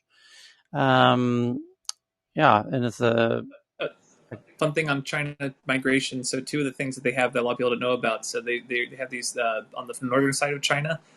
China-Russia relations have a very fun and fascinating history with them. But one of the things that's happening recently is they're saying, well, the north is going to warm up. Maybe we can just put a lot of people right on the border and basically make it really skilled at solar greenhouses and being able to make like all sorts of self-sufficient communities right in this tundra area. Don't worry, Russia, we're not going to do anything with it. this, and except just get ready to move right across the border if something I happens. I The other thing I is just that watched yeah, something go. on this. There's as you know, and as probably very few people do, on that Chinese Russia border near the ocean, it's a not it's a very significant number of Chinese, and there's no Russians. I mean, there's all the Mm-hmm. populations on one side of that border, and it's growing all the time. And so that's a really interesting disproportionate number of people on one side of an international border. Yeah. Very few people know the history of that whole region. It's absolutely fascinating. But one more thing to throw out here that's to pay attention to the news. China's doing massive hydrological engineering projects all across the country, but especially actually on the other side of India right there with the Himalayas and all such of things. They're actually looking at sending all the water going the other direction. This is one of the things that isn't covered a whole lot when people are looking at these things. India has not quite entirely put all the pieces together, but when they do, there's going to be a lot more active conflict about that because they'd rather the water not go to the other side and flood the entire western part of China and turn us into farmlands and at the expense of all the holy rivers in India that, well, make 1 billion people there. This is one of the conflict points that'll be happening in the near future. Now, it's possible to avert those things, but right, you can see all the early opening things for these right now in the engineering documents that they're doing. It's fascinating. And Tibet has a lot of the ice, right? Or snow, water source Yes. Yeah. Well, China's controlling that with a lot of dams, and For mm, that's now. becoming a But huge issue. the trend is the interesting thing about melting mountain glaciers is that while it's happening, you actually get an increase in water, and so you feel kind of good about it, But then, of course, what you're doing is you're melting the principle rather than drinking the interest. I guess one way to think about it. And this is something that's obviously well known. We know it's coming, whatever.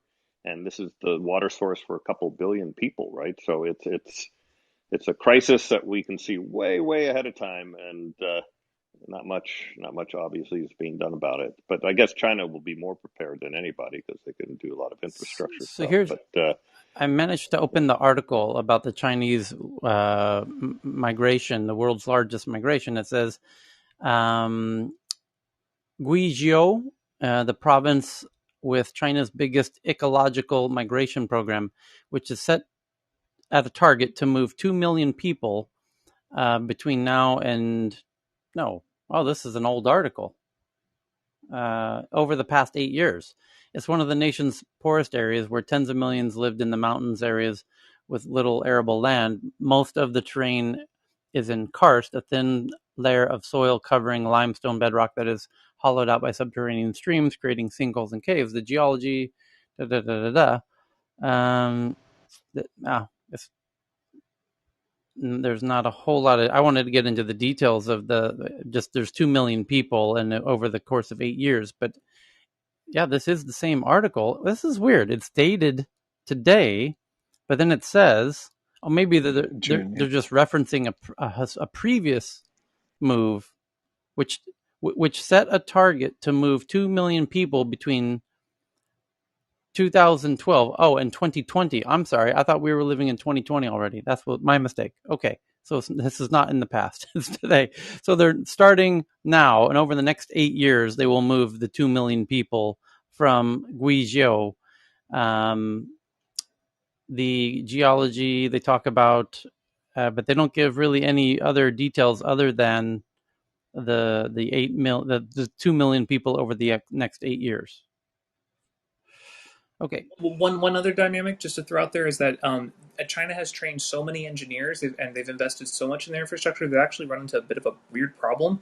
They've built everything that can be built. Like literally, they've taken all the templates we've got in Western governments and all these other places, and they built everything. All the highways, all the rails, all the other things, and they're like, what do we do next? We have a large quantity of engineers that have all these skills. Part of the expansionist policies that China's been doing is literally just to give them something to do. When you start looking at geoengineering projects, these are some of the few things that can be undertaken and actually soak up all that engineering labor for basically re-architecting entire regions. So that's going to be an interesting way that they handle internal labor dynamics with that. Okay, so other headlines at the moment we covered that one from Bloomberg and about the migration. Cheryl just sent in one that as the use of AI spreads, Congress looks to rein it in.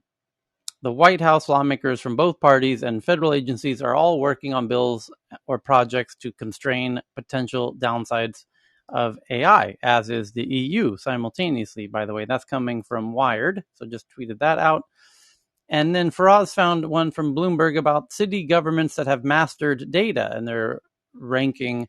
The initiative called What Works Cities has awarded certifications to 16 additional local governments for how they use data in decision making. And you can read all about them. And they're just focusing on U.S. cities, by the way. This week, the program awarded the 2021 silver, gold, and platinum certifications to 16 new U.S. cities during that period, in which the use of the data for governance has proven crucial. I guess the question is what cities, but honestly, it's like Chattanooga, Tennessee, and cities you've probably never heard of unless you were a real geography nut. Apparently, Chattanooga has one of the fastest internet connections, and that's their selling point. They had to do a community municipal broadband, which is like something that Yeah. was all the other communication telecoms, the old school telecoms, lobbied heavily against this thing. It can't work. It won't work. It's illegal. Everything else. And they went and did, and now they've got the best internet in the country. And it's like, why can't everyone else do that? They're like, no, don't do that. Don't take away our monopolies. Well, speaking of internet, Cubans don't have the internet at the moment as they're protesting. And so they figured out, more than 1 million of them have figured out how to get online. That's one of the articles. And then here's another on Havana. Cuban government rallies, backers follow big protests, is the headline. What does that mean exactly? Cuban officials rallied tens of thousands of supporters in the streets on Saturday, nearly a week after they were stunned by the most widespread protests in decades. The president, accompanied by 90-year-old former President Raul Castro, appeared on the seafront Malecon Boulevard that had seen some of the largest protests against shortages and the political system of the previous weekend. He made an impassioned speech blaming unrest on the U.S. and its economic embargo, saying the blockade, aggression, and terror as the crowd waved Cuban flags and those the enemy has returned to throw all it has at destroying the sacred unity and tranquility of citizens. He ended without a traditional cry of homeland or death, a slogan mocked last week by protesters shouting homeland and life. And so I think if a Cuban government rallies backers following big protests, I see. So Raul Castro came out to get all of the pro-government Cubans to show their support on the Malecon, which is kind of the iconic sea boulevard in central Havana. And so now they're making it appear much less one-sided. So thank you for that one, Faraz. Facebook catches Iranian spies catfishing U.S. military targets, which we've covered in previous Tech News Around the World gatherings here. And but people still tweeting this one in. Hackers posed as recruiters, journalists, and hospitality workers to lure in their victims, focusing on U.S. military personnel to give up their juicy data.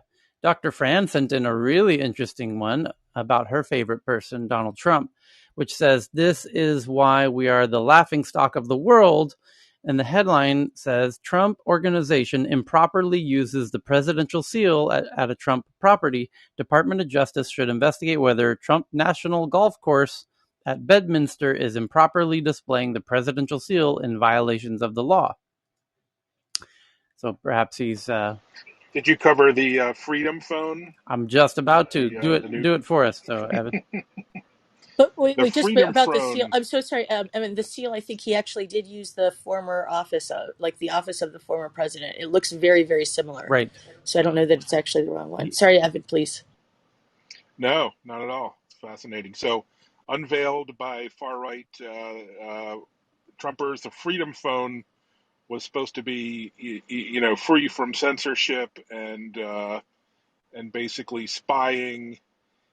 Eric Finman, the world's youngest Bitcoin billionaire, launched a $500 Freedom Phone that had all these security, privacy features, and uncensorable app store, censorable app store, whatever that means. And basically, once you deconstructed this phone, it turns out it's a cheap Chinese-made Android knockoff, not Oh, like a nice Chinese phone like a Xiaomi or others, but a crappy security nightmare. So that kind of says it all. It'd be nice if we well, actually that, had the thing that they promised to make with things like an actual like privacy focused like communications thing. But as long as it's partisanship, we're always going to like it. We're not going to get it. Yeah, Then we're not it's a going $100 cheap Chinese knockoff phone they sold for 500. So yeah, typical. to leasing the fluff. Evan, do the next one about Wikipedia. Yeah, that just caught my attention because I love me some Wikipedia, but the co-founder of Wikipedia says the website can't be trusted Larry or anymore. Jimmy?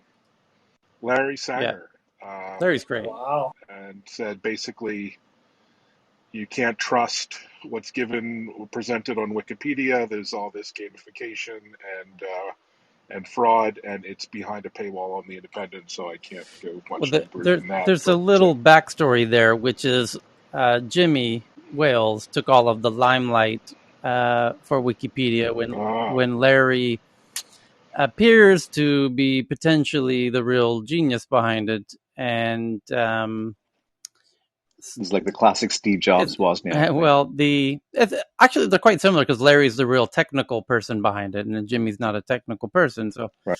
and the what made Wikipedia really work was how it was built on a platform that enabled everyone to collaborate on a wiki, and so Larry really never got any credit, and Jimmy maybe could have done a better job of sharing the spotlight. And so Larry, just calls it as he sees it because he's got nothing to lose from that. yeah, Yeah. I think he says, "quote There's a very big, nasty, complex game being played behind the scenes to make sure the article says what somebody wants them to say." That's his Just main complaint. just chiming in on this was things. So obviously we're familiar with like more of the political articles and stuff that you see when someone's got elected, their bio gets changed. Whatever. If people are familiar with that, so I do a lot of research on like more like esoteric type kinds of things, like bioweapons and nuclear weapons, like all sorts of things that are kind of on the edge of taboo of things to look at. One of the things that's really interesting, one of the more subtle ways that Wikipedia articles get changed over time, you can watch the edit dates, is you'll see a mainline article that people will fall into, and then it's like, okay, cool, I got a good understanding of this. But all the most relevant pages on Wikipedia will actually be very subtly delinked from the main entry. So what'll end up happening is you'll stumble across these like small little like side things that end up having like the most like, holy crap, that changes everything kind of things, but they're deliberately unlinked from the main articles. And you can actually check the edits of when this occurs. It's a very subtle type of censorship, but it's a very nuanced one that a lot of people that are just looking through the articles might miss. And then Evan, you're And in the medical world, yeah. oh, Go. sorry. In the medical world, the funny thing is, like, if anyone mentions Wikipedia as a reference, initially in those days, it was laughed at, but now it's actually not because people are seeing that there's utility in that service. So there's Evan. You're on a real roll here. There's a new Toronto esports entertainment facility expected to be privately financed, and it looks. I mean, it's massive. It looks like a sports arena. It's the size of a football arena, but It's beautiful. Looks like it's something in Dubai or it Abu Dhabi. it's Amazing. absolutely stunningly gorgeous design. That is, yeah, I agree. Yeah. Do they sell hot dogs? Do they have Subway sandwiches? Is the real question. I mean, that's a third of the We revenue, so do. it's We an do. important And the water's question. better here. Yeah. And then Evan asked an AI to write an absurd fake news, but I think we should actually ask AIs to write real futuristic headlines from the future, and then let's see what it comes up with. It's obviously Okay. just another About Subway. Yes. GTPT article, but it's actually a pretty good one. If you read the article about Biden, it's pretty funny. So Mm-hmm. it's getting better. And then you shared this one about a personal drone, like a flying car, but based on a kind of a typical drone. Like it looks like a big drone that you can get in and fly around in. It looks like a DJI that you could literally step inside. Yeah, I don't know. I trust it's myself, called but yeah. the X2, and there's a photo that appears to be real of it flying above what appears to be like a English countryside. It looks wild.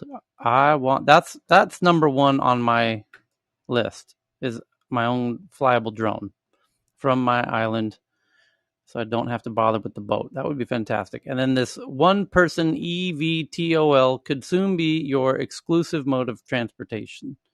God damn, that drone looks cool. I want one of those. At least they covered up the murder blades. Yeah. They put them inside so they're not spinning around trying to take someone's head off. And then you sent in another one here that Moderna's next act is using mRNA versus the flu, Zika, HIV, and cancer. The biotech has reached $100 billion market cap, but after COVID, the challenges could get even bigger, such as mRNA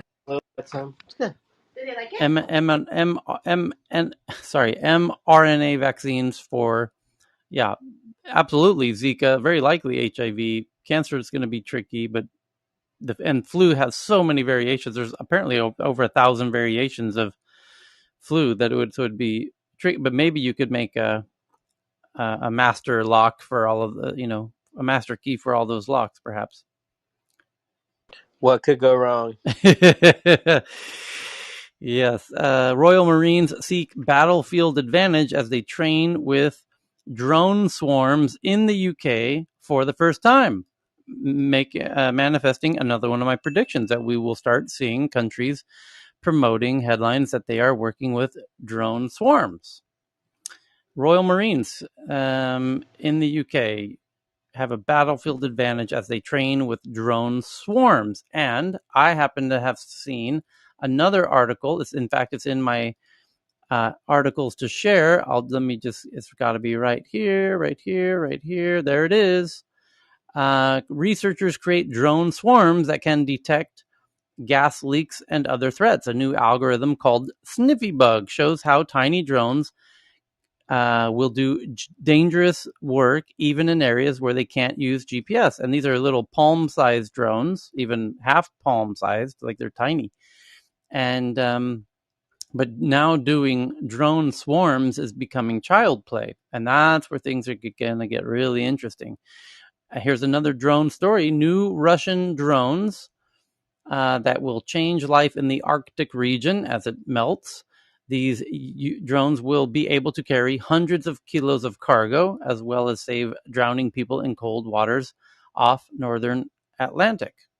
So thank you, for that one. And then kind of on a similar point, these little robots that are also kind of palm-sized robots that walk, not just walk, they walk on anything, on ice, snow, grass, they go curb steps, even climb a fucking fence. You got to see this video. It's kind of wild what this little palm-sized robot can do. It's unstoppable. It's truly unstoppable. It even unlocks doors. You gotta see. You gotta watch the video of the. It's like a little dog-sized drone robot that can do anything. It's a good time, that one. And then Evan, you had okay. We got through those. Man, Evan's got everything here. Evan's on a roll, Oh, by the way, hot streak. Well, for actually, once, I'm Tyler, not multitasking. I'm actually focused. So there's actually a swarm of Chinese drones. I just tweeted it out. The story came out a while back, but they have these suicide drones, small little suicide drones. Lovely. What could go yeah, wrong? nice. Yes, Cute. I see it. It's a video. Let's indulge. New Chinese weapon launches swarm of suicide drones, annihilating something. Although China So target. more than anybody knows how to do swarms of drones. In fact, it's commonly used as an alternative to fireworks now in China to have drone shows of swarms of drones that make any figure and character you can imagine. Very complex ones of dragons breathing fire and moving in an animated fashion made off of LED light-filled drones. And so they create these sky animations using drone swarms. Did you see the QR code made of drones? Yes, they even flew the drones into a QR code that you could scan. Just to give you an idea of how Yeah. accurate it can get with these drone swarms. And then, But the offensive military use of drone swarms are really going to change military defenses incredibly, because it's one thing to defend against a very expensive centralized fast moving missile, and then you can end up having 10,000 independent weapons that are cheaper than that centralized missile altogether, right? And it's going to change the way you defend ships and planes and cities. Yeah, And if you want a good preview, watch the movie Angel Has Fallen with Gerard Butler when they try to assassinate the president. Good depiction of a drone swarm in CGI, at least. then What we actually see as a countermeasure for these ones are probably EMP grenades that you actually launch. They are hand-launched EMP grenades already to take care of helicopters and small or larger aircraft, etc. That the only thing they do, they detonate and give a huge EMP pulse with a range of about 25 meters. So these are already available. Kai and Tyler, I'm just wondering, can we get a big competition going around the world where we get youngsters who are talented in AI or technology to have face-offs just for the fun of it, and say scoring system where you say China won or USA won or West won, just for the fun of it, just to The show the last thing I, hypocrisy? the last thing I possibly want is any sort of like a standoff between China and the rest of the world for Oh, it's whatever true. reason. No, I'm Right? saying any It's just part, like any part. it's just a stigma of That's what's true. leading off it. Like That's you true. gotta True. understand. I sit in this room and just keep hearing this Quiet. China bad, China this, China that. No, It's no, not it's just really. for the fun of it. Like education is, I Well, think, where we should be the problem investing is in. that We need to you would differentiate do this between for the the fun people of of it, my friend. China But and other people is not going to do it CCP. for the fun of it, and you have a lot of institutions who is out there and seeking Yeah. reason to just basically launch a hot attack on China. And as I No, no, said, and also India human too, right? I'm just beings thinking have built so much technology into hmm destroying yeah, ourselves about 20 times over. And I think we exactly. really do need a bit more effort on peace, on understanding, on making friends. And yes, That's what I I'm think thinking. we Like need to we we need to should be create very these cautious on the contests. world competition because Maybe we Hey, should start these it can be like just Eamon, your abused by so ideas, many people. your ideas, kind of not sitting on warm. I know Anyway, it doesn't seem that there, yeah, way. Let me It's but just yeah, like good it just try. caused work on all the kind of version. got a warning sign for me, my friend. yeah. It's like I'm already being labeled as whatever I of know. You're a whatever. Hey man, conspiracy there's something, a game. All you need is love. There is a now which you're there's not. a video game that's a multiplayer game that you might want to, that'll scratch the itch you're describing, where it's very data, as people are blown away by how realistic it is, where you set up um, global battles, and you can pick which country you want to take, and it has very realistic resources for that country, and other people take other countries, and you start to battle. You form alliances, and they know to the best of their ability how many of each military vehicle and Oh, type. I'm not even going I used to military. play a physical version of that. I've forgotten the Risk, name now. Yeah, risk. yeah. Yeah, Yeah, it's like Risk, yeah, Good but I'm not even morning, saying but military. with a I'm lot just of saying, like, data. what if we like spelling bees? What if we have spelling bees? Like contests on who can make the best little mini robot that could We already farm. have the spelling bees Oh, between the Indian and robot Chinese wars are getting in the big. That's world. true. That's It's true. like, Robot battles Good morning, is happening. Yeah. Good morning, Mr. Falcon. Do you want to play a game? So, How about thermonuclear Yes, yes, war? yes. A game of Oh chess, my God, perhaps? Chris, please No don't one go wins. there. so No one will win. Oh no, no, no! This is Let's some try to game enjoy called the War weekend Games. Kai, rather Kai, than just there like was no war reference to to China. death. It's an old movie.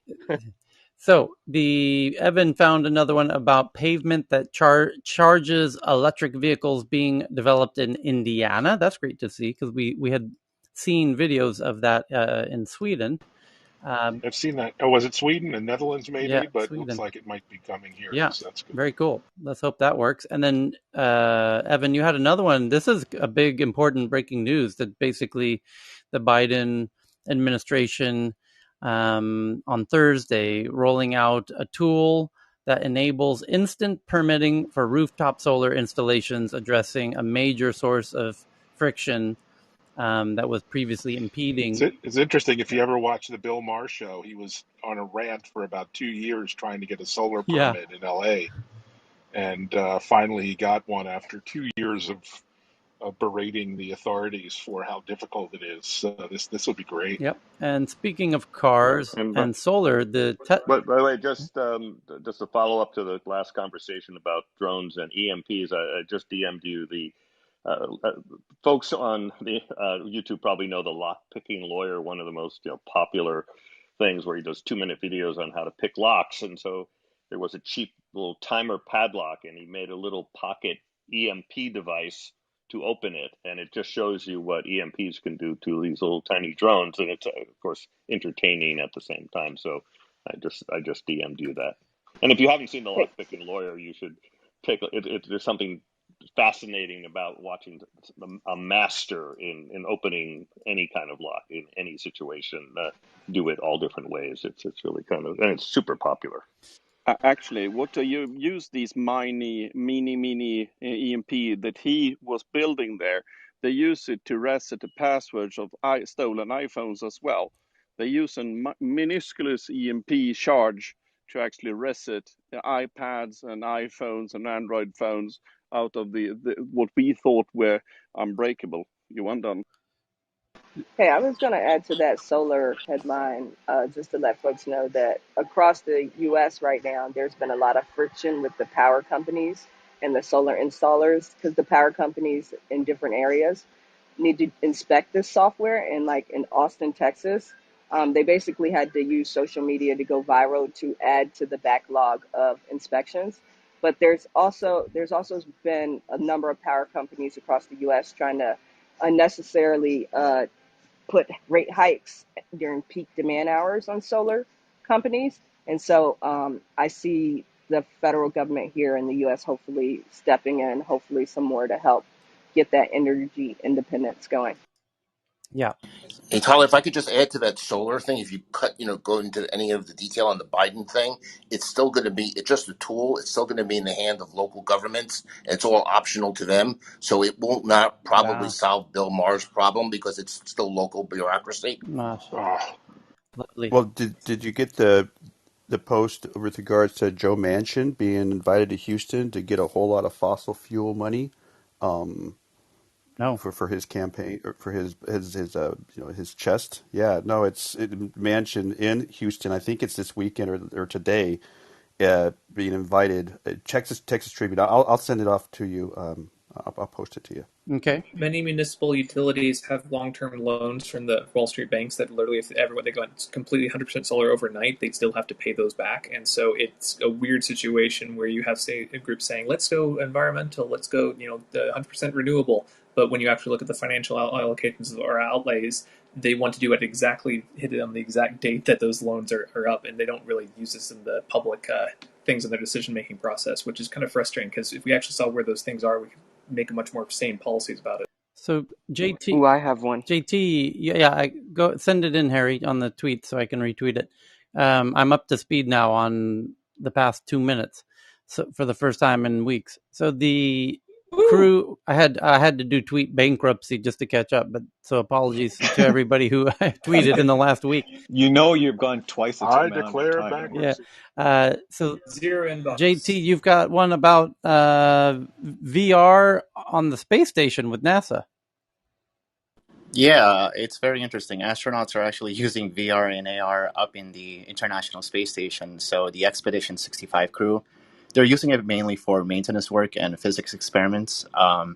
Without getting too much into like the deep part of it, that's what they're mainly using it for. But it's interesting how you're able to use those kind of tools up there. Mainly the Microsoft HoloLens, so they're able to project holograms onto their physical space, and it allows them for not simple, but more complex, maintenance work. And you can read into it and see like Yeah. the science behind And the work they're going for into. those who don't know, It's a good fit. you can find every headline we ever talk about is tweeted in near real time. The Tech News Twitter account, which is you can see above my head on my photo, TNATW. So thank you for that one. And it's right from NASA's own website. So the awesome photos of AR and VR both.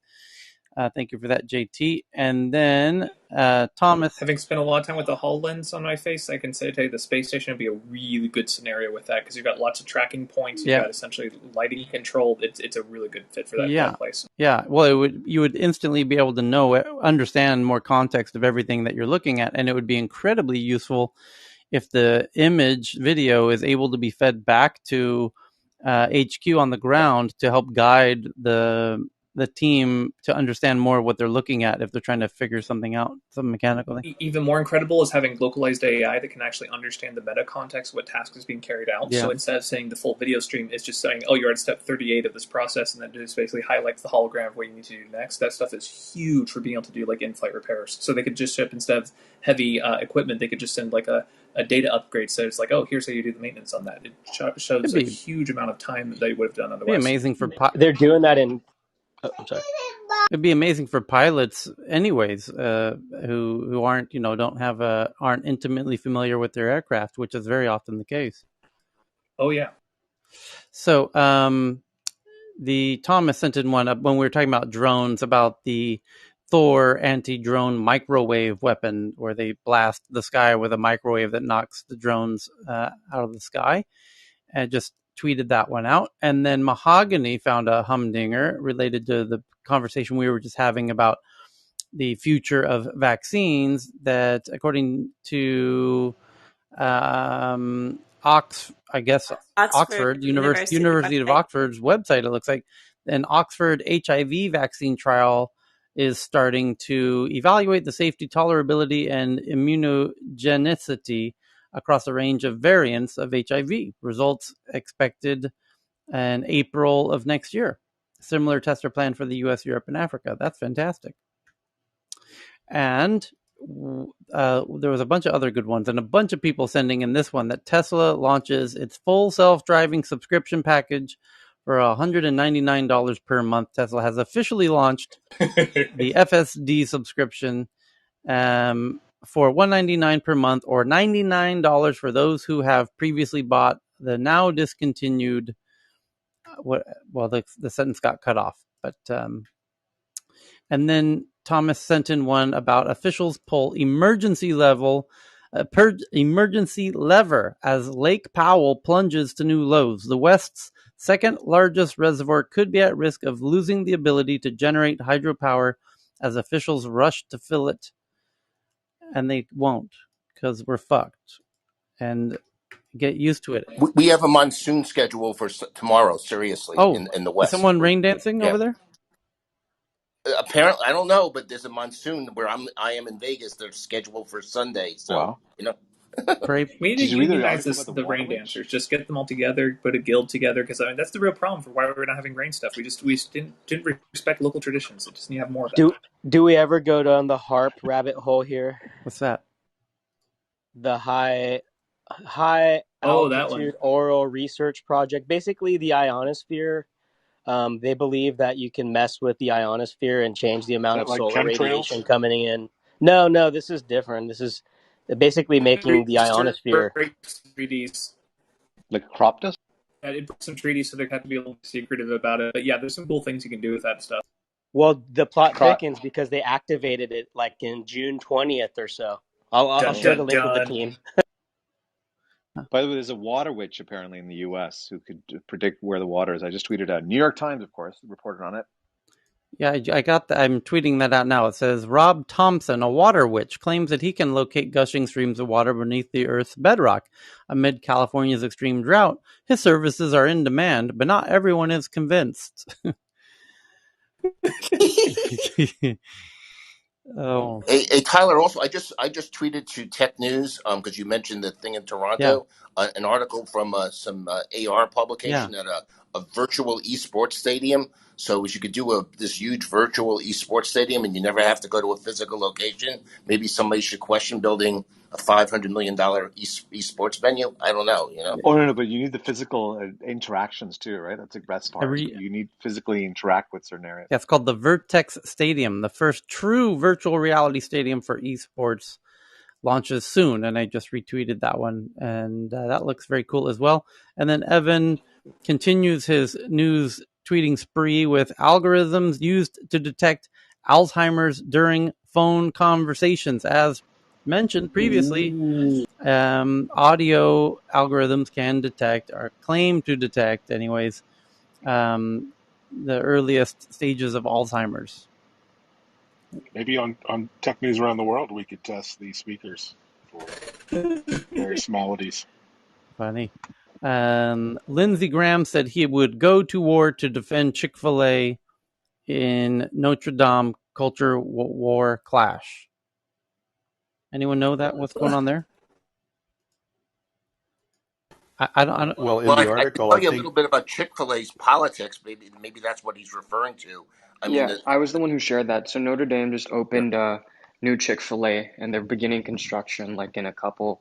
Actually, I think they started construction a couple days ago. And 150 students and professors wrote an open letter to the school saying that they don't want it.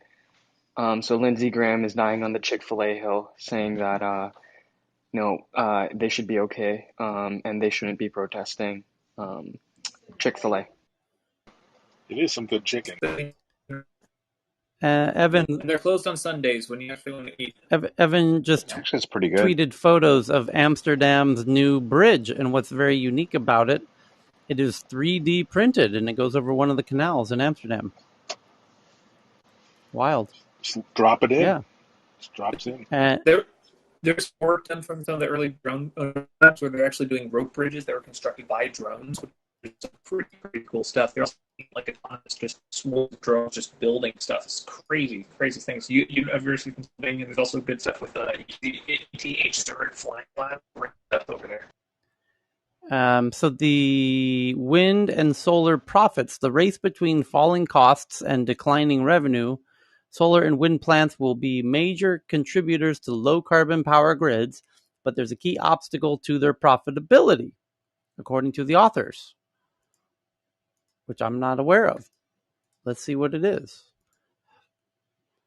It says solar and wind plants, but there's a key the profitability. Dramatic reductions in the cost of wind and solar have led to optimism, but there's an important obstacle to their profitability, namely revenue decline. Adding wind and solar to the grids tends to reduce electricity prices during the times that they generate. On a sunny afternoon in California, solar generators can reach such high levels that it brings the price of electricity down to zero.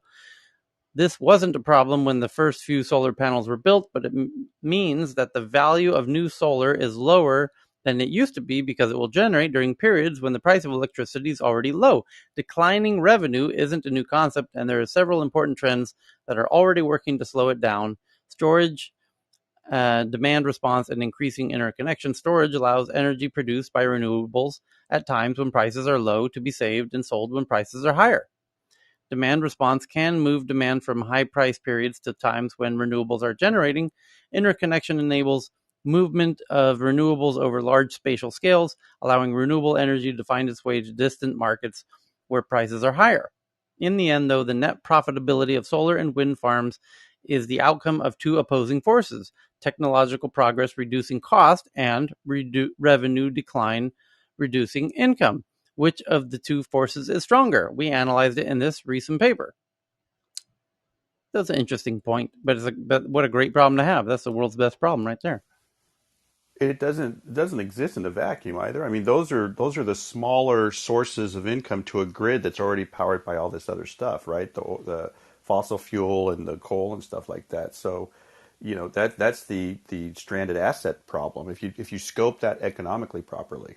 David, So what? it's one of the very few technologies you can't overinvest in. I mean, like, it's bizarre that we haven't had the idea of a price floor on this. Like, it shouldn't this be something that's like subsidized to hell and back until we solve the climate stuff? I mean, this is one of the things like you can't overbuild this. That we should just be throwing everything at it. David, what's this one that you just tweeted about GOP oil The donors? Well, that's the Joe Manchin visit, right? Oh, So yeah, it's very specifically there. It was a letter from the Republican GOP fossil fuel people that sorry, down in Texas that invited Joe Manchin, a West Virginia senator, down to give him money and to talk to him, right? And he's literally leaving the Texas Democrats that left Texas last week. I think it was the House Democrats of the Texas House with regards to the voting, the federal voting laws.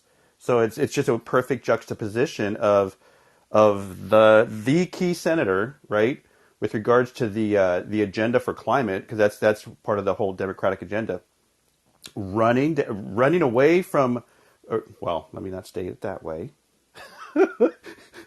who's simultaneously, I suppose, listening to the Texas House Democrats with regards to the dire need for federal voting rights versus how he's just running to Texas to get some money from the fossil fuel. So Yep. And honestly, Manchin and his family are a mess. Because I'll tweet out a story about Manchin's daughter that was investigated recently. There's going to be a big documentary about it. She actually she was the CEO of a generic medication. It's basically makes drugs. And she got a golden parachute out of that deal. But what happened was the company has been shipped off to foreign, right? So all these small town that betted on the company and backed the company for so long were left in the lurch. So he is an asshole. Sorry, I separated those two words, by the way.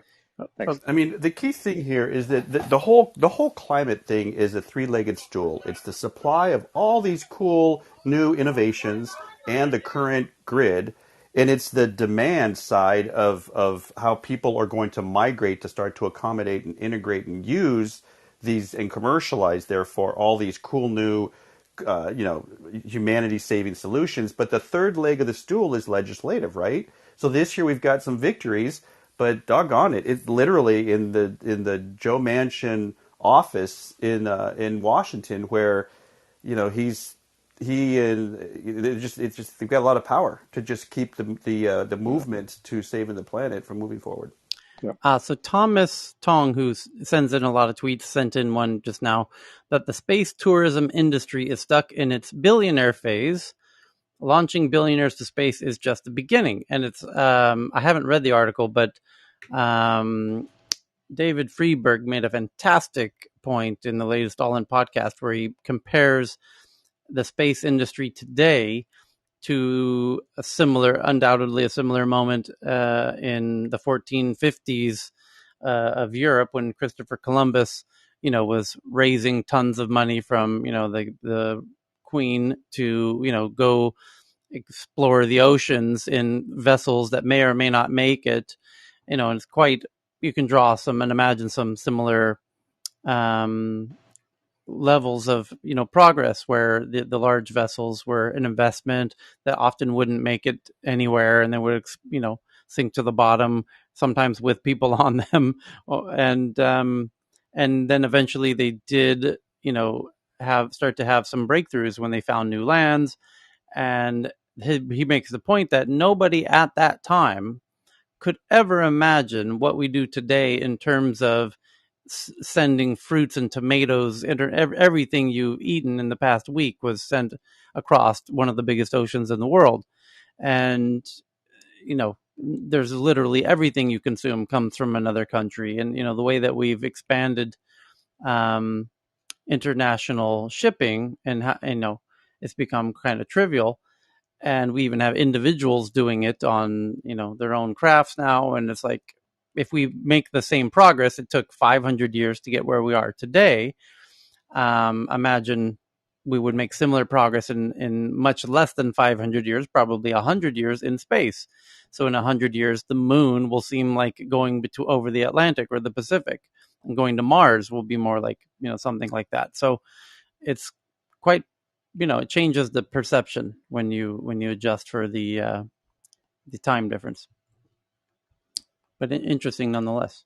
So thank you for that one, Thomas. And then JT, you have one about VR 360-degree documentary allows users to see the day-to-day life of ISS, International Space Station astronauts, which you can watch right now.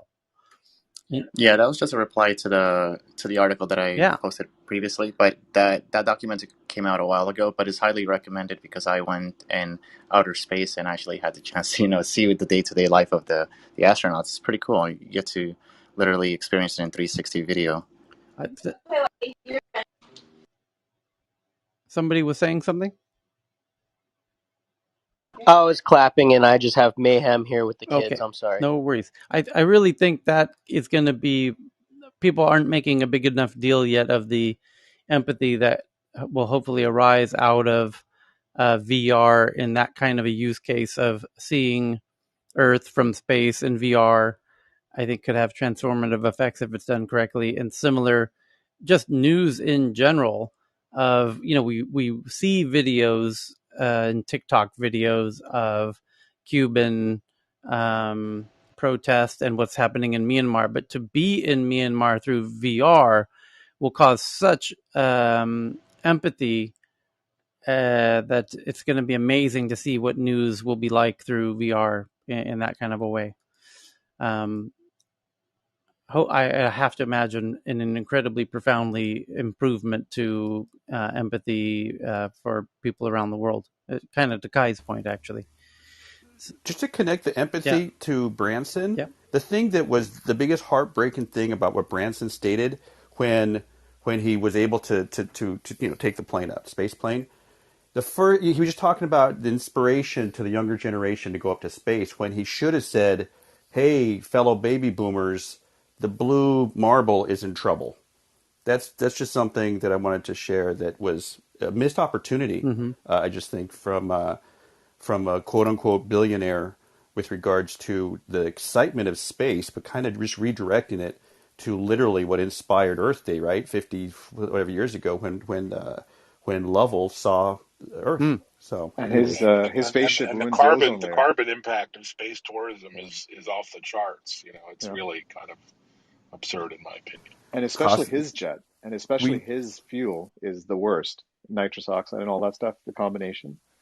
we They need can to plant some cost the forest carbon. instead. We got to price the carbon. We got to kill it as an externality. That'll change lots of things. Hey, Tyler, Yes. when you talked about the Myanmar protesters using VR, would the bandwidth be good enough for such purposes in a country like Myanmar, and even in India, in many rural kind of It areas? doesn't need to be live, so it just needs to be recorded and uploaded. Oh, I see. Okay. Okay, got it. Thank you. So the other headlines here, Mahogany just sent one in about from Wall Street Journal, a surge of item not received fraud activity in e-commerce has boomed during the pandemic. Amazon, Walmart, and others are targets of item not received fraud, which surged. Apparently, people are receiving items and then claiming they never received them, and it's a huge ordeal. No doubt, especially during the But pandemic. didn't they? And that's why they started the whole camera taking pictures, right? Because every parcel is now pictured, taken a picture of when they leave Ah, it right. at the door. Yeah. It says retailers say they are seeing a sharp increase in the type of return fraud in which consumers claim they never received it. The practice known as item not received fraud took off during the pandemic when warehouses were backed up and carriers were overwhelmed by a surge of e-commerce orders, so they didn't even have time to take the photos. In some cases, Ah, consumers are hiring professional fraudsters who market their wow. services on social media and advertise refunds as much as $20,000 at chains such as Amazon, Walmart, and Target. This type of fraud really skyrocketed during COVID as sellers of athletic shoe and in the US, both companies are owned by JD Sports. There was a lot of people with a lot of time on their hands, and they researched how to do this. Here's how it works. Take note, Heyman. A consumer places All an right. online order with a retailer. Gotcha. Step 2. After the package arrives, the consumer or the professional refunder the consumer has hired calls the retailer's customer service department and says they didn't receive the package. Professional fraudsters research the return policies of individual retailers and know the loopholes. Ah, said founder, because they game the system through trial and error. She said sometimes they'll use the insider who has worked in customer service for a particular retailer. Interesting. This is why self-driving cars are going to be a magnet for fraud. By the way, even at a more traditional level, even in rich neighborhoods like Saratoga, California, and so on, Almaden Valley in San Jose, you won't believe these burglar type people. They follow the truck, and as the truck leaves stuff on the porch or whatever, they just grab it. And this they are doing even when they know there are video cameras and so on that are installed by the household. This is So outrageous. Wow, yeah, that that's happens. But amazing. also, to Mohan's point about rich people, one thing is we have to realize that they also know how to game the system. There's a lot of things that they get privileged. I mean, I'm just saying this as someone who also has credit cards that could actually give you so much warranty and insurance. It's like one thing that people don't do. I found this is what I found even in traffic court, right? I've actually had two speeding tickets, but they were all fought. I fought it. I won, and it was against the cops, and they did it wrong, but a lot of people do like the people who get screwed are the ones who don't have the time nor the privileges to fight any of this stuff. So one is the traffic court. It's often the rich people who win it because they could actually, even if they're at fault, they'll lawyer up and get that conviction overturned. The other thing too is also these sort of gifts and stuff. If you notice, if you have over $1,000 in your bank account, you don't have to pay fees, right? Even credit cards, when you have the better privileged credit cards, you have access to so many free stuff. You get extra insurance policies. You got triple the insurance on your items that you buy. If you didn't know that already, some of your credit cards already have that. So you have triple warranty. So it's always the poor folks who don't have those privileges. They end up paying for those scammy extra insurance, extra flight insurance, even flights. If they get canceled or if their luggage gets delayed, they don't get any compensation. But the people in the know. I mean, it's not a negative, but I'm just saying that this is like something that's like people at the lower end are doing, and they're getting away with it. But the scams are way bigger at the other end, and I've seen it. I've seen it in all extents, not personally, but I'm just saying, being in industry and being in like customer service and kind of stuff, you see Yep. it because you don't Here's want to one. tick off the I got high one right roller. here. Somebody just sent this in. 1,069 Bitcoin miners, meaning computers, have been steamrolled in Malaysia for stealing energy. A total of 6 people were also arrested and jailed for 8 months for stealing energy to mine Bitcoin in Malaysia. It says the officers did not just close down the Bitcoin mining farm and arrest the 6 owners. They also steamrolled the 1,000 plus mining rigs. Yes, you read that right. They steamrolled them with a giant steamroller. A literal steamroller. Yeah, Yeah, I saw. literally. Like Poor Wow. this. miners. They deserve Hey, hey, better. hey, Yeah, Tyler, before you switch to this topic, in the discussion about taking pictures of deliveries and so on, I was flabbergasted when I found over and over in Singapore all sorts of silly things being photographed. One woman is wiping the glass door or whatever with disinfectant, and another woman is taking a picture of these all these worker bees who tend to be mostly Indians, Bangladeshis, and so on. They are recording Mm. every damn thing. This is so yeah. You ridiculous. come to Thailand, it's 10 times worse. There's the number one occupation in Thailand is for the photographer, because for any other action that you need to make sure happens, you have to hire a photographer to photograph that it happened.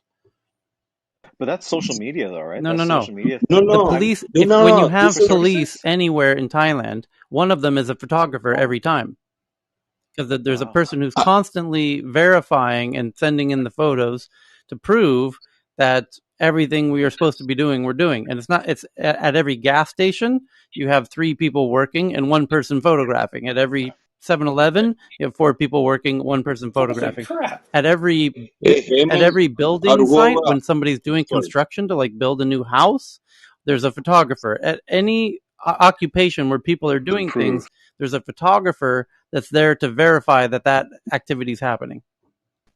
That's the Wow. point, Tyler. Even very I don't need the mundane point. kind I of live in that house point. I'm painting. surrounded by it 24 hours, 7 days a week. No, no, but others might not know. Even I didn't know until I lived there this in the past 6 months that they do these things, and it's such a productivity loss and everything. My God. So, yeah, we covered the Bitcoin miners, and then we've got Singapore opens 122,000 panel floating solar farm, which Cheryl shared when that news broke a week or so ago. But Evan's resharing that. And then South Korea's answer to immediate threat: South Korea to build its own Iron Dome against North Korean threats. South Korea will spend $2.6 billion to develop a missile defense system that would be more sophisticated than Israel's Iron Dome. And evidence. Been built in the last 20 years. Problem is the artillery more than the Well, well, missiles. But yeah, Uh, so what's interesting about that missile system is you need to have both computer vision, but you also need to essentially have very fast response circuits. That was considered ITAR technology that USA wouldn't license out, but Samsung and domestic production, they have enough semiconductors they can actually make all the components for that locally. cool. So evidence shows Pfizer and Moderna may give people lifetime immunity to COVID. That's the headline from Interesting Engineering, which sounds a little too good to be true. So, but keeping on the COVID tip, I have about 3 other interesting COVID headlines that people sent in. Well, there's a separate issue: a traveler hospitalized in Dallas with a case of monkeypox, which is more contagious to children and has a similar case fatality rate to COVID, but yeah, concerning that it's Oh in shit! Dallas. And then in other COVID That's not what news, we need. COVID live news: beta variant may evade vaccines, say expert, as UK faces protracted period of high infection rates. This is coming from The Guardian, that the beta variant may evade vaccines. Beta variant of coronavirus spreading in France may evade vaccines, a scientist involved in advising the UK government has warned. That's a problem. And Tokyo Olympics COVID case found at Athletes Village, raising infection fears. Hey, but Tyler, how does this square away with that earlier thing that you read, which said lifetime guarantee of vaccine working or something like that? You have 2 separate Does headlines. it work with the variants? Apparently not. It gives you lifetime protection against non-variants. It would be the natural assumption. Yeah. Conclusion. Yeah. I see. Okay. So back to the regular scheduled news.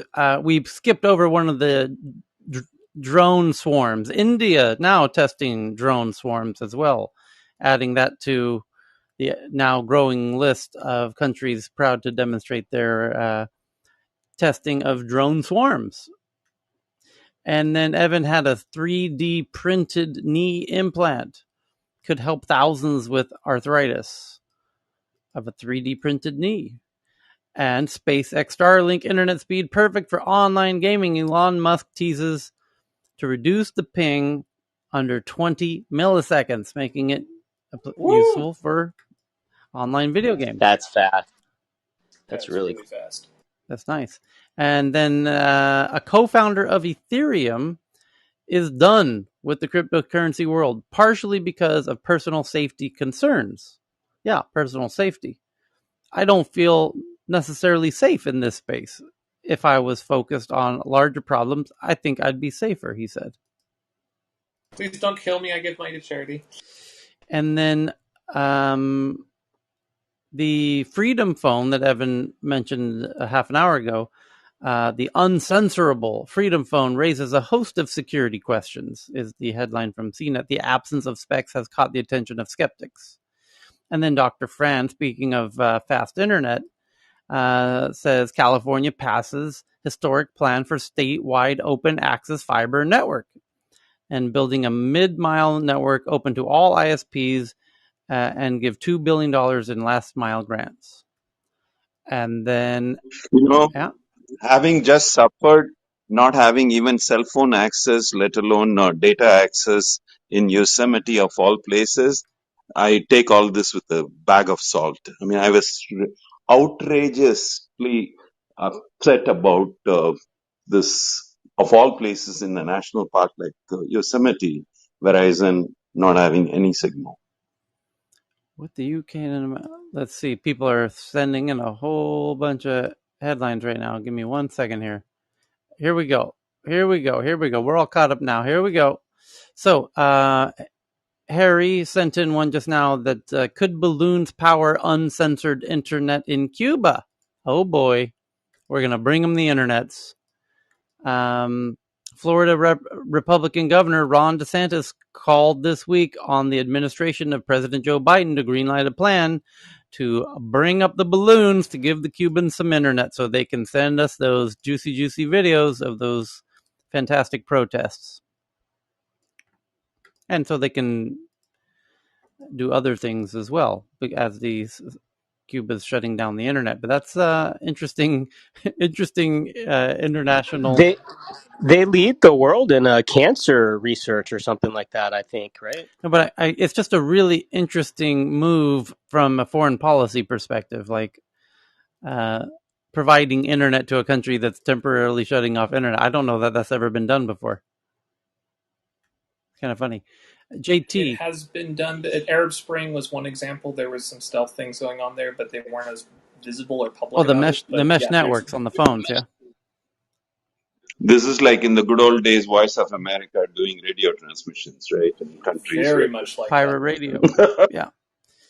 Uh, Fun little electromagnetism and lesson for people. Just 20 seconds. If you put a signal really up high, it goes very, very far. It will actually step on and crush any transmitter that is actually that's lower altitude. So you can use a weaker satellite at a higher altitude to broadcast more signals to the point where if you don't respect the RF spectrum stuff, you can override and jam and basically do all sorts of fun things just by putting it up high. So balloons, satellites, all sorts of things, kites. You can do all sorts of really funky fun things, and they don't tell people about this because there's only probably about I don't know, maybe like 8,000 people in the world that actually build these sorts of systems, and the military would really rather not people be dicking around with them because they're a lot of fun to do so. Anyways, fun times. Exactly, Software-defined radios Google's are the future. Loon, and yes, and then you've got the satellite gaming that is being played by several of the largest gamers in the world, meaning Elon. Good luck, everybody. China announces on-site DD cybersecurity inspection. A lot of people sent that one in. Thank you for that, Harry. Okay, we're Didi. caught up. Chris, Luxell launches. I did tell you guys that, didn't I? Yeah, I did yeah, say exactly that this is the DD's trouble is far from over. yeah. There you go. Luxel launches platform for manufacturing of prescription lenses for smart glasses.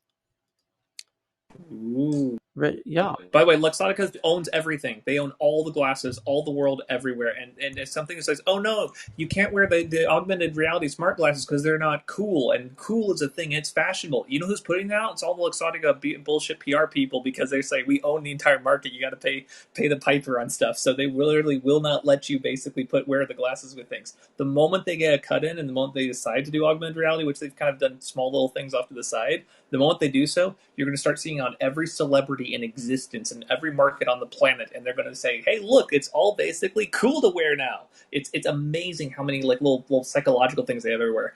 They Apple's own all the knows how this game is stores. played. They own all the brands. They own all the stores. And yeah, no, that's exactly it. And that's why I was saying I don't know how close Apple is to the product because you haven't heard much buzz from Luxottica, but here it is.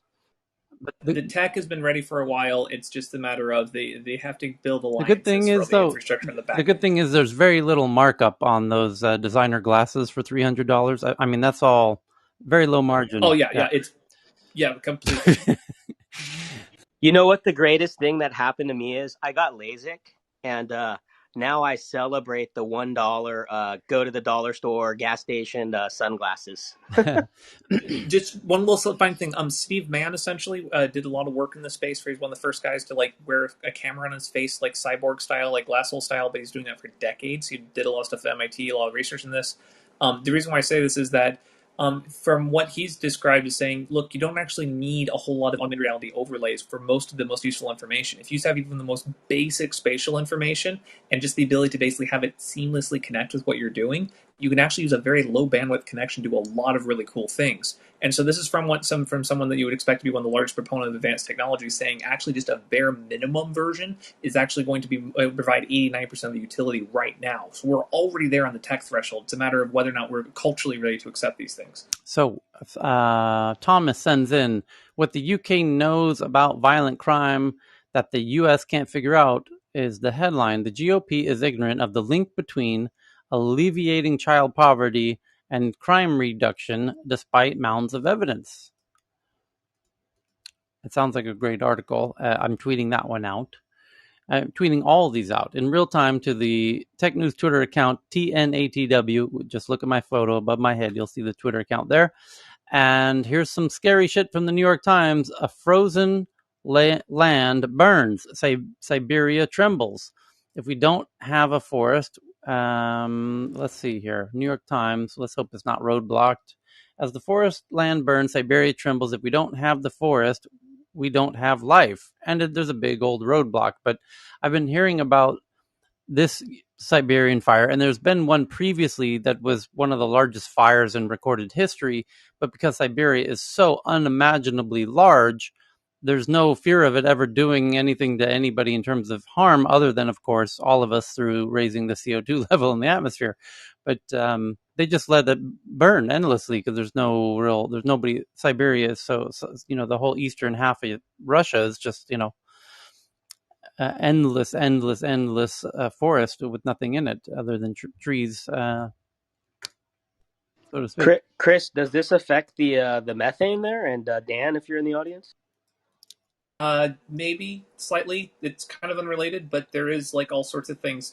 What you're going to see is also a lot of countries that are saying, "Oh yeah, that untapped tundra over there, that wasteland in northern Canada, or things going there in northern Siberia with stuff." All of a sudden, that's going to be a scramble for geopolitics. That was like, wait, we can do stuff there. If it's hot enough to burn, that means we can actually like do some other things there. And you're going to see a lot of articles about those in the near Well, here future as groups start moving into the it's region. gonna. It might not be. You might not have to wait so long for the next article. Here it is from the New York Times.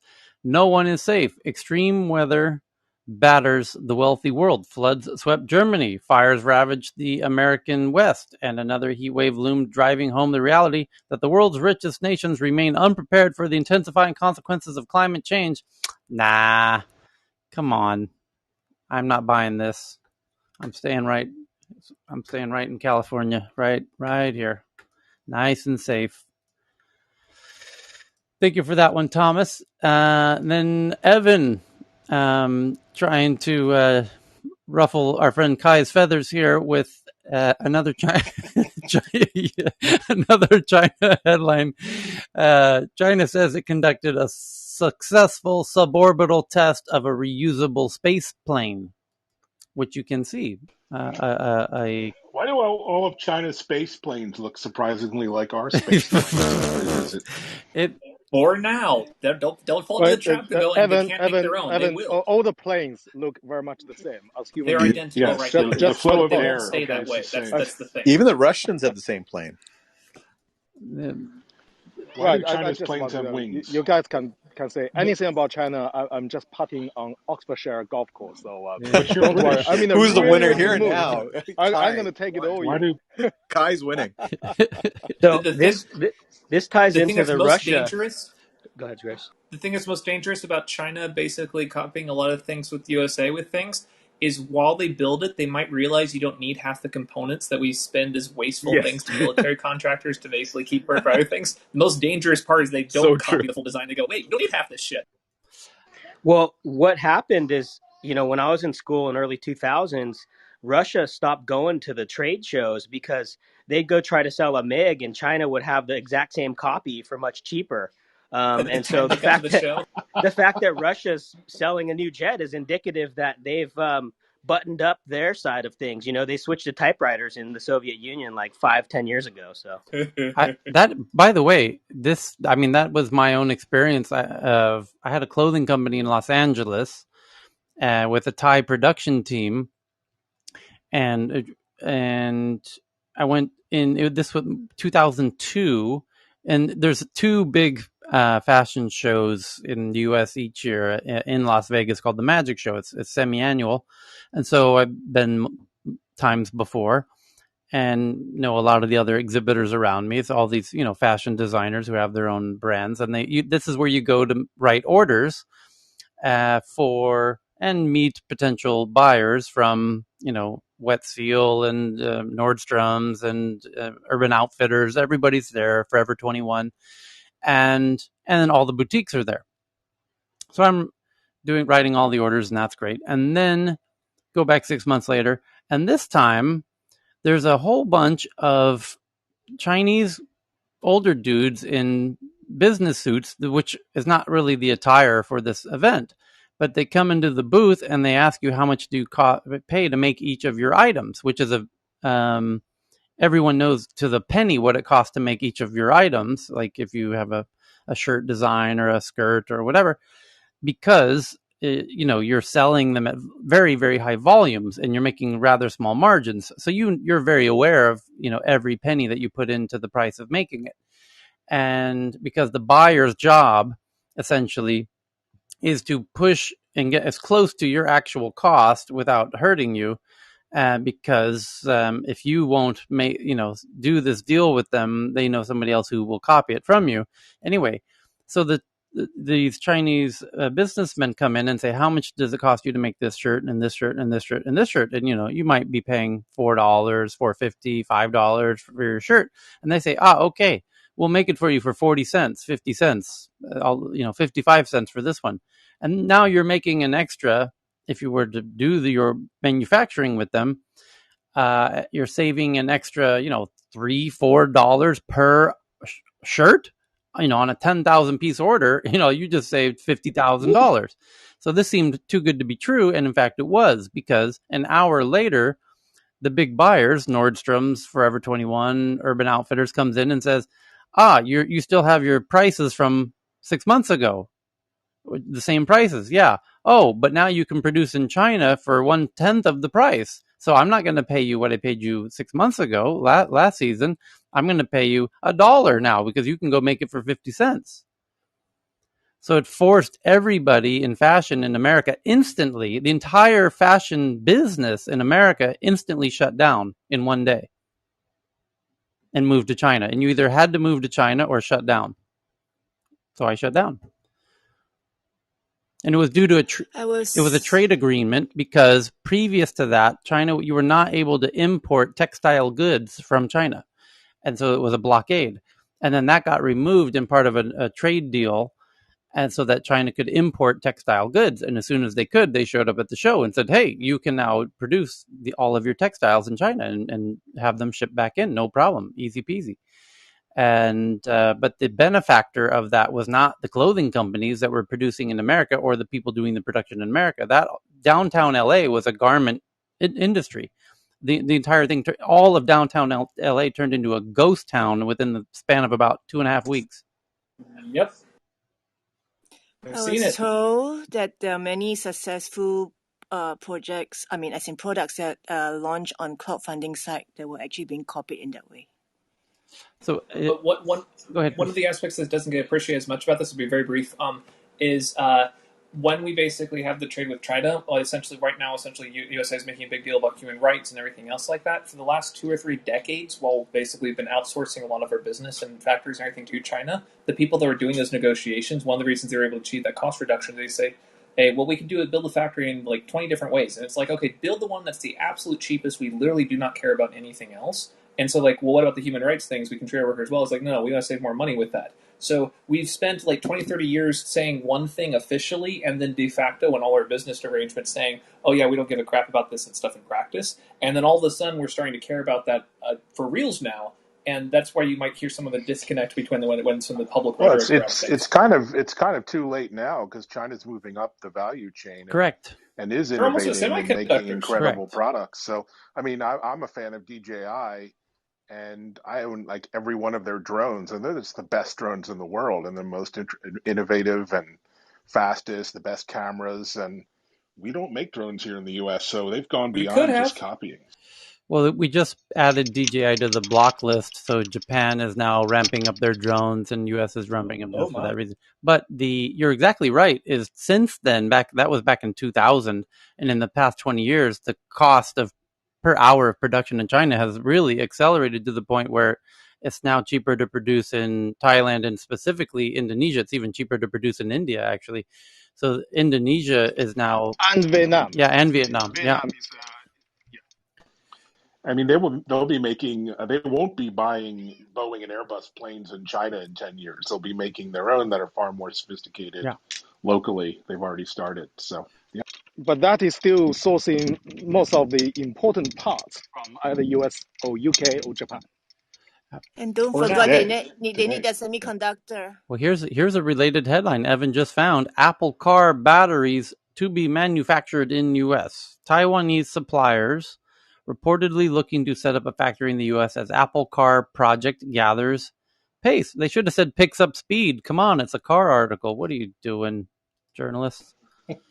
So, but you're Can we just all acknowledge there's going to be an Apple Card? We have to play this game every time that there's not going to be an Apple well, Card. no, But they Evan, generate so much marketing headlines. the real bad news, Evan, is you're going to have to buy the new car, the new version each year.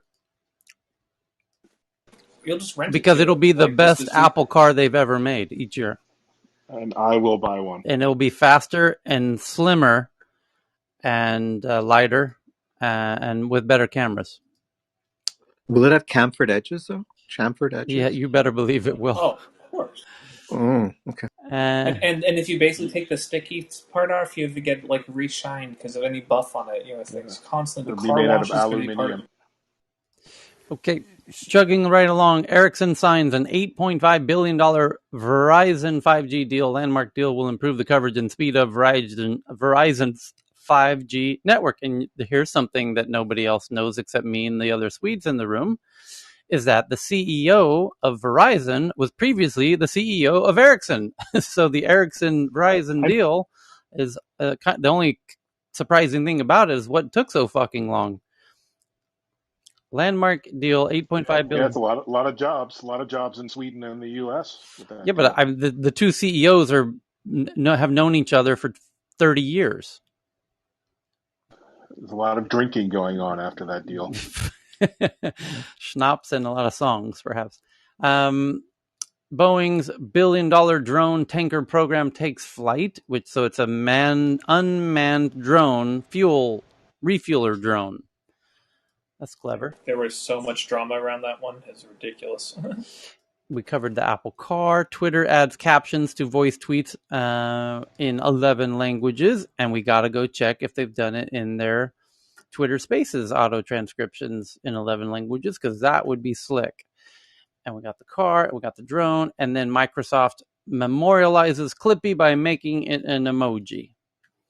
And a couple others here. You know, that was Melinda Gates. One of her pet projects was Clippy? like the dog that became the Clippy later on. That was one of her pet projects. There's probably some like behind the scene. There's probably nothing happening there. I just thought it was funny. And then Outdoorsy co-founders, that's the name of the company, Outdoorsy co-founders detail how they expanded the sharing economy to RVs.